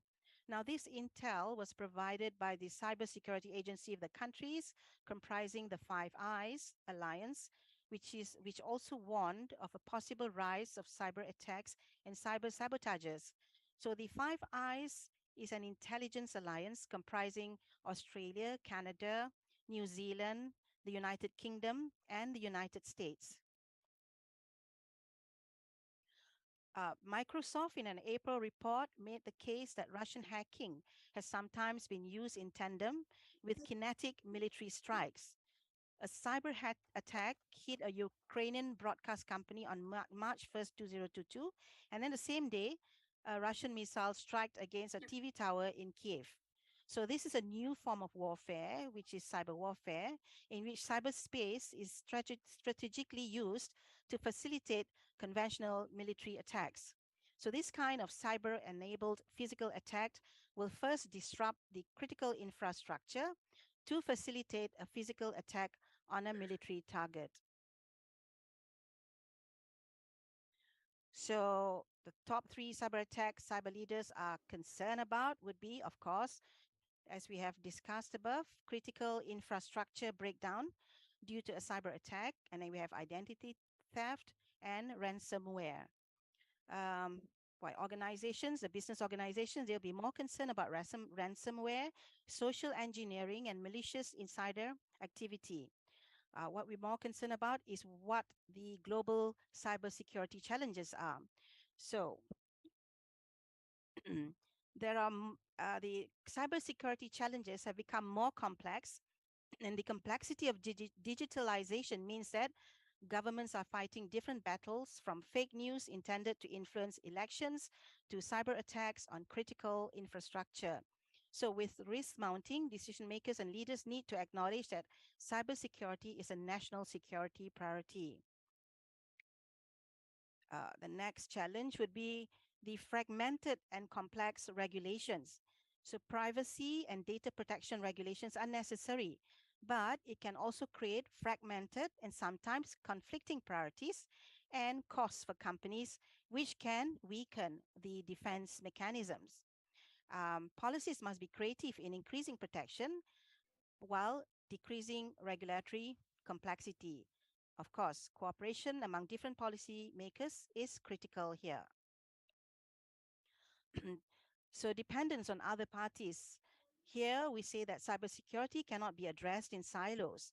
It is vital to have an inclusive and cross-collaborative process involving teams across different business units to make sure there is an acceptable level of visibility and understanding of digital assets. Lack of cybersecurity expertise. So this one comes at the top of most cybersecurity challenges, the cybersecurity skills gap. Organizational priorities should include a proactive plan for each business to build and maintain its own cybersecurity workforce. And this is one thing, it's so difficult to track cyber criminals because cyber attack poses a technical challenge of identification of the offender, as it is concealed through the use of several networks. So policymakers can help by working with cybercrime experts to establish internationally accepted criteria for attribution, evidence, and cooperation in pursuing cyber criminals and bringing them to justice. So if there are cyber attacks, of course, we have to have cyber defense. So frontier technologies like AI, robotics, quantum computing, and the ever-evolving adoption of the Internet of Things, cloud computing, blockchain, and remote working or distance learning models represents the future of our digital world. But as hackers get more sophisticated, so are the tools to stop them. And some popular forms of cybersecurity technology include artificial intelligence, AI and machine learning, intrusion detection and prevention systems, anti-malware, mobile device management, network access control, next generation firewalls, and authentication and authorization. However, it will be shown that even these tools are inadequate. So what is the weakness or inadequacy of traditional cyber defense? What was said by a IT expert, it was because of the static nature of solutions. Most solutions are static in nature. For example, computing devices, systems, and data are within a fortress which has layers of defense such as access firewalls, intrusion detection and intrusion prevention systems, anti-malware software, access control systems, continuous monitoring systems, and log systems. And if an attacker can bypass the layers of defense, then they can get access to valuable information. So it is also said that it's inflexible. There is no integrated approach. So traditional cyber defense is not flexible in dealing with variations of attacks or with zero-day attacks. So the available approaches are either only about strategies or only about tactics. There is no integrated approach that deals with both levels in a systematic way. So what is needed is a new dynamic cyber defense that integrates both levels. So let's look at this. I'm not very tech savvy, but I can see that I can understand the logic behind it. So here, what is recommended is the mobile target defense. In this case, it is designed to confuse the attackers by continuous and dynamic changes, which is intended to increase the cost, complexity, and failure rate of the attack. And then this one, mimicry defense, it aims to improve the anti-attack capability of information devices through endogenous mechanism of its construction, if you can understand that. So then now the countries are going towards cyber resilience. So we have if you look at this picture, you have the cyber security at the center, cyber resilience around here, and then the residual risk is the cyber risk. So here we'll be mitigating the risk, those two levels. So let's look at the world government's approach. It appears that governments are pumping up on building cyber resilience since February 2022 due to the ever-escalating cyber threats from state actors and criminal groups. So without continuous investment and commitment to cyber resilience, organizations will be more vulnerable to cyber attacks and thus more likely to endure reputational, financial, operational, and safety impacts. So let's look at the United States of America. The US President Joe Biden had signed the Strengthening American Cybersecurity Act 2022 on March 15th. So this act requires companies dealing with critical infrastructure to report substantial cyber attacks to the Cybersecurity and Infrastructure Security Agency, which is the CISA, within 72 hours, and all ransomware payments within 1 day. So what this disclosure law or regulation has done was to change the perception of a cyber attack from a private company matter to a public threat or disorder. This legislation comes as part of a trend following the kernel pipeline attack in May 2021, when President Biden signaled a new role for cybersecurity and asked for a whole of government approach to cyber threats.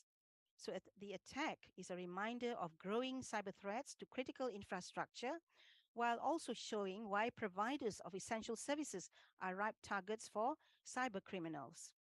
So the European Union has followed suit with several new directives and regulations and additional funding, specially aimed at enhancing the EU cyber resilience and the role of EU institutions, as well as facilitating greater cooperation between member state bodies.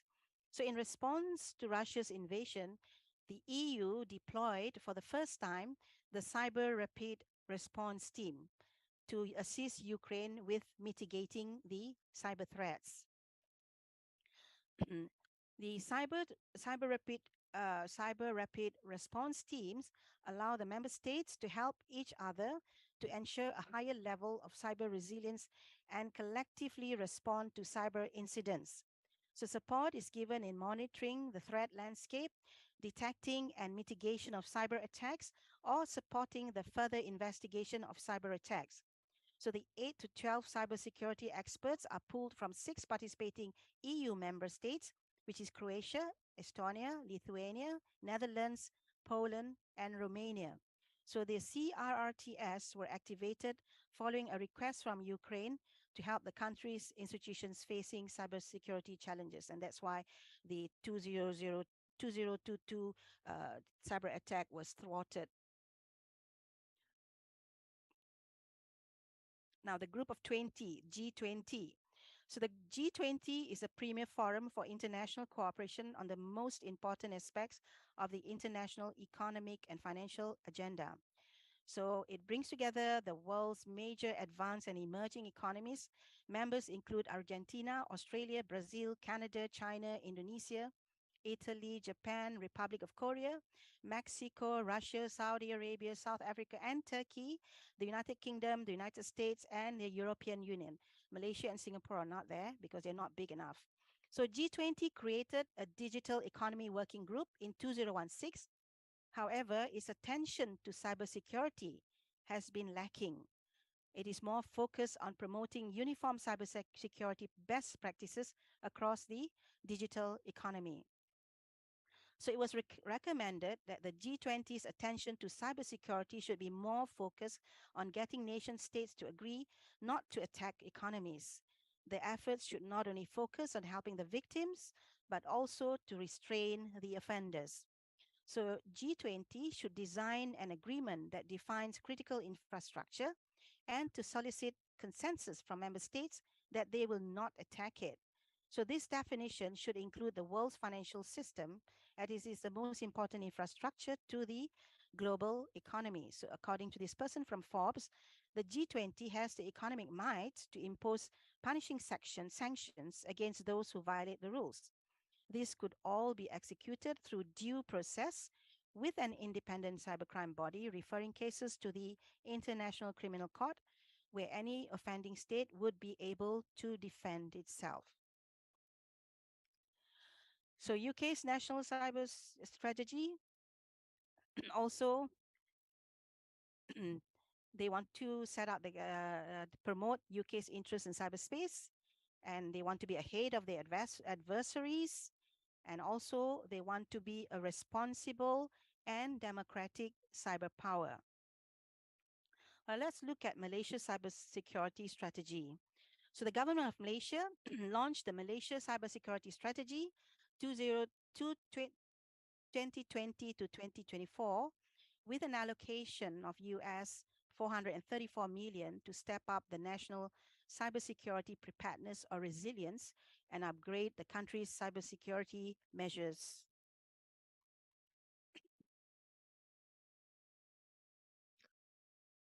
So the MCSS outlines 5 strategic pillars as guiding principles to improve the country's cybersecurity management over the next 5 years.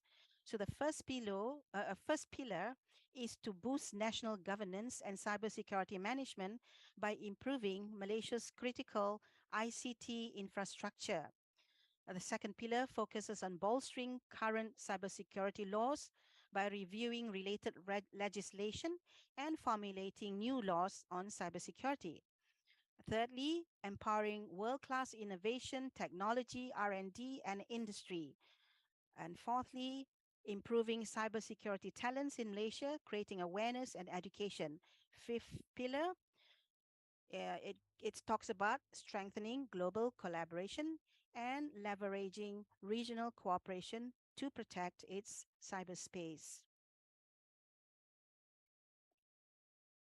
So my recommendations here for ASRICA is that ASRICA should design its own integrated and dynamic cyber defense framework that is systematic and cohesive. So this one, a model framework can be designed here.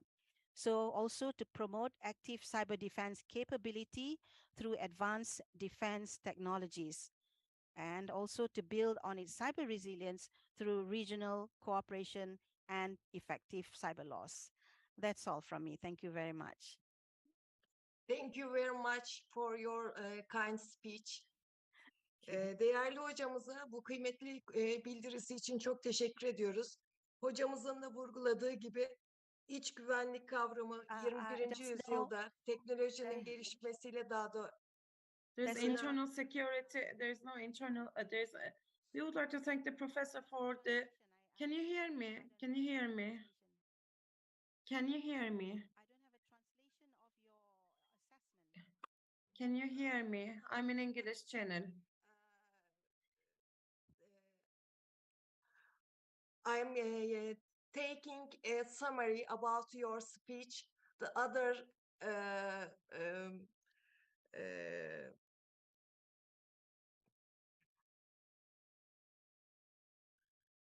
people, okay? And then if you have any question, we ask you as a English. Okay. Okay? Okay. Tamam, tamam, tamam. Evet. Hocamız ben hani kısaca da özetlemek istedim. Çok da kıymetli bilgiler verdi. To make a summary of what she said, she provided very good, valuable information. We know that this is important. We know that there's a development of technology, and in geographical borders that are the threats and dangers for public order and peace. Of course, these are important to be ensured. And of course, our professor talked about us, attracted attention to cybersecurity, economy she pondered on, and that there could be the fallouts, and for that, they can, she gave information about it. And cyber security, of course, have been separated into camps. And for cybersecurity cannot be ensured 100% with all the information. And she provided her information as well. So if you want to have any questions, you can ask the question. From Singapore, we have Muhammad Shahzad.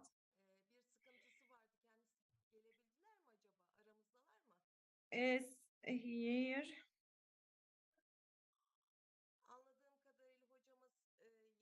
I guess the professor is not here. Hocam kendisi gelemedi. Kendisi katılım sağlayamayacak. Değerlendirme He won't be here. olacak. He won't be here. So is there any questions to any of the speakers or any contribution from the audience? Düşüncelerini paylaşmak isteyen konuğumuz varsa onları dinlemek isteriz. Buyurun lütfen.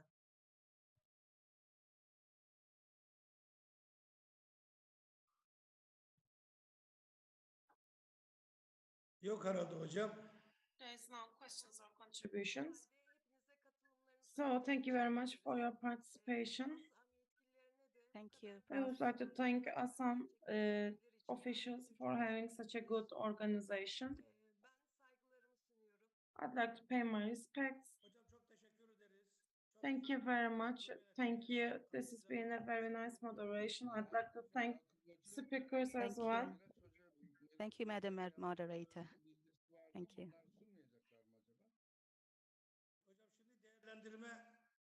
So we are going for the evaluation session.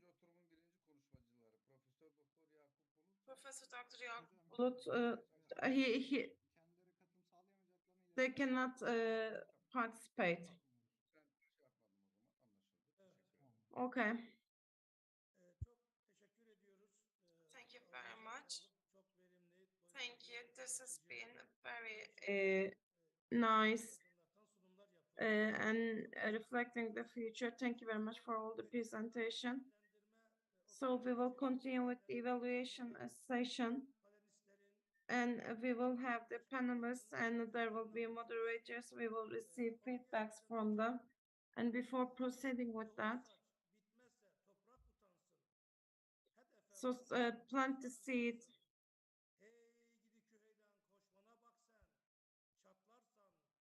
So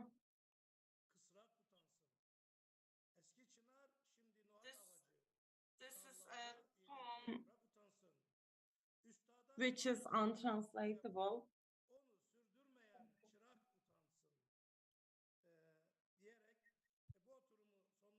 So I'd like to close the session.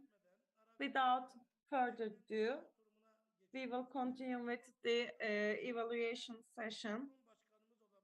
And I'd like to invite the Professor Doctor cannot be here. So I will be the moderator of this session. In this session, there will be the speakers, there will be Congress executives and the board of director members. If there's anyone who'd like to make an evaluation, we can get from them. And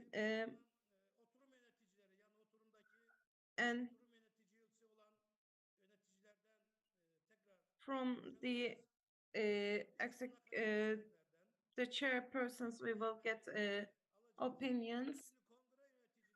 So from the Congress executives and session moderators, if there's anyone who'd like to take the session, take the word, we can give the floor to them. Yes. Can I say something? Okay. Assalamualaikum. I'm not very sure where Assam is heading towards, but we have an existing OIC. So is Assam planning to form an alternative body to OIC? And because OIC is not doing its work, it's not fulfilling its obligations to Muslim nations. So are we gearing towards that direction? That is my question. Thank you.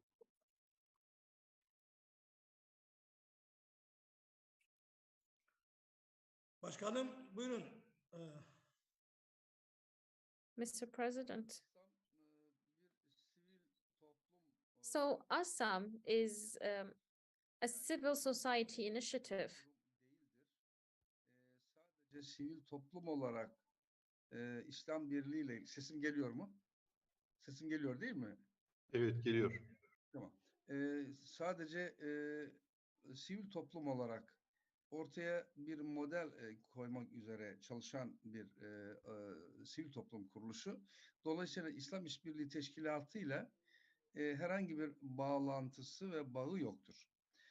O devletin yani Müslüman ülkelerin işte temsilcilerini verdiği Dışişleri Bakanlarının veyahut da devlet başkanlarının bir araya gelerek ara ara. But of course, OIC is a rather different organization.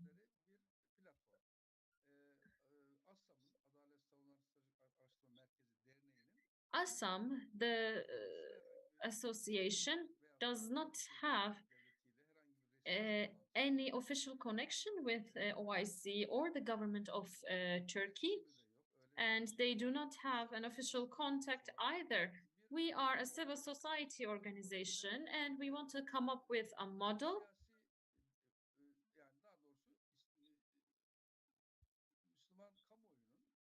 and we want this model, we want to present this model for the benefit of the Muslim society. So we are not similar to the OIC. We have a different structure. OIC is a professional organization, but Assam is a civil society organization.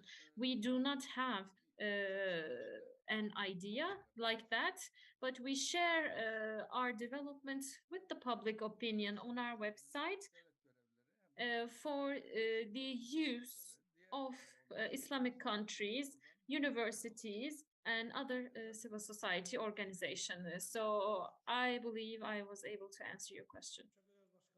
Thank you. Thank you very much. Thank you. Yes, so among moderators or from Assam executives, anyone who would like to take the floor. Sir, Major General Hashmet, you have the floor. Yeah, thank you very much. Of course, I cannot speak on behalf of Assam. The president of the Assam has very elaborately addressed and answered the question. But the question which has been asked by the scholar is extremely important, and that pertains to the sustainability and survivability of OIC. I'm only speaking for the reason that I have spent some time in studying and evaluating the performance and the outcome of the OIC. I'm just showing title of my book, which was published after my PhD thesis. Some of the chapters have been translated in a Turkish language as well. And I did carry out evaluation of the OIC's performance vis-a-vis two extremely important international conflicts, that is in Palestine and in Kashmir. Without getting into the geopolitics, the fact remains that the OIC has not been, I'm not trying to criticize OIC, this is a fact and this is the opinion of number of scholars, that OIC has not been able to come up to the desired expectations of quite a large number of countries, and more so to a majority of Muslim population. That does not mean that OIC has not done anything. OIC, previously known as a conference, actually hardly had any meaning and influence on the Muslim politics. It was during early 21st century that the thought process had been going on, and number of names were suggested and some modification in its charter. The charter has already been modified once. But the fact is that the OIC is not playing.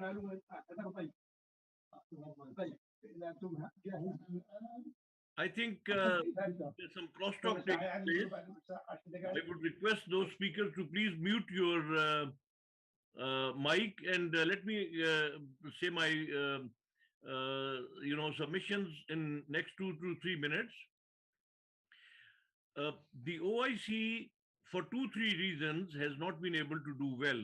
Number one, for its functioning, it needs finances, and it is a hostage to 1 or 2 countries only. The OIC headquarters needs to be shifted on rotation basis to at least 6-7 countries in one form or the other. The basic headquarters, the staff might continue to stay where they are, but other countries need to finance some of the organs of the OIC. Maybe 3-4 countries can volunteer for that. The OIC has been victim of the conflict between 5 or 6 major Muslim countries. We have, let me not name the countries and let me not get into that because that may not be appropriate at this stage. Therefore, the OIC has to adopt a more dynamic and more proactive approach towards resolving various problems which are faced by the Muslim countries. One is the ongoing clash of ideas, the clash of civilization, the clash of values, and the Western world's physical military onslaught for the capture and conquering of the resources of the Muslim world. This is what has happened in Afghanistan with a view to having controlling all the oil and gas and natural resources of Central Asia. This is what had been happening in Iran. The Americans and the British, they have been controlling the resources for last about almost 100 years since the oil was discovered. The Western countries have destroyed Iraq, they have destroyed Syria, they have destroyed Libya for no other reason but to have a control, unchecked, uninterrupted supply of the oil and the control. And that's what they're doing for the control of the Mediterranean and the control of Indian Ocean as well. So my only suggestion is that there is no harm in having a parallel thinking. As Brigadier General Adnan has said that this is Assam is a civil society organization. I suggest there should be more organizations like Assam. They are not meant to challenge the mandate and the charter of the OIC. But if the OIC becomes totally stagnant, if OIC becomes malignant, what does it mean?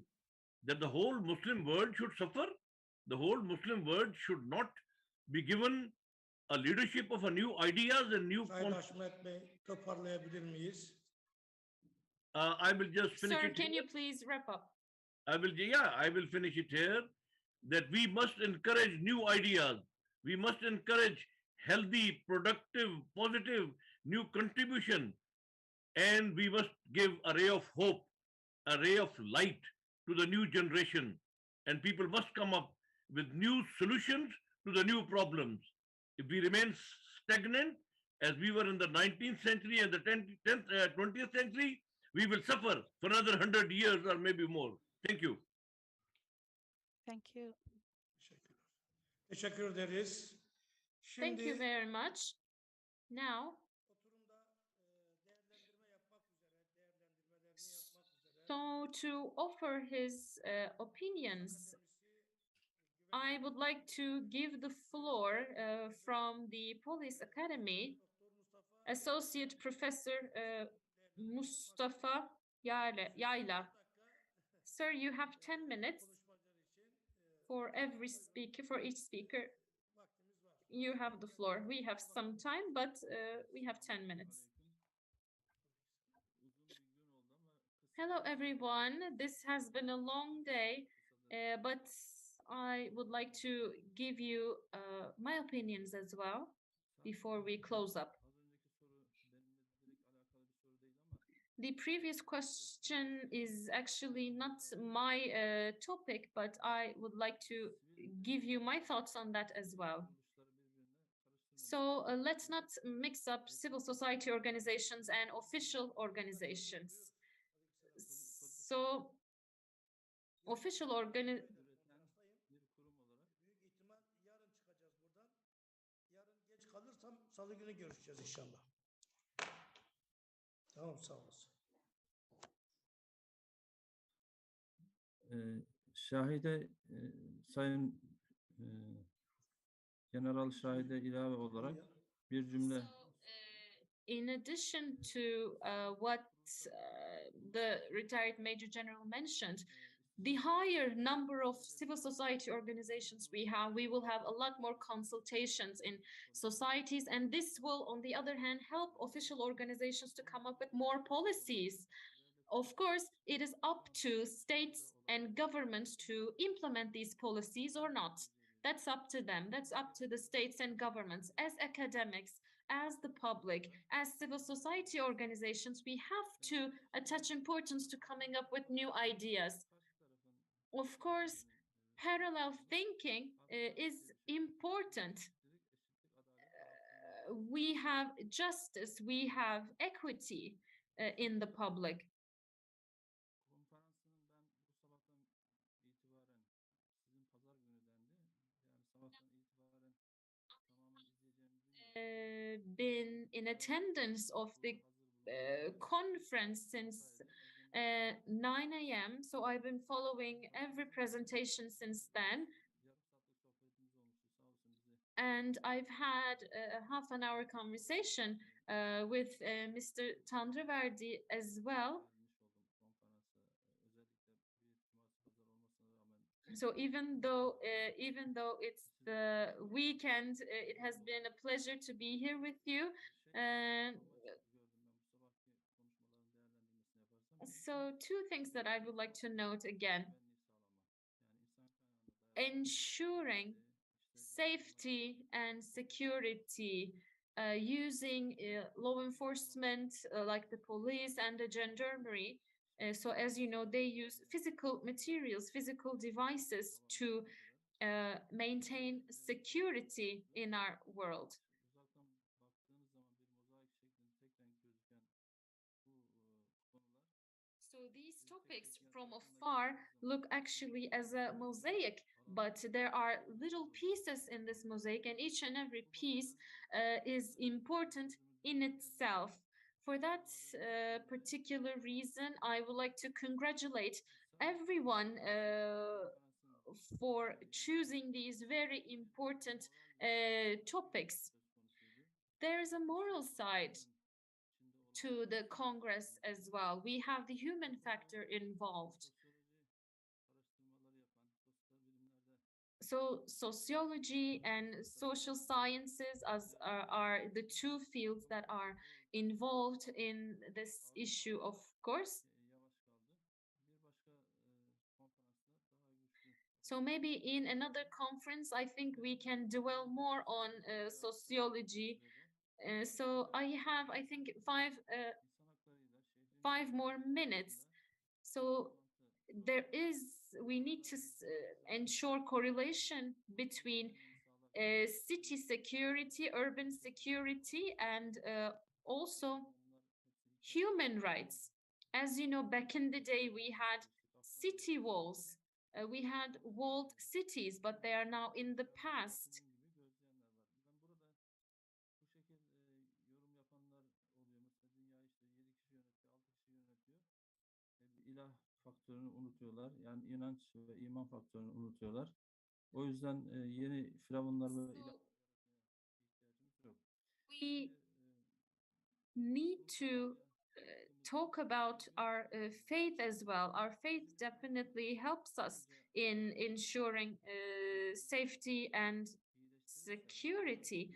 But first, we need to improve the morality of everyone. Humans are moral creatures, so they are responsible for their acts. So what do we mean when we say humanitarian security? It has four pillars: a right to life, and then right to feed our souls morally, and also we have the right to freedom. This could include right of expression, right to exercise of religion. So these are the pillars of humanitarian security. If we do not have that framework in place, then we cannot progress. So without right to life, we cannot talk about food. Without food, we cannot talk about being free from fear. If if we are not at peace in terms of our morals, we cannot talk about peace and welfare. And if we do not have freedom, then we cannot talk about our physical security. ahlaki değerlerimiz olarak insan hakları bağlamında bunları geliştirmemiz gerekiyor. Şimdi şehirlerin Now, insan haklarının güvenlik açısından önemi ne dediğimizde farklı bakıyorlar. Diyorlar ki there are different perspectives, koruması sadece devriye noktalar because establishing a city is not only about having patrols, having law enforcement present. We need also education, we need training. So that's why in each and every city, we need education, we need more training. We have university in each and every province in our country, and we are responsible for improving the existing situation. Of course, we might get criticized by the public, but the criticism is there in developed countries as well. What I'm trying to tell you is that if we improve human rights in cities, and if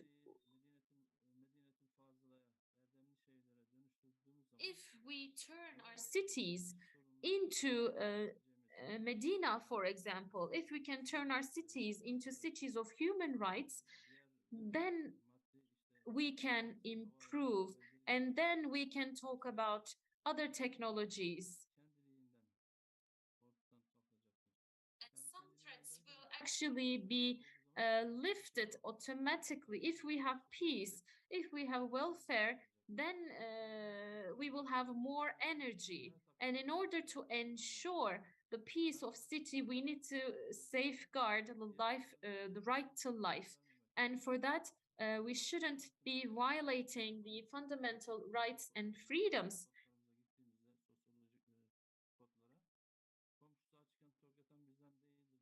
So we need to take care of our neighbors.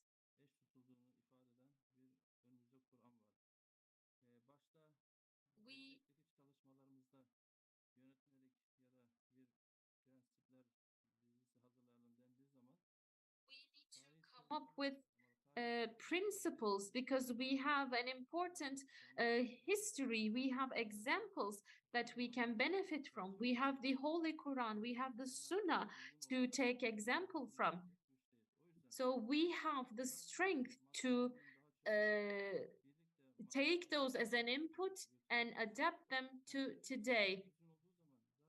If we have unity and if we have solidarity within the country, the crime rates will go down to zero. If we have peace in the city, we will have fraternity, we will have solidarity.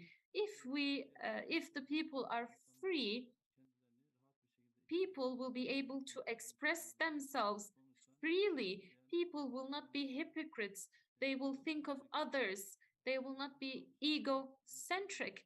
They will be focused on the society rather than themselves. Of course, this is a bit more like a philosophical approach, but this is possible. 4 years ago, we didn't think that we had the technology to produce unmanned aerial vehicles. We had believers back in the day, but the majority of the public didn't believe that this could happen. So this is not a dream. These are important opinions which are related to our topic. So I don't need to list more of these examples. You are all familiar with all of them. One last thing is that we need to have moral and educational plans focused on humans. When we do that, the other problems will solve itself, because when people are at peace, then they will focus themselves on creative thinking, on innovation, on technology. If you have welfare, if you have prosperity, and if you have peace, we can achieve much more. And the security union among Islamic countries is an important idea. Aside from security union, we need collaboration on judicial affairs as well. So from that perspective, I think that I would give 10 out of 10 points to this conference. I would like to thank everyone for organizing this event and for handpicking these important topics. And I would like to thank the speakers as well. So this has been a fruitful session. One last thing to close up. So as the security deputy president of the security center at the police academy, my ideas do not bind the police academy. These are completely my own academic views. I am of the opinion that religion, health, education, internal security, economy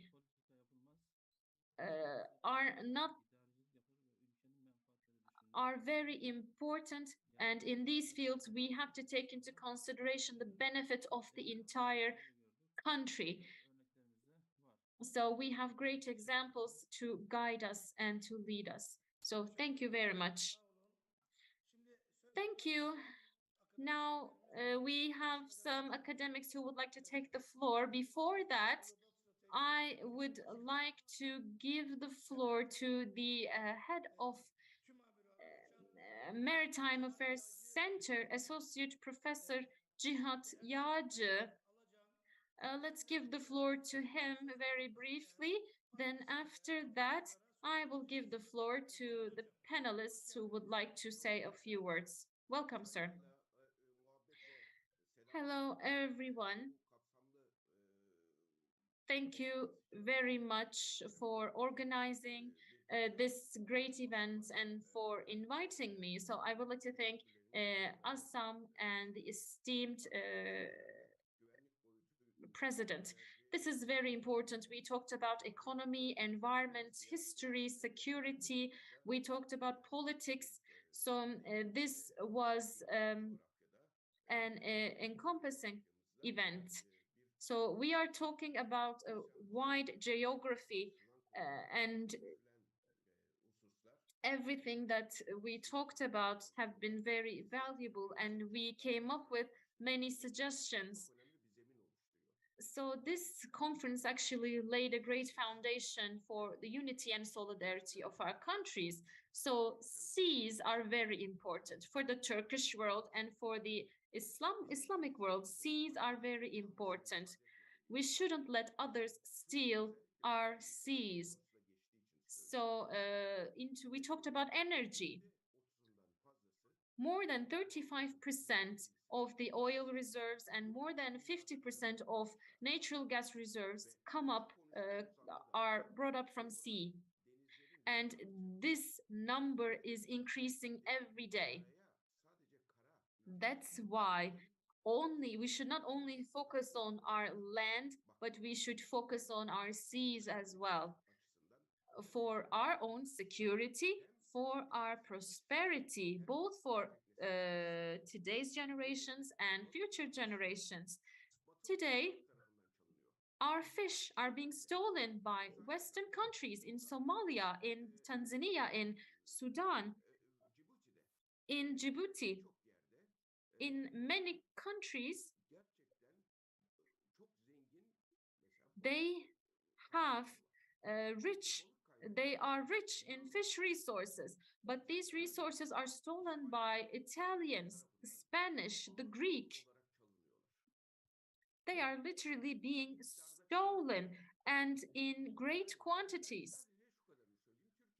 So let me just give you a few numbers. So since in the East Mediterranean, we don't have a natural heritage area, we lost 400 million US dollars of money from a specific kind of fish. And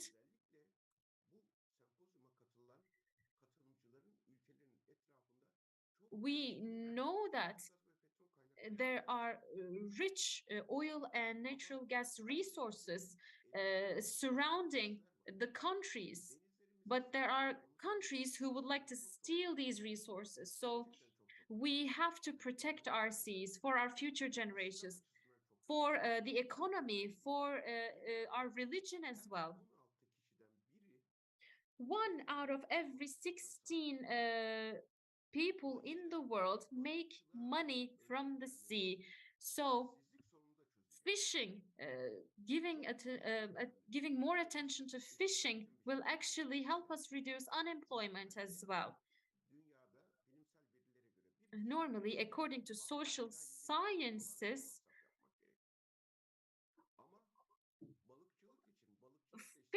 for fishing, you need to invest less than 10,000 US dollars to make money out of fishing. So this definitely this will strengthen economy. You will reduce unemployment, which will then reduce security issues. You will become a stable country.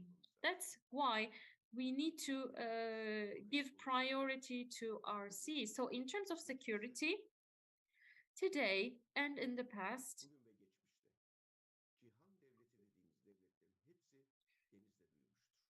all great empires and countries, they grew themselves thanks to sea. So if you do not have control over your seas, if you do not have marine power, then you are not a major country.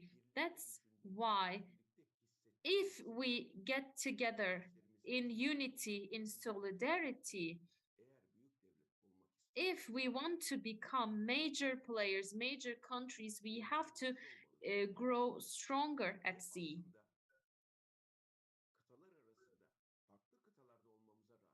Even though we are in different continents, the sea brings us together because the sea allows for transportation. Around 90% of global exports and imports take place through the seas. So for export and import, for security, and for bringing ourselves closer to each other, seas play an important role. As the Republic of Turkey, we signed an agreement with Libya. And this agreement has a slogan saying that Libya is Turkey's sea neighbor, marine neighbor. This is an important slogan. So this is actually the answer as to why Libya and Turkey should stand shoulder to shoulder. And such collaborations should happen between each and every country in every geography possible. So being land neighbors is actually the same as being marine neighbors. Today, Oman and Pakistan are actually neighbors at sea. So this is the perspective that we need to have.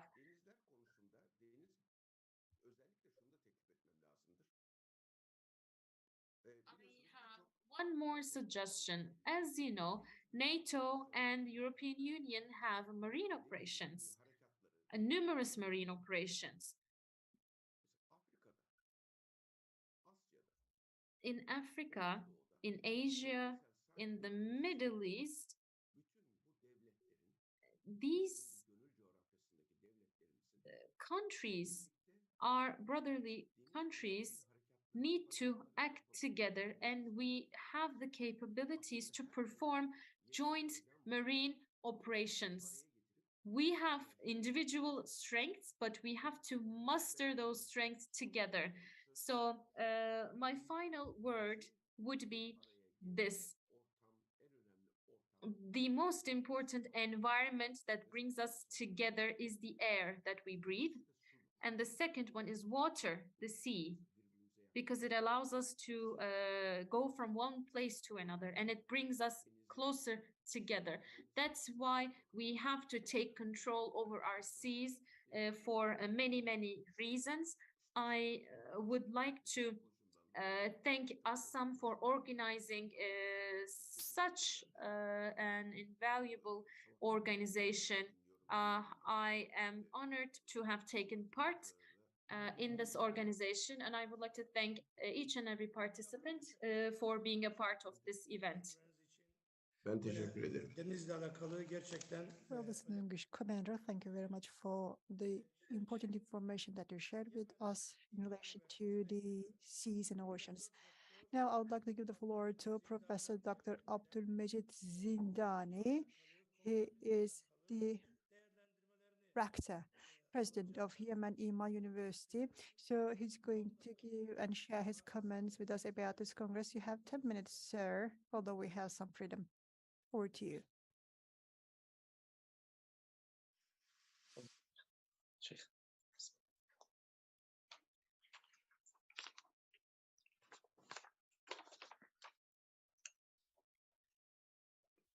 السلام عليكم ورحمة الله وبركاته. الحمد لله رب العالمين القائل واعتصموا بحبل الله Thanks to جميعا. God, we extend our gratitude to God. You know the order. Hold tight the rope that is extended by God and always give your thanks to the God for the blessings that are given by God to you, and you have been made brothers and sisters. To be thankful for this. You were on the edge of going to hell and you were saved by Him. And the verses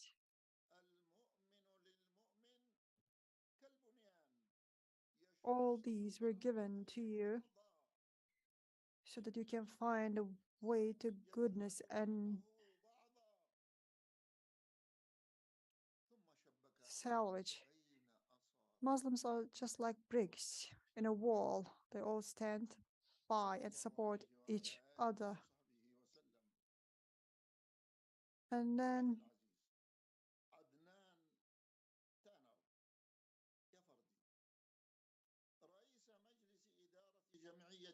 we told about the prophet with hands folded. And my dear brother, Allah Ta'ala verdi, my dear brothers and sisters, distinguished participants, all those who participated in the 6th International Assam Congress.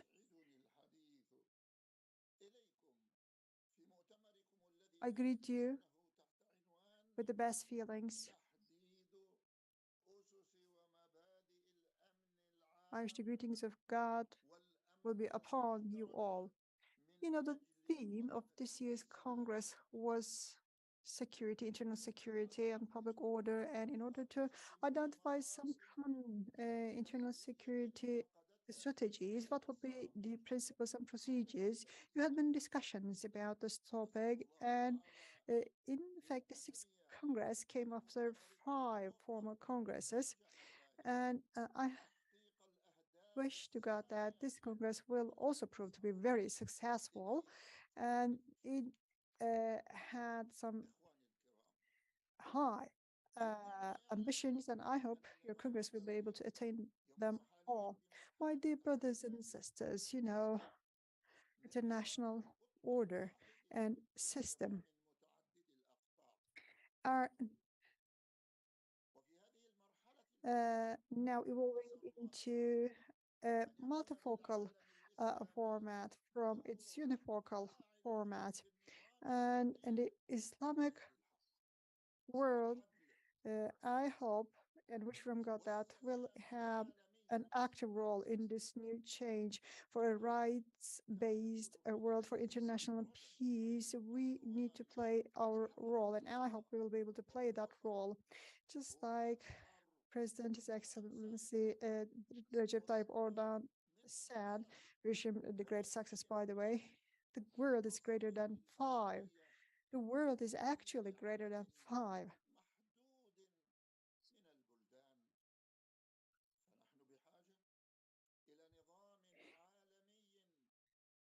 So The world should not rely on the decisions to be uttered by just 2 or 3 states.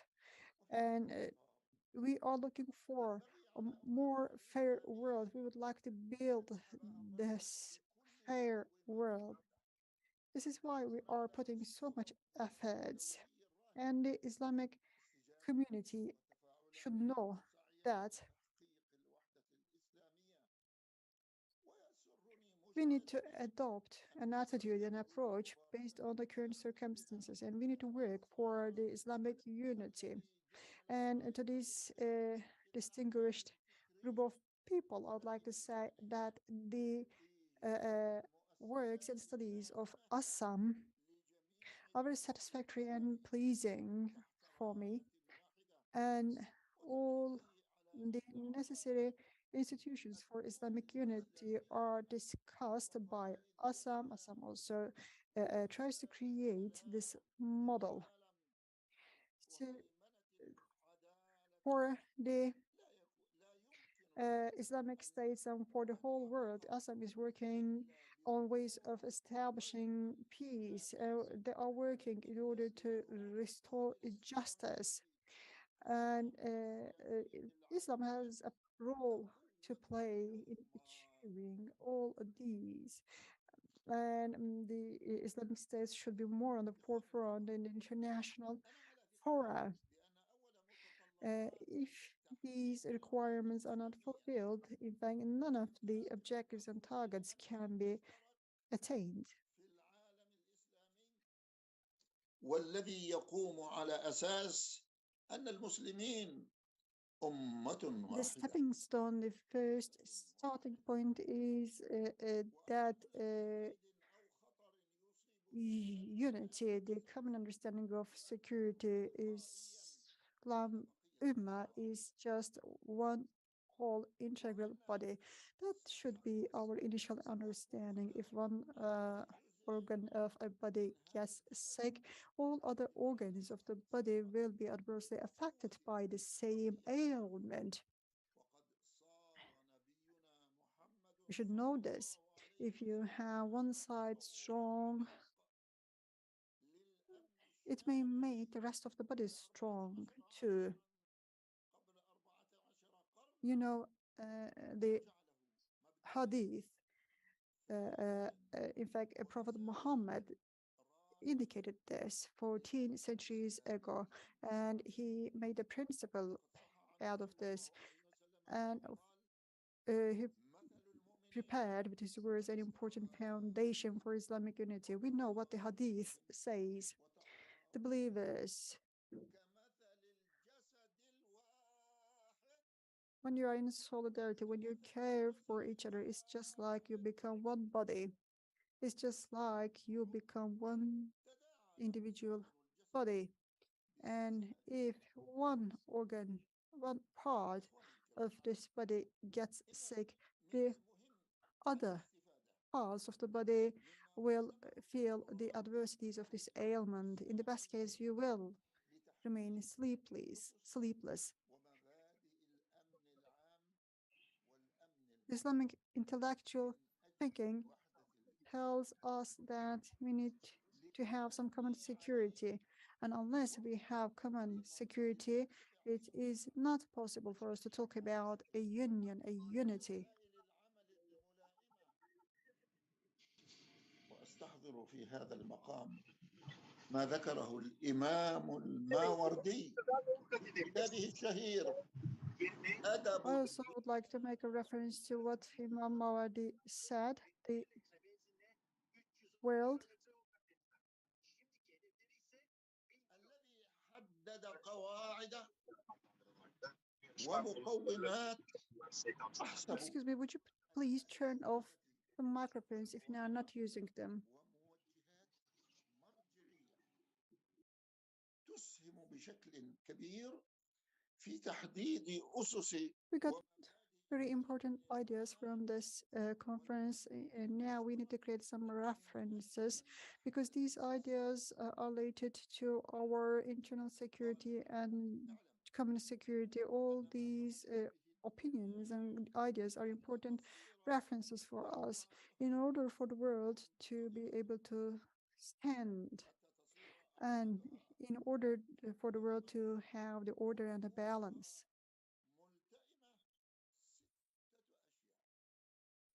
And in order to have harmony in everything, there have to be 6 pillars. And of course, below these 6 pillars, there are some other underlying factors. Firstly, there need to be affiliation to one religion, and there is need for a leader. A comprehensive justice, trust, and hope and optimism are needed.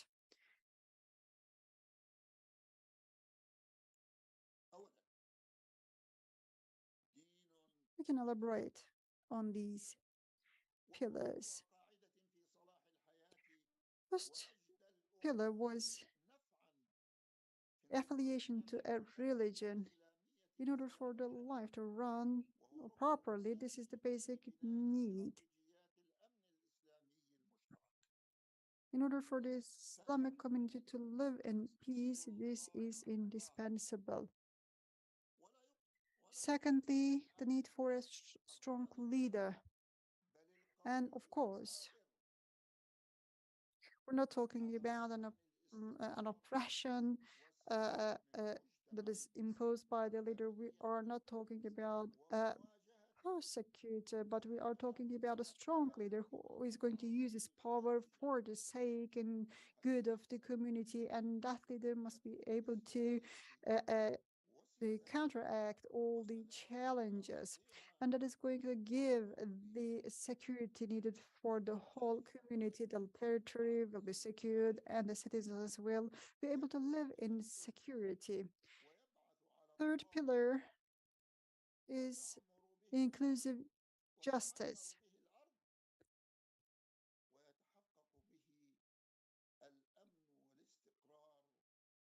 That will also help building a better world. Thanks to justice, there will be stability and trust as well. Justice is a need. It's an indispensable need, and inclusive security strategies should be identified in alignment with the justice principle. Another pillar is about overall security. Of course, it's about protecting the community, but protecting against what? Any element that can damage social peace is something that you need to protect the community from. And it is also about the rights of the individuals. The individuals need guarantees for their rights. They need guarantees in order to be able to sustain their lives. The necessary framework should be created in order to offer those guarantees.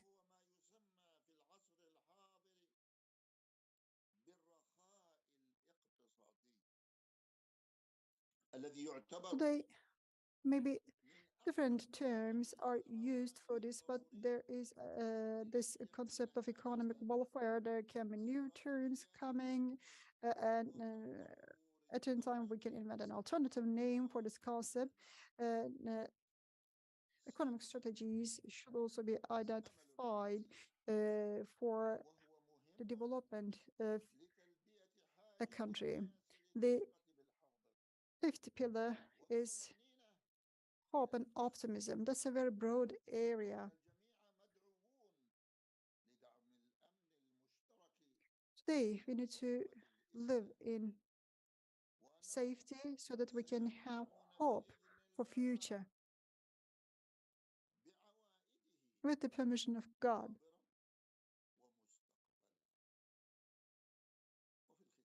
The community will be able to live in comfort today and will be looking into the future with all the hope and optimism. Last but not least, I'd like to say that Islamic Brotherhood is the most essential foundation that we have. God Almighty says in Holy Quran that, of course, the believers are brothers, and he says the same again and again. Of course, the Muslims are brothers and sisters, and according to the Hadith, uh, uh, a Muslim is a brother to another Muslim. This is what Prophet Muhammad says. There are 1.5 billion Muslim believers in the world, and with all these feelings, very sincerely from their own bosom, they believe that they are part of this community. They feel like a part of this community. They feel this belief and faith, and that is why we need this network of Islamic fraternity. This fraternity network should be one of the major principles for all of us.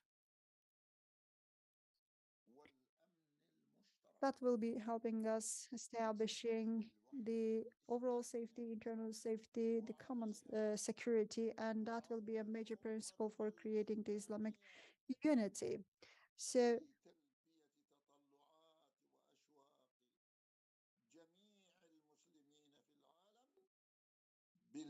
it's all about the security of our community, and we are looking forward to reaching the days of unity. And again, I would like to greet you and wish the God's help will be with you. Thank you very much. We sincerely agree to and say yes to your wishes. Now, I would like to give the floor to the rector of Afghanistan Salam University, Dr. Misbahullah Abdurbaki. Now, we're going to give the floor to the distinguished rector to get his comments. You have 10 minutes, and welcome to our session.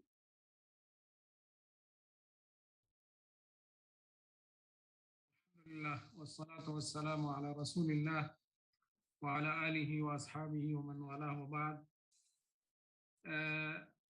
أحييكم بتحية الإسلام وتحية الإسلام السلام عليكم ورحمة الله وبركاته. عقد مؤتمر the greetings of God.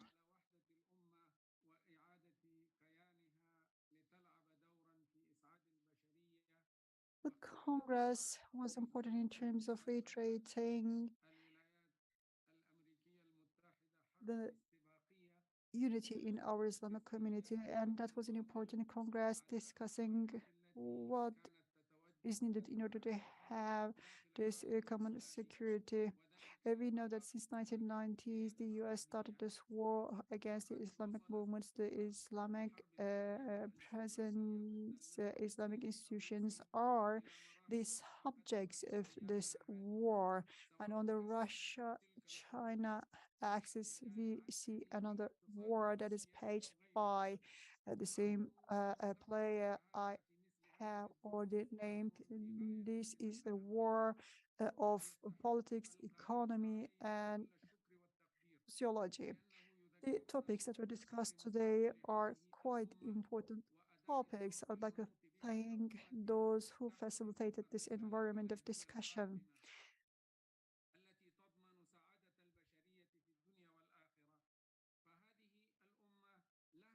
Sure, you know that there are people who try to fulfill the God's mission on the earth. And in the case of Islamic unity, only in the case of Islamic unity, the world can get the peace. And everything should be based on scientific grounds, by the way, in all efforts in this direction. That is why we need to thank Assam as well. This is about existence. This is how important this matter is. We would like to thank you very much for enabling this environment for all these important discussions. Of course, I can give many special comments, but generally, I would like to say that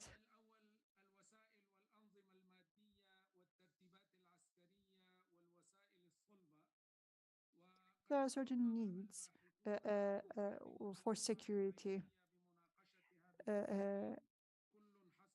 of course, first, you may adopt conventional methods for this. Every speaker gave some tips and hints from their own fields of expertise, and we listened to very important proceedings during this Congress. وكذلك أشار إليها أستاذنا الدكتور In the face of potential threats that we may face in the future, the necessary actions to be taken were discussed during this Congress. And just like Professor Zindani stated, many speakers referred to one common point.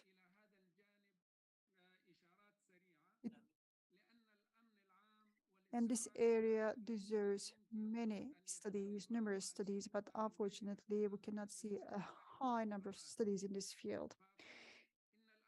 I would like to dwell on this topic in order to have sustainability in internal security. Some conditions need to be satisfied. Condition number one, state structures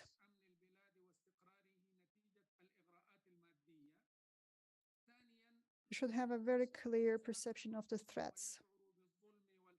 Secondly, if the people believe that they are persecuted, if because of the oppression of rulers they believe that they are persecuted, then there's no security at all in such an environment. And unfortunately, many Islamic communities live in such conditions nowadays. That's a problem.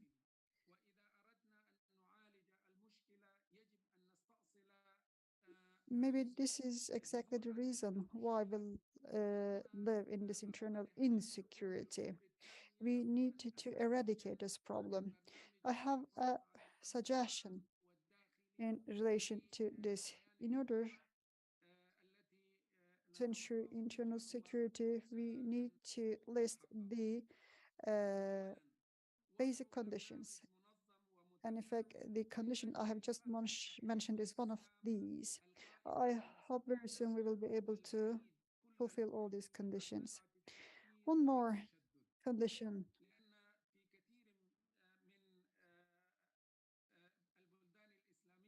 So we need to keep away from radical and fundamental Islam, but our understanding should be moderate Islam, because fundamentalism caused many other problems in many locations, and different security approaches emerged from this fault. Another condition is related to equality. There should be no discrimination of classes. There should be no discrimination among citizens, and the rulers should not feel superior to the citizens. This is how you can make sure of justice.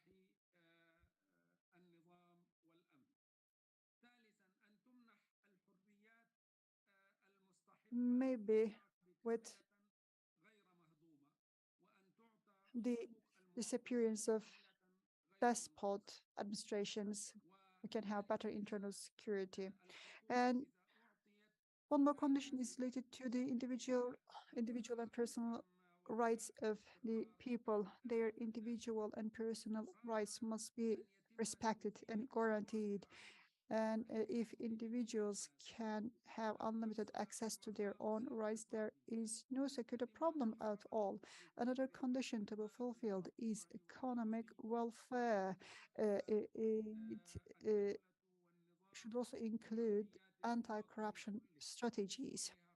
The governments, the states should meet the needs of citizens, all needs of citizens to the possible extent. Another condition is related to enhanced legal frameworks, and everyone should be treated equally.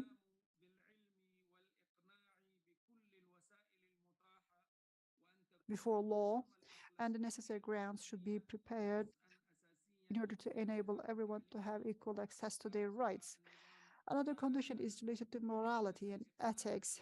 We know the moral ethics of Islam, and those principles must be part of curricula. Against immorality taking place on media, this is how we can fight. And of course, here, the state, the regimes,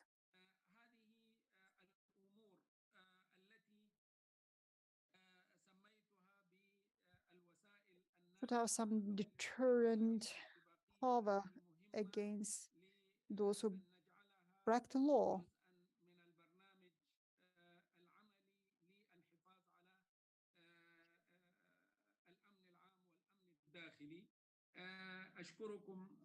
This is how we interpret internal security. With all these conditions met, we can ensure internal security. I would like to thank you once again for organizing this conference. I would like to extend my thanks to the headquarters of Assam, and also I'd like to thank all the organizers. It's important that this Congress had to be organized in today's circumstances, because this is what was needed by the Muslim states. Thank you very much. Dr. Misbahullah Abdulbaki, thank you very much. Thanks for your comments. They were very useful. And now I go back to our panelists who were raising their hands. Dr. Amina Bouruz, you have 10 minutes.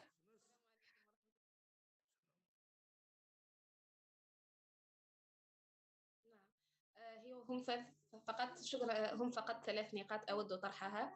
شكرا جزيلا لكم على هذا المؤتمر. I'd like to touch upon 3 topics. First, let me thank you for organizing this conference. For the first time, I am participating in this conference. So, firstly,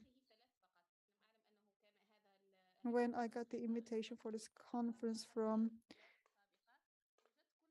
Assam Bay, I looked at the invitation, and I also went back and looked at the former 3 conferences. I looked at all the titles and topics covered, and I checked the agenda of this conference. It was about internal security and public order, but it was important for me to see that there were topics related to human sciences as well. So Islamic Union is a nice dream to have. It can be realized. It is feasible, but in fact, it is really so far away from realization right now.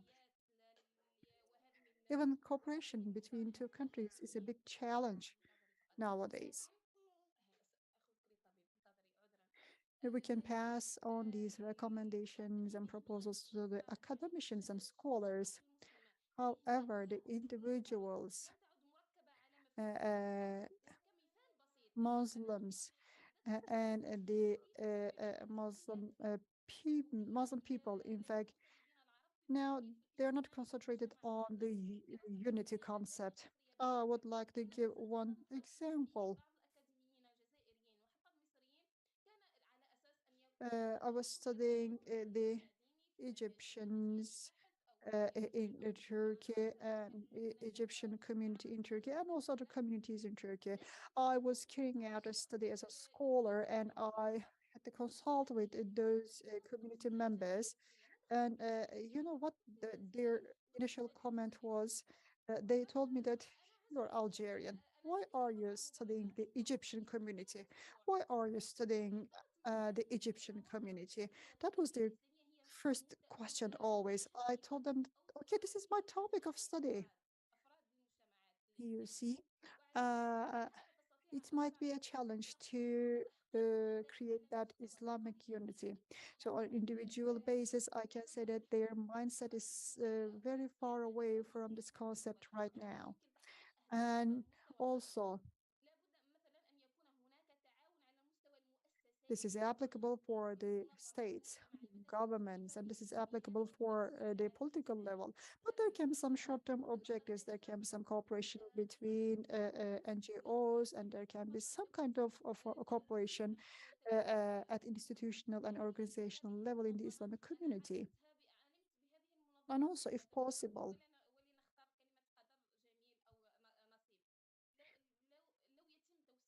your organization should be promoted even more. Just by chance, I got to know you, and more scholars should know about you, more institutions should know about you. If you can promote yourselves more to the attention of those individuals and institutions, then you can perform some more activities and you can attain your targets more easily. Thank you. Well, thanks a lot, Dr. Amina. Thank you very much for these considerations. Yes, you are right. Publicity matters and is needed, and we expect to get your support in this regard. You can promote us to the NGOs, academicians, and institutions in your countries. We would be very glad if you can promote us. Now, Sahar Zeki Kabel, you have 10 minutes, please. أولا جزاكم الله خيرا على هذا المؤتمر وكالعادة Assalamu alaikum wa barakatuh. I would like to thank you very much for organizing this Congress. It was excellent. أنا بتكلم بس على I'm not حاجة going to evaluate the Congress because, all those speakers were our own professors. These are the people from whom we learned, so we cannot evaluate them. But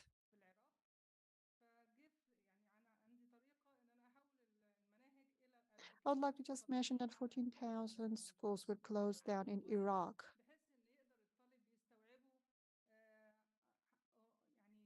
I'd like to say something about the education system. Maybe you can work in order to offer some applications to the students, and they can use those applications in order to educate themselves. The schools are physically closed down, and those smartphone applications may be available for the students so that they can continue their education. We can think about creating these applications. And one more point. It's also about education system. An education system should be developed in order to support unity in the Islamic world. That can also be an application that can be downloadable on the smartphones and at large scale. It can work. أوجه لها هذه الرسالة، وهذا المنهج من خلال بكتب فيه إيه؟ أسلط الضوء على التاريخ المشترك بين الدول الإسلامية. ده جزء من دعم المؤتمر بتاعنا من خلال هذا التطبيق. So we can just attract some attention history, and also we can just promote if there are any events, international events taking place, for example, we can just promote your Congress when it is happening. And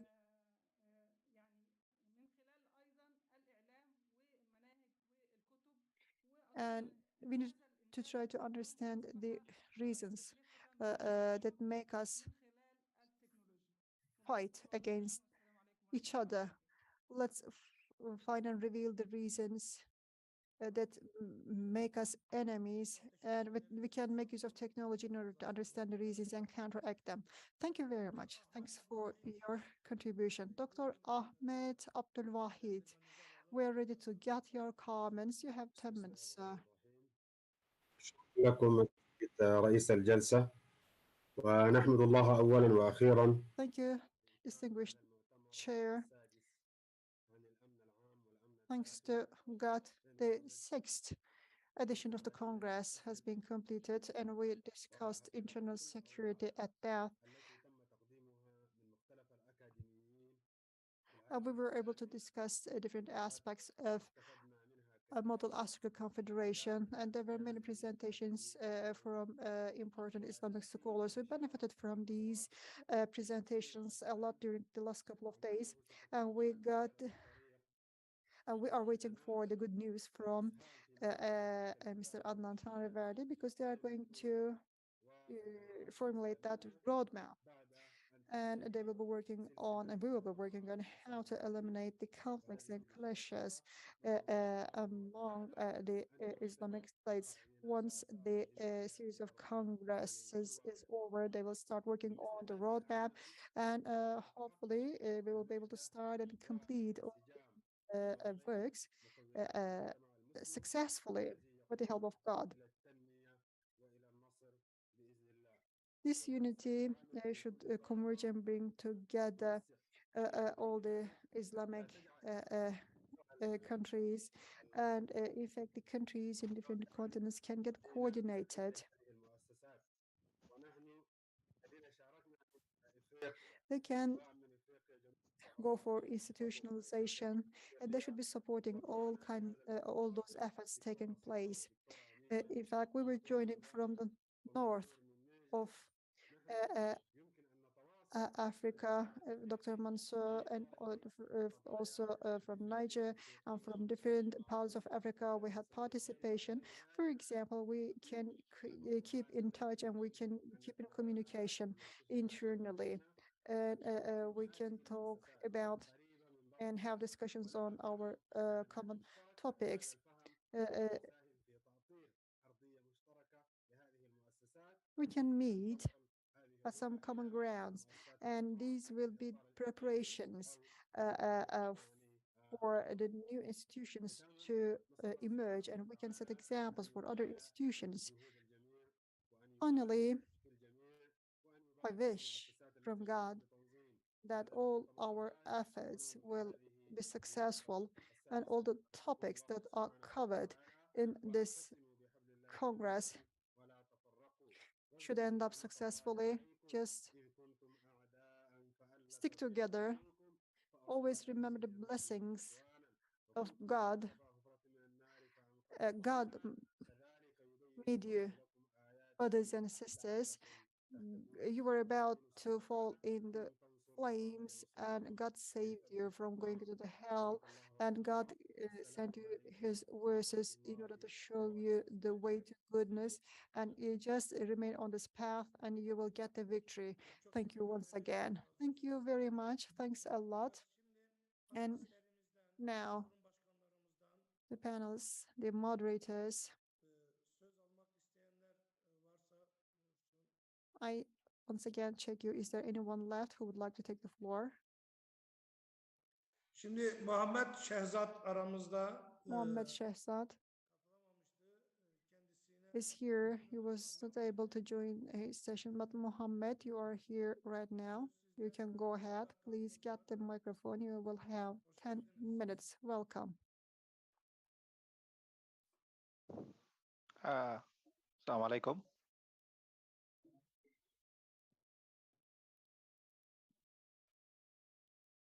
Assalamualaikum warahmatullahi wabarakatuh. Am I audible?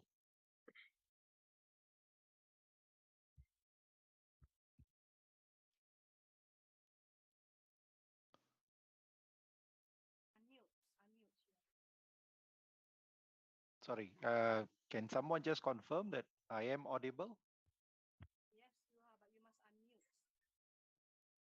Yes, we are hearing, Muhammad Shahzad. Okay. Okay. All right. Yeah. Thank you, firstly, for this opportunity, and I will go straight into the presentation.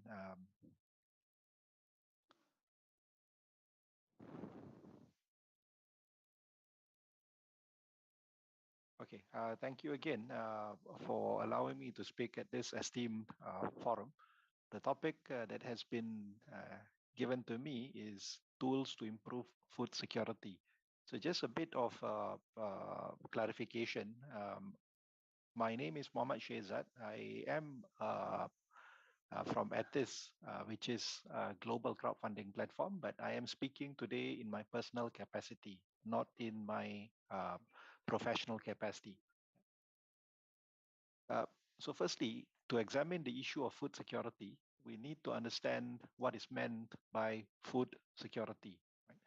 According to the 1996 World Food Summit definition, food security is defined as the state in which people at all times have physical, social, and economic access to sufficient and nutritious food that meets their dietary needs for a healthy and active life. According to the World Bank, there are four main dimensions to the food security issue. I will not read through this whole definition. Rather, I'll just give the main subtext of it. So, physical availability of food, economic and physical access to food is the second dimension. Food utilization is the third dimension. And stability of being able to access the other or the first three dimensions over time is the fourth dimension. Now, perhaps for Muslims, it might be important to add another consideration to the issue of sufficiency in terms of energy and nutrient intake, which is the requirement for halalan toyiban. This is taken off the Global Food Security Index 2022. We can see which are seen as the most food secure nations and who are the least secure nations in terms of food security. This is a snapshot by region. We can see that the North American region is the most food secure, and while every other region is above the global average, the situation at the sub-Saharan African region is less than desired. It is also evident that there is no food security for a number of people at different levels, for different durations, for a number of reasons, right?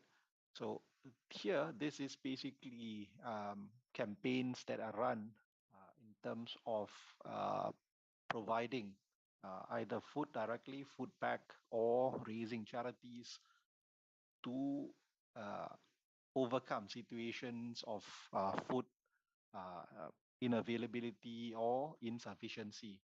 What I'd like to just bring to attention is this is something that affects not only nations which are at war or suffering from some disasters or emergency situations. It also affects seemingly secure nations. Like, for example, here, Finland, which is seen as number one in the food security index. There are also certain situations that changes their situation, right? So energy crisis is affecting them. In Singapore, the coronavirus led to food charities appeal rising as demand for the needy increases. Now, in terms of tools to improve food security, I would like to propose an ecosystem approach, looking at it from the physical, economic / financial, supply chain / trade, educational, as well as technological perspectives. Now, physical actually refers to the use or availability of land and infrastructure, as well as inputs depending on the type of food produced. So, for example, if you're doing grains farming, then seeds, fertilizer, water, etc. becomes important.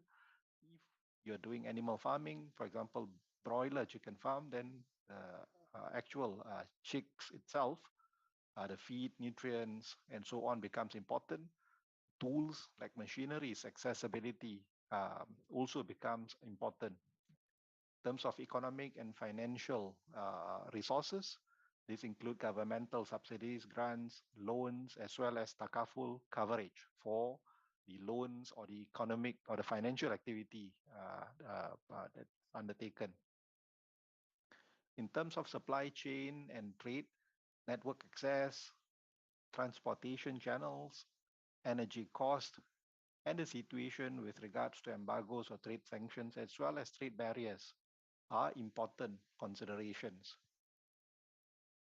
From the educational perspective, it can be divided into three main segments: the grower or the people involved in the farming or agricultural activities, the consumers who are the recipient of food that is being distributed, as well as the enablers. So this can be governmental or even associations.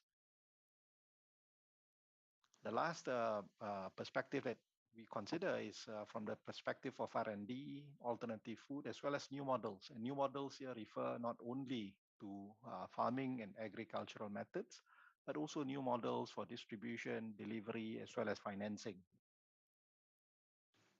Now, example of tools to better food security or to improve food security. And this is something that has been spoken, I guess, at many forums for many years, I guess, by different people, right? So use of Wakaf land for agriculture, this is something that we can look into seriously.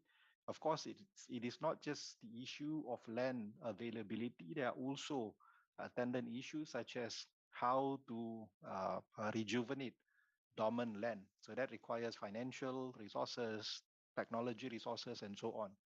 We can also look into the public-private partnership models. Now, in terms of economic and financial tools to improve food security, as I mentioned earlier, as a disclaimer, I am actually from a crowdfunding platform. So this is a new way to actually approach finance availability, right? There are also funds out there that's increasingly focused on agriculture or agri-tech sector. There's also the Crowd Takaful initiative that's gaining momentum.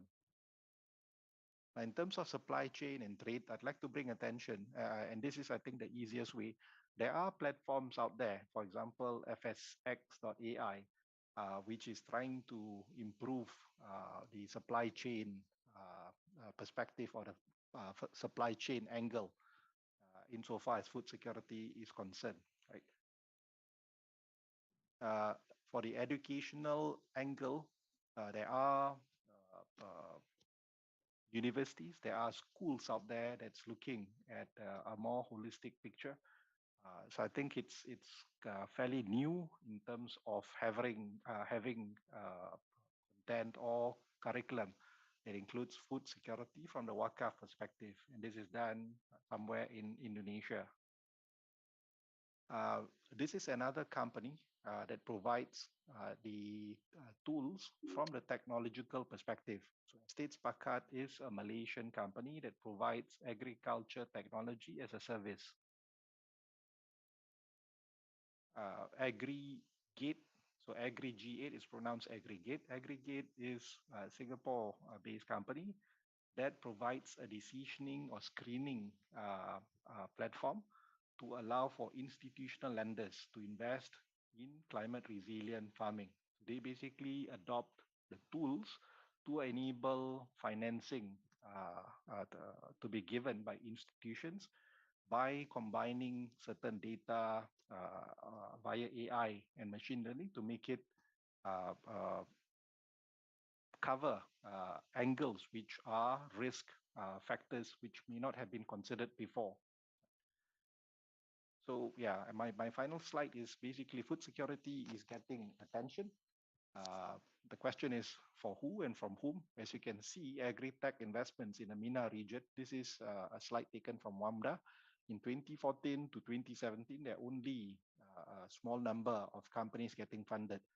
But in 2019 and 2020, we can see a big jump in the number of companies or startups getting funded. With that, thank you very much, Mr. Chairman, for the opportunity. Assalamualaikum warahmatullahi wabarakatuh.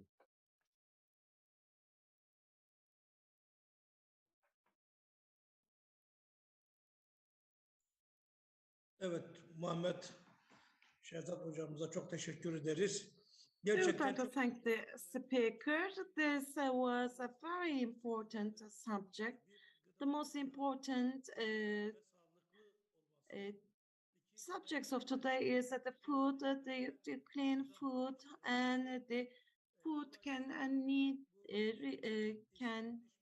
access to food, and it is in terms of union of Islam. This will be one of the important topics that people can feed on halal and clean food, and of course, in many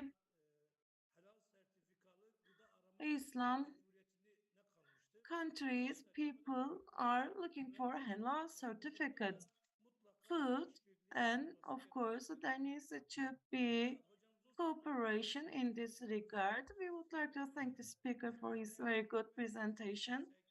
We will continue with that with a panelist from the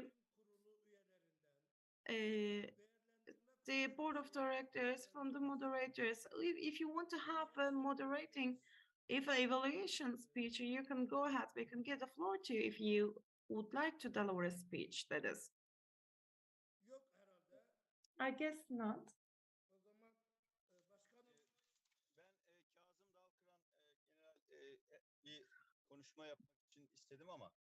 I am Kazım Dalkıran, General.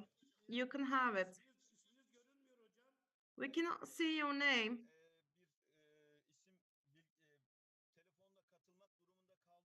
I have to be connected to the phone.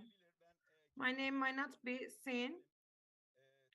I'm a retired general. I have a PhD in history. I am working as PhD lecturer. I'd like to say Selamun Aleyküm, and I'd like to salute everyone in the panel, and I hope that this will pave the way for very good activities. And within the scope of Assam congresses, the Islamic countries in the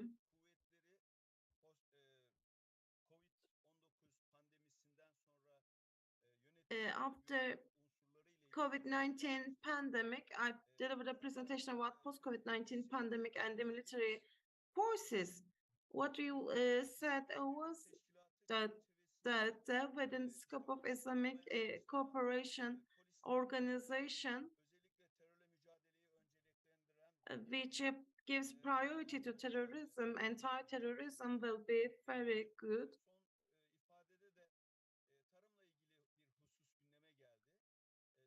And in terms of I am a pilot and I am working in unmanned air vehicles in Turkey. There could be advanced technological organic agriculture and the electric tractors, the drones can be used within a pool and in the field, in the farms,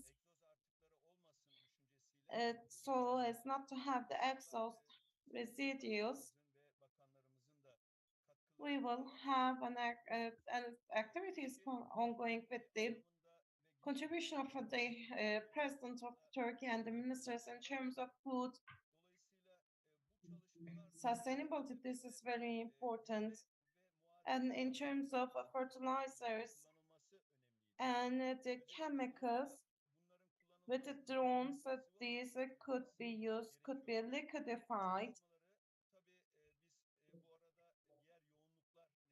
And there are other activities, there are other conferences, and we have classes in the night as well. It is very good to see that we have unity in our hearts as with the commander's orientation. These activities will have good results. I'd like to pay my respects to each and every one of the participants, and I'd like to wish good evening to you all. Thank you very much. I'll check once again. I think that there isn't anyone who'd like to have the floor. Can I say something?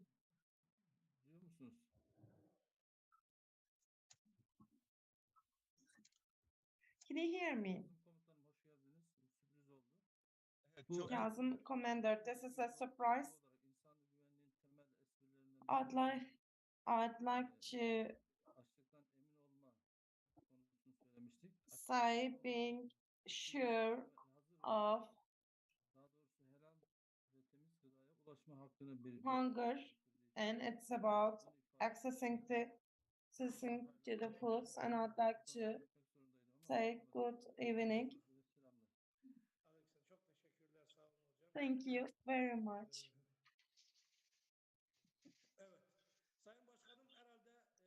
Distinguished Chair, I think this is the last evaluation, and the session is about to finish. Da eğer bu arada dahil olan olursa onlara da söz hakkı vereceğiz. If there are people who, please, Mr. President, you have the floor. Yok herhalde değil mi Necmettin Bey başka konuşacak? Yok başkanım, yani söz almak isteyen There isn't anyone who'd like to take the floor. There were some participants who couldn't participate. If they want to take the floor, we can give the floor before the closure. You have given me the floor, right? You will have the final words. We have completed one another Congress, the 6th Congress, and this is about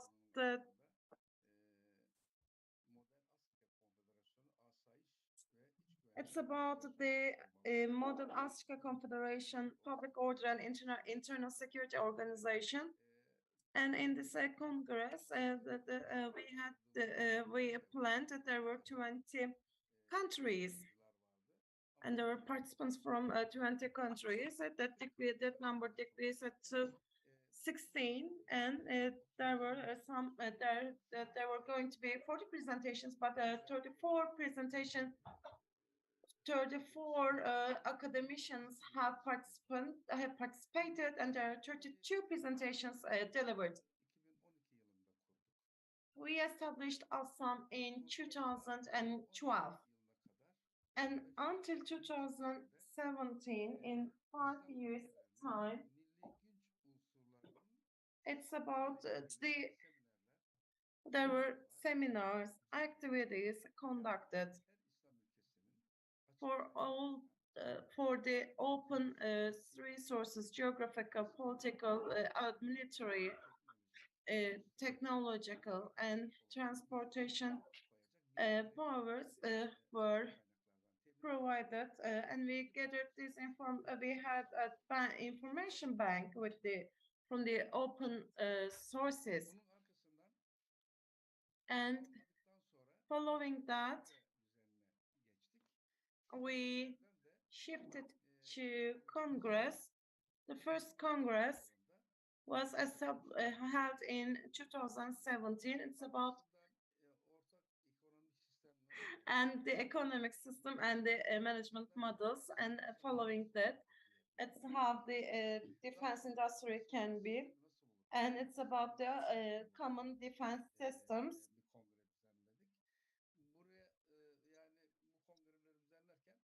While we were organizing this Congress, so we took into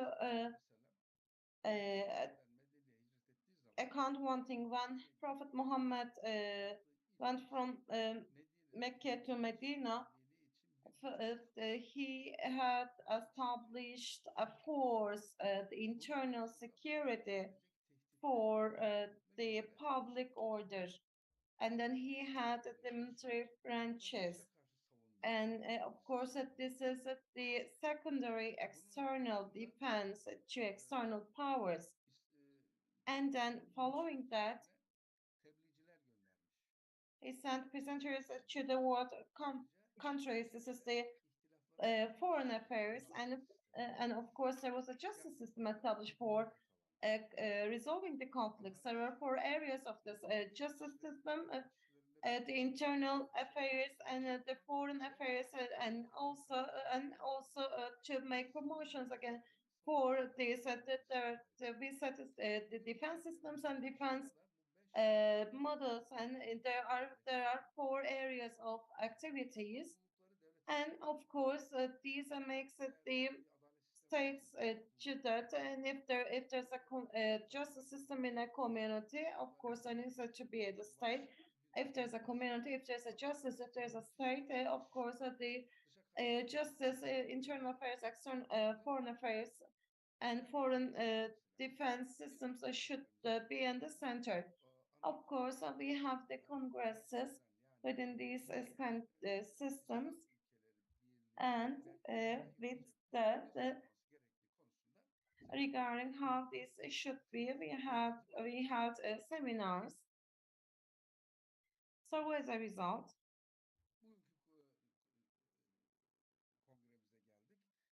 now we are holding this Congress.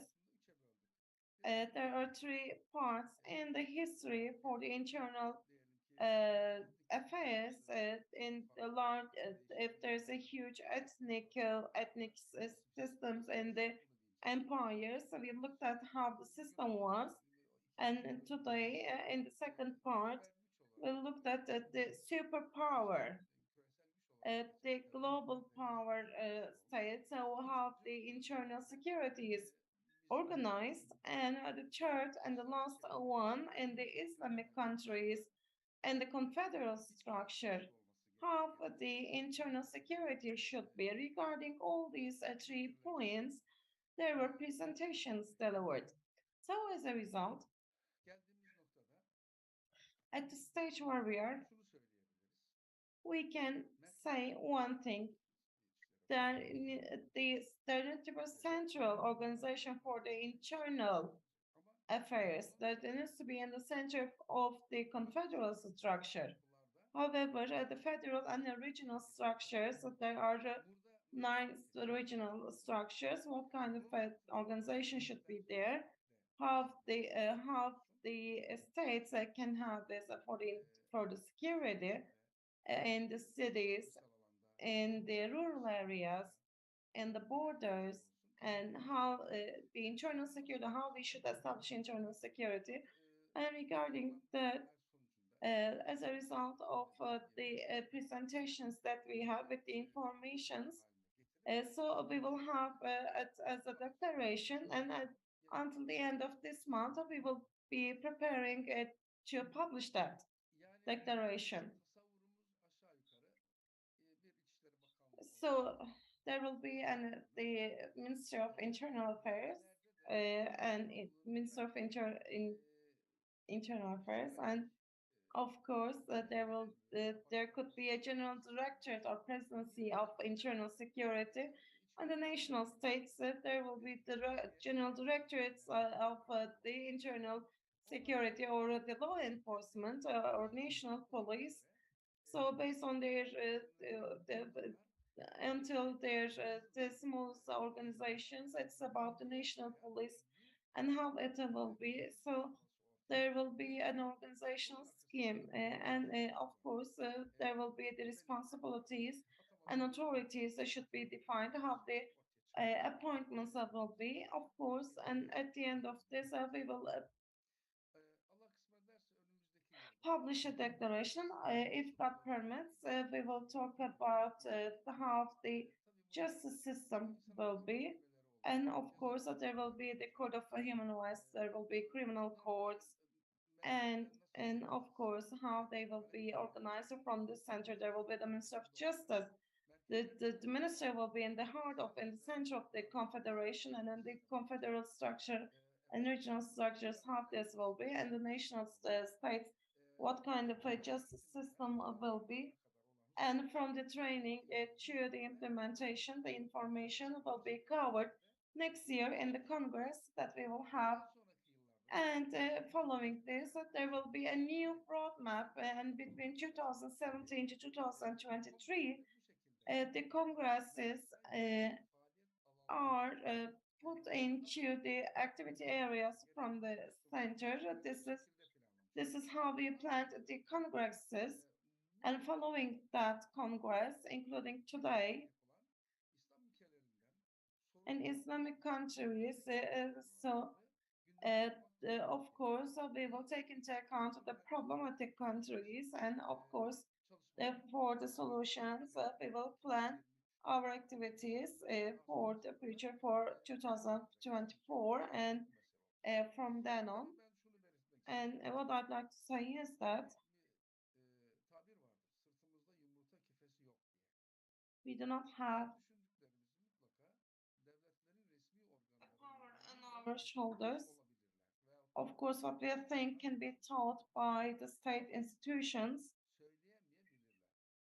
but they might not be able to say this, but we are civilians, we are civil society, and therefore we will say whatever we deem right, and the public opinion and the state administrators can implement this. And our task is to promote our opinions, to introduce them, and to disseminate them. When we have this in Islamic unity, we will take important steps.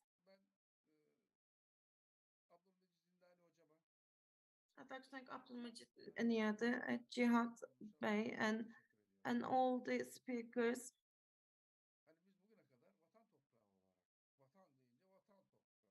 When we say state, that there is we say blue state. Türkiye'nin mesela We have areas of sovereignty in the marine structures. It is not 700, and we have the marine parts, and we have to look at these areas as well. We have the blue homeland.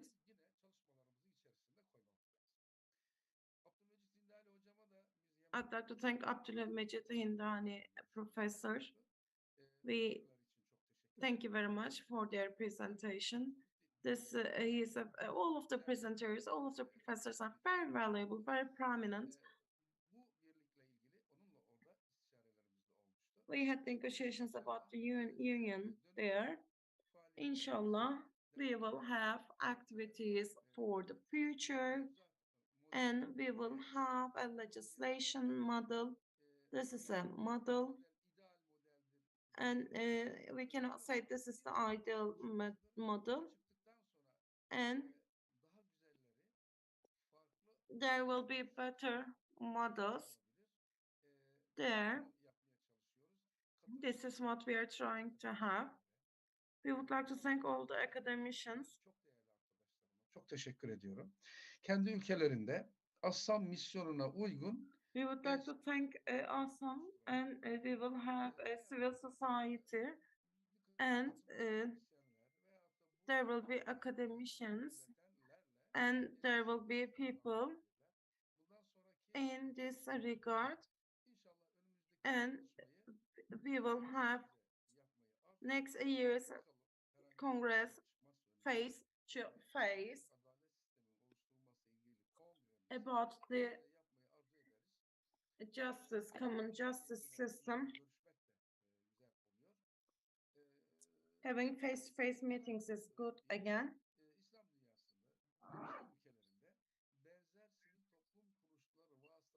In Islamic countries, we will have the societies, and we will have the awareness, and we will strive for the societies. This is all from my side. I'd like to thank the technical team, Dumlupınar University, and the team members, and the participants, and the presenters. I'd like to thank them. It's been quite fruitful. Inshallah, we will have the results of this, and we will have a good, suitable organization system. Thank you very much. Thank you.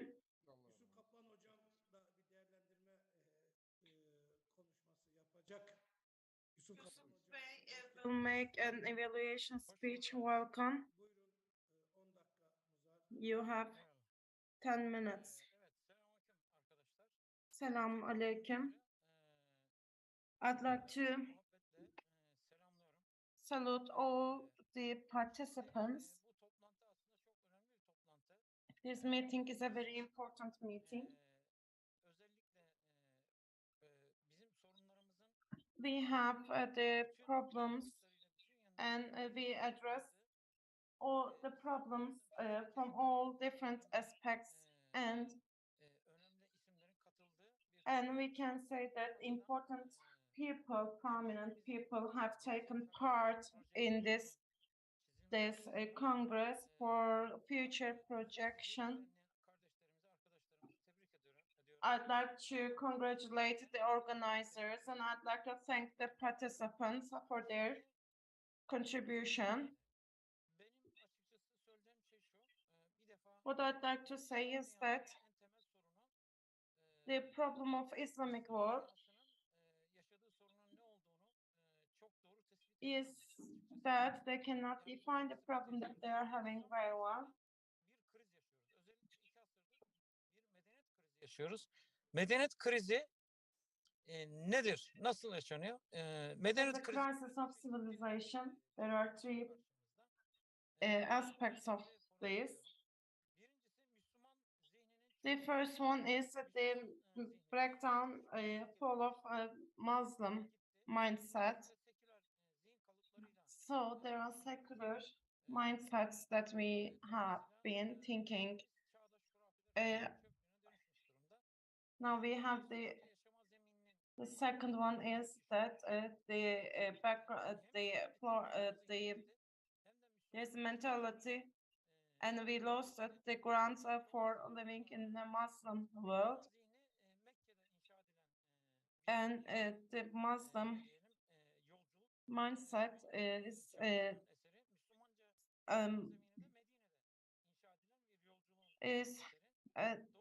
masterpiece of travel in Medina. We lost Mecca and Medina, and we see that this is gone. And the third one is at the time of Muslims, and there is evaporation of this time, and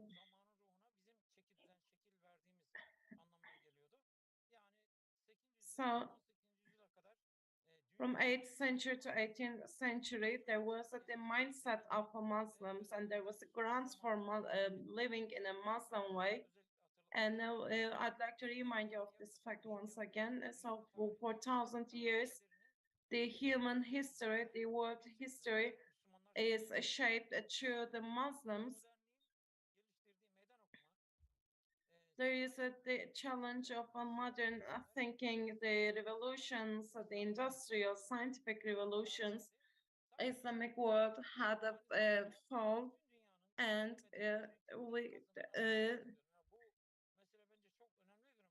this is a very important subject, I believe. It's not only about the Islamic world, but all the Westerns, they eradicated the idea of God, idea of creator.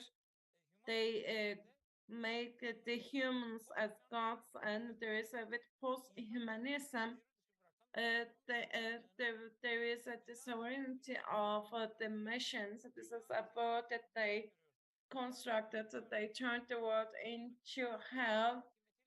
So with the Western world, all the civilizations, all the religions have been eradicated. This is something I don't say. This is the civilization historians say these as well. And we have one of the texts, and it says that in 300 years,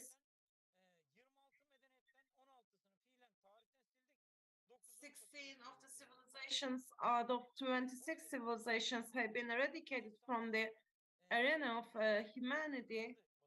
They eradicated this. What I'd like to say is that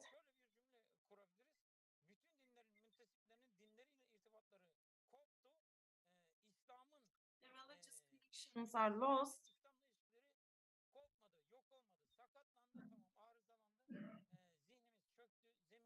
our mental state is grounded, but the idea of time has gone. Muslims are still leading their lives. They are resisting against the Western world. We are not resisting the Jewish.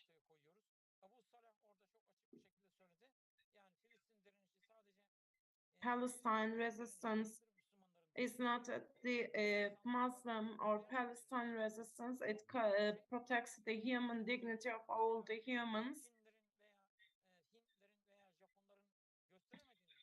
Chinese people, Indians, or the Japanese cannot have this resistance. So, of course, we have to have our mental state and the grounds, and we have to have there needs to be a pioneer generation.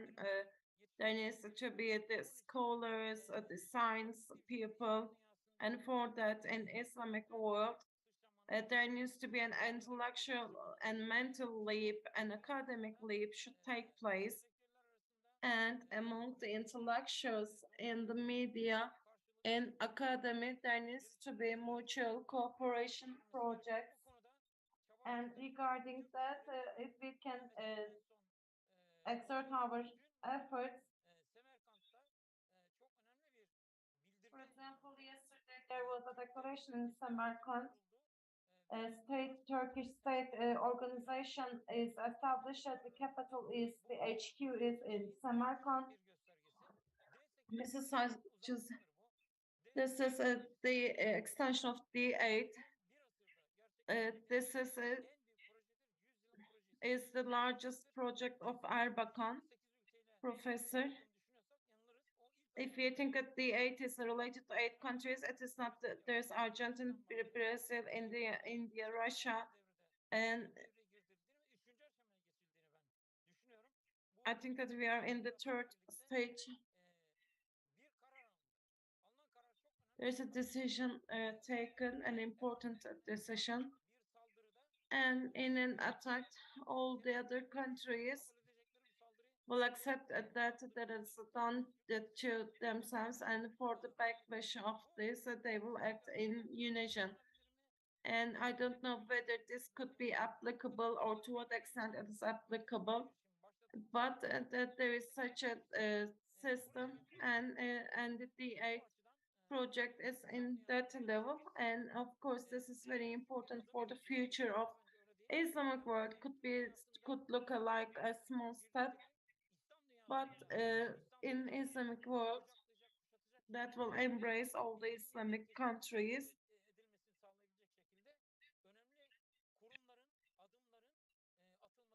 And of course, this is important for taking important steps. The joint films, joint media, joint education institutions should be going there. For example, they have Netflix. Why don't we have Netflix for Muslim world?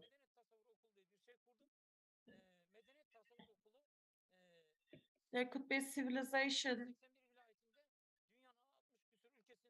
schools. We provide education in 60 countries. We have 40,000 students through English language, through Arabic language. We can have these. We are not idiots. The world history has been ongoing. We shaped the world history, and we will have the civilization in Islamic world for common ideas, common dreams. We can have a roadmap. I'd like to thank the brothers for organizing this meeting. I'd like to thank the participants who listened to this Congress. Thank you very much. Thank you very much. This has been a very good, you have very good activities. You, this three-set formula is very important. We have to work in this regard. In the presentations, there is one thing in Islamic geography, there are important problems. There are poverty, security, injustices. There's inaccess to the food. There are a lot of things, but there is one solution. This is alliance, and unity and unison. This is where all the speakers pointed out. In our sixth Congress, in terms of unity, their important subjects have been taken into account. An academic solutions have been generated. Inshallah, we will work on this in the next Congress. We will, the speakers from their universities in academic spheres, they will, if they can introduce us, there will be, the next Congress will be with more part. I won't make an evaluation, as the previous speaker said. So we don't have the capacity to evaluate the professors. We don't have it. So I'd like to end my words saying, believers, if you don't want to be under slavery, think in the right way. For the people who are making use of conflicts, you have to be in unity, or else, if you don't do that, you cannot have your life, you cannot defend your love. And this is the situation where we are in. If there isn't anyone who'd like to take the floor, I'd like to enter the Congress, and I'd like to thank all the participants. I'd like to pay my respects. And we would like to thank Adnan Bey. We would like to thank him as well.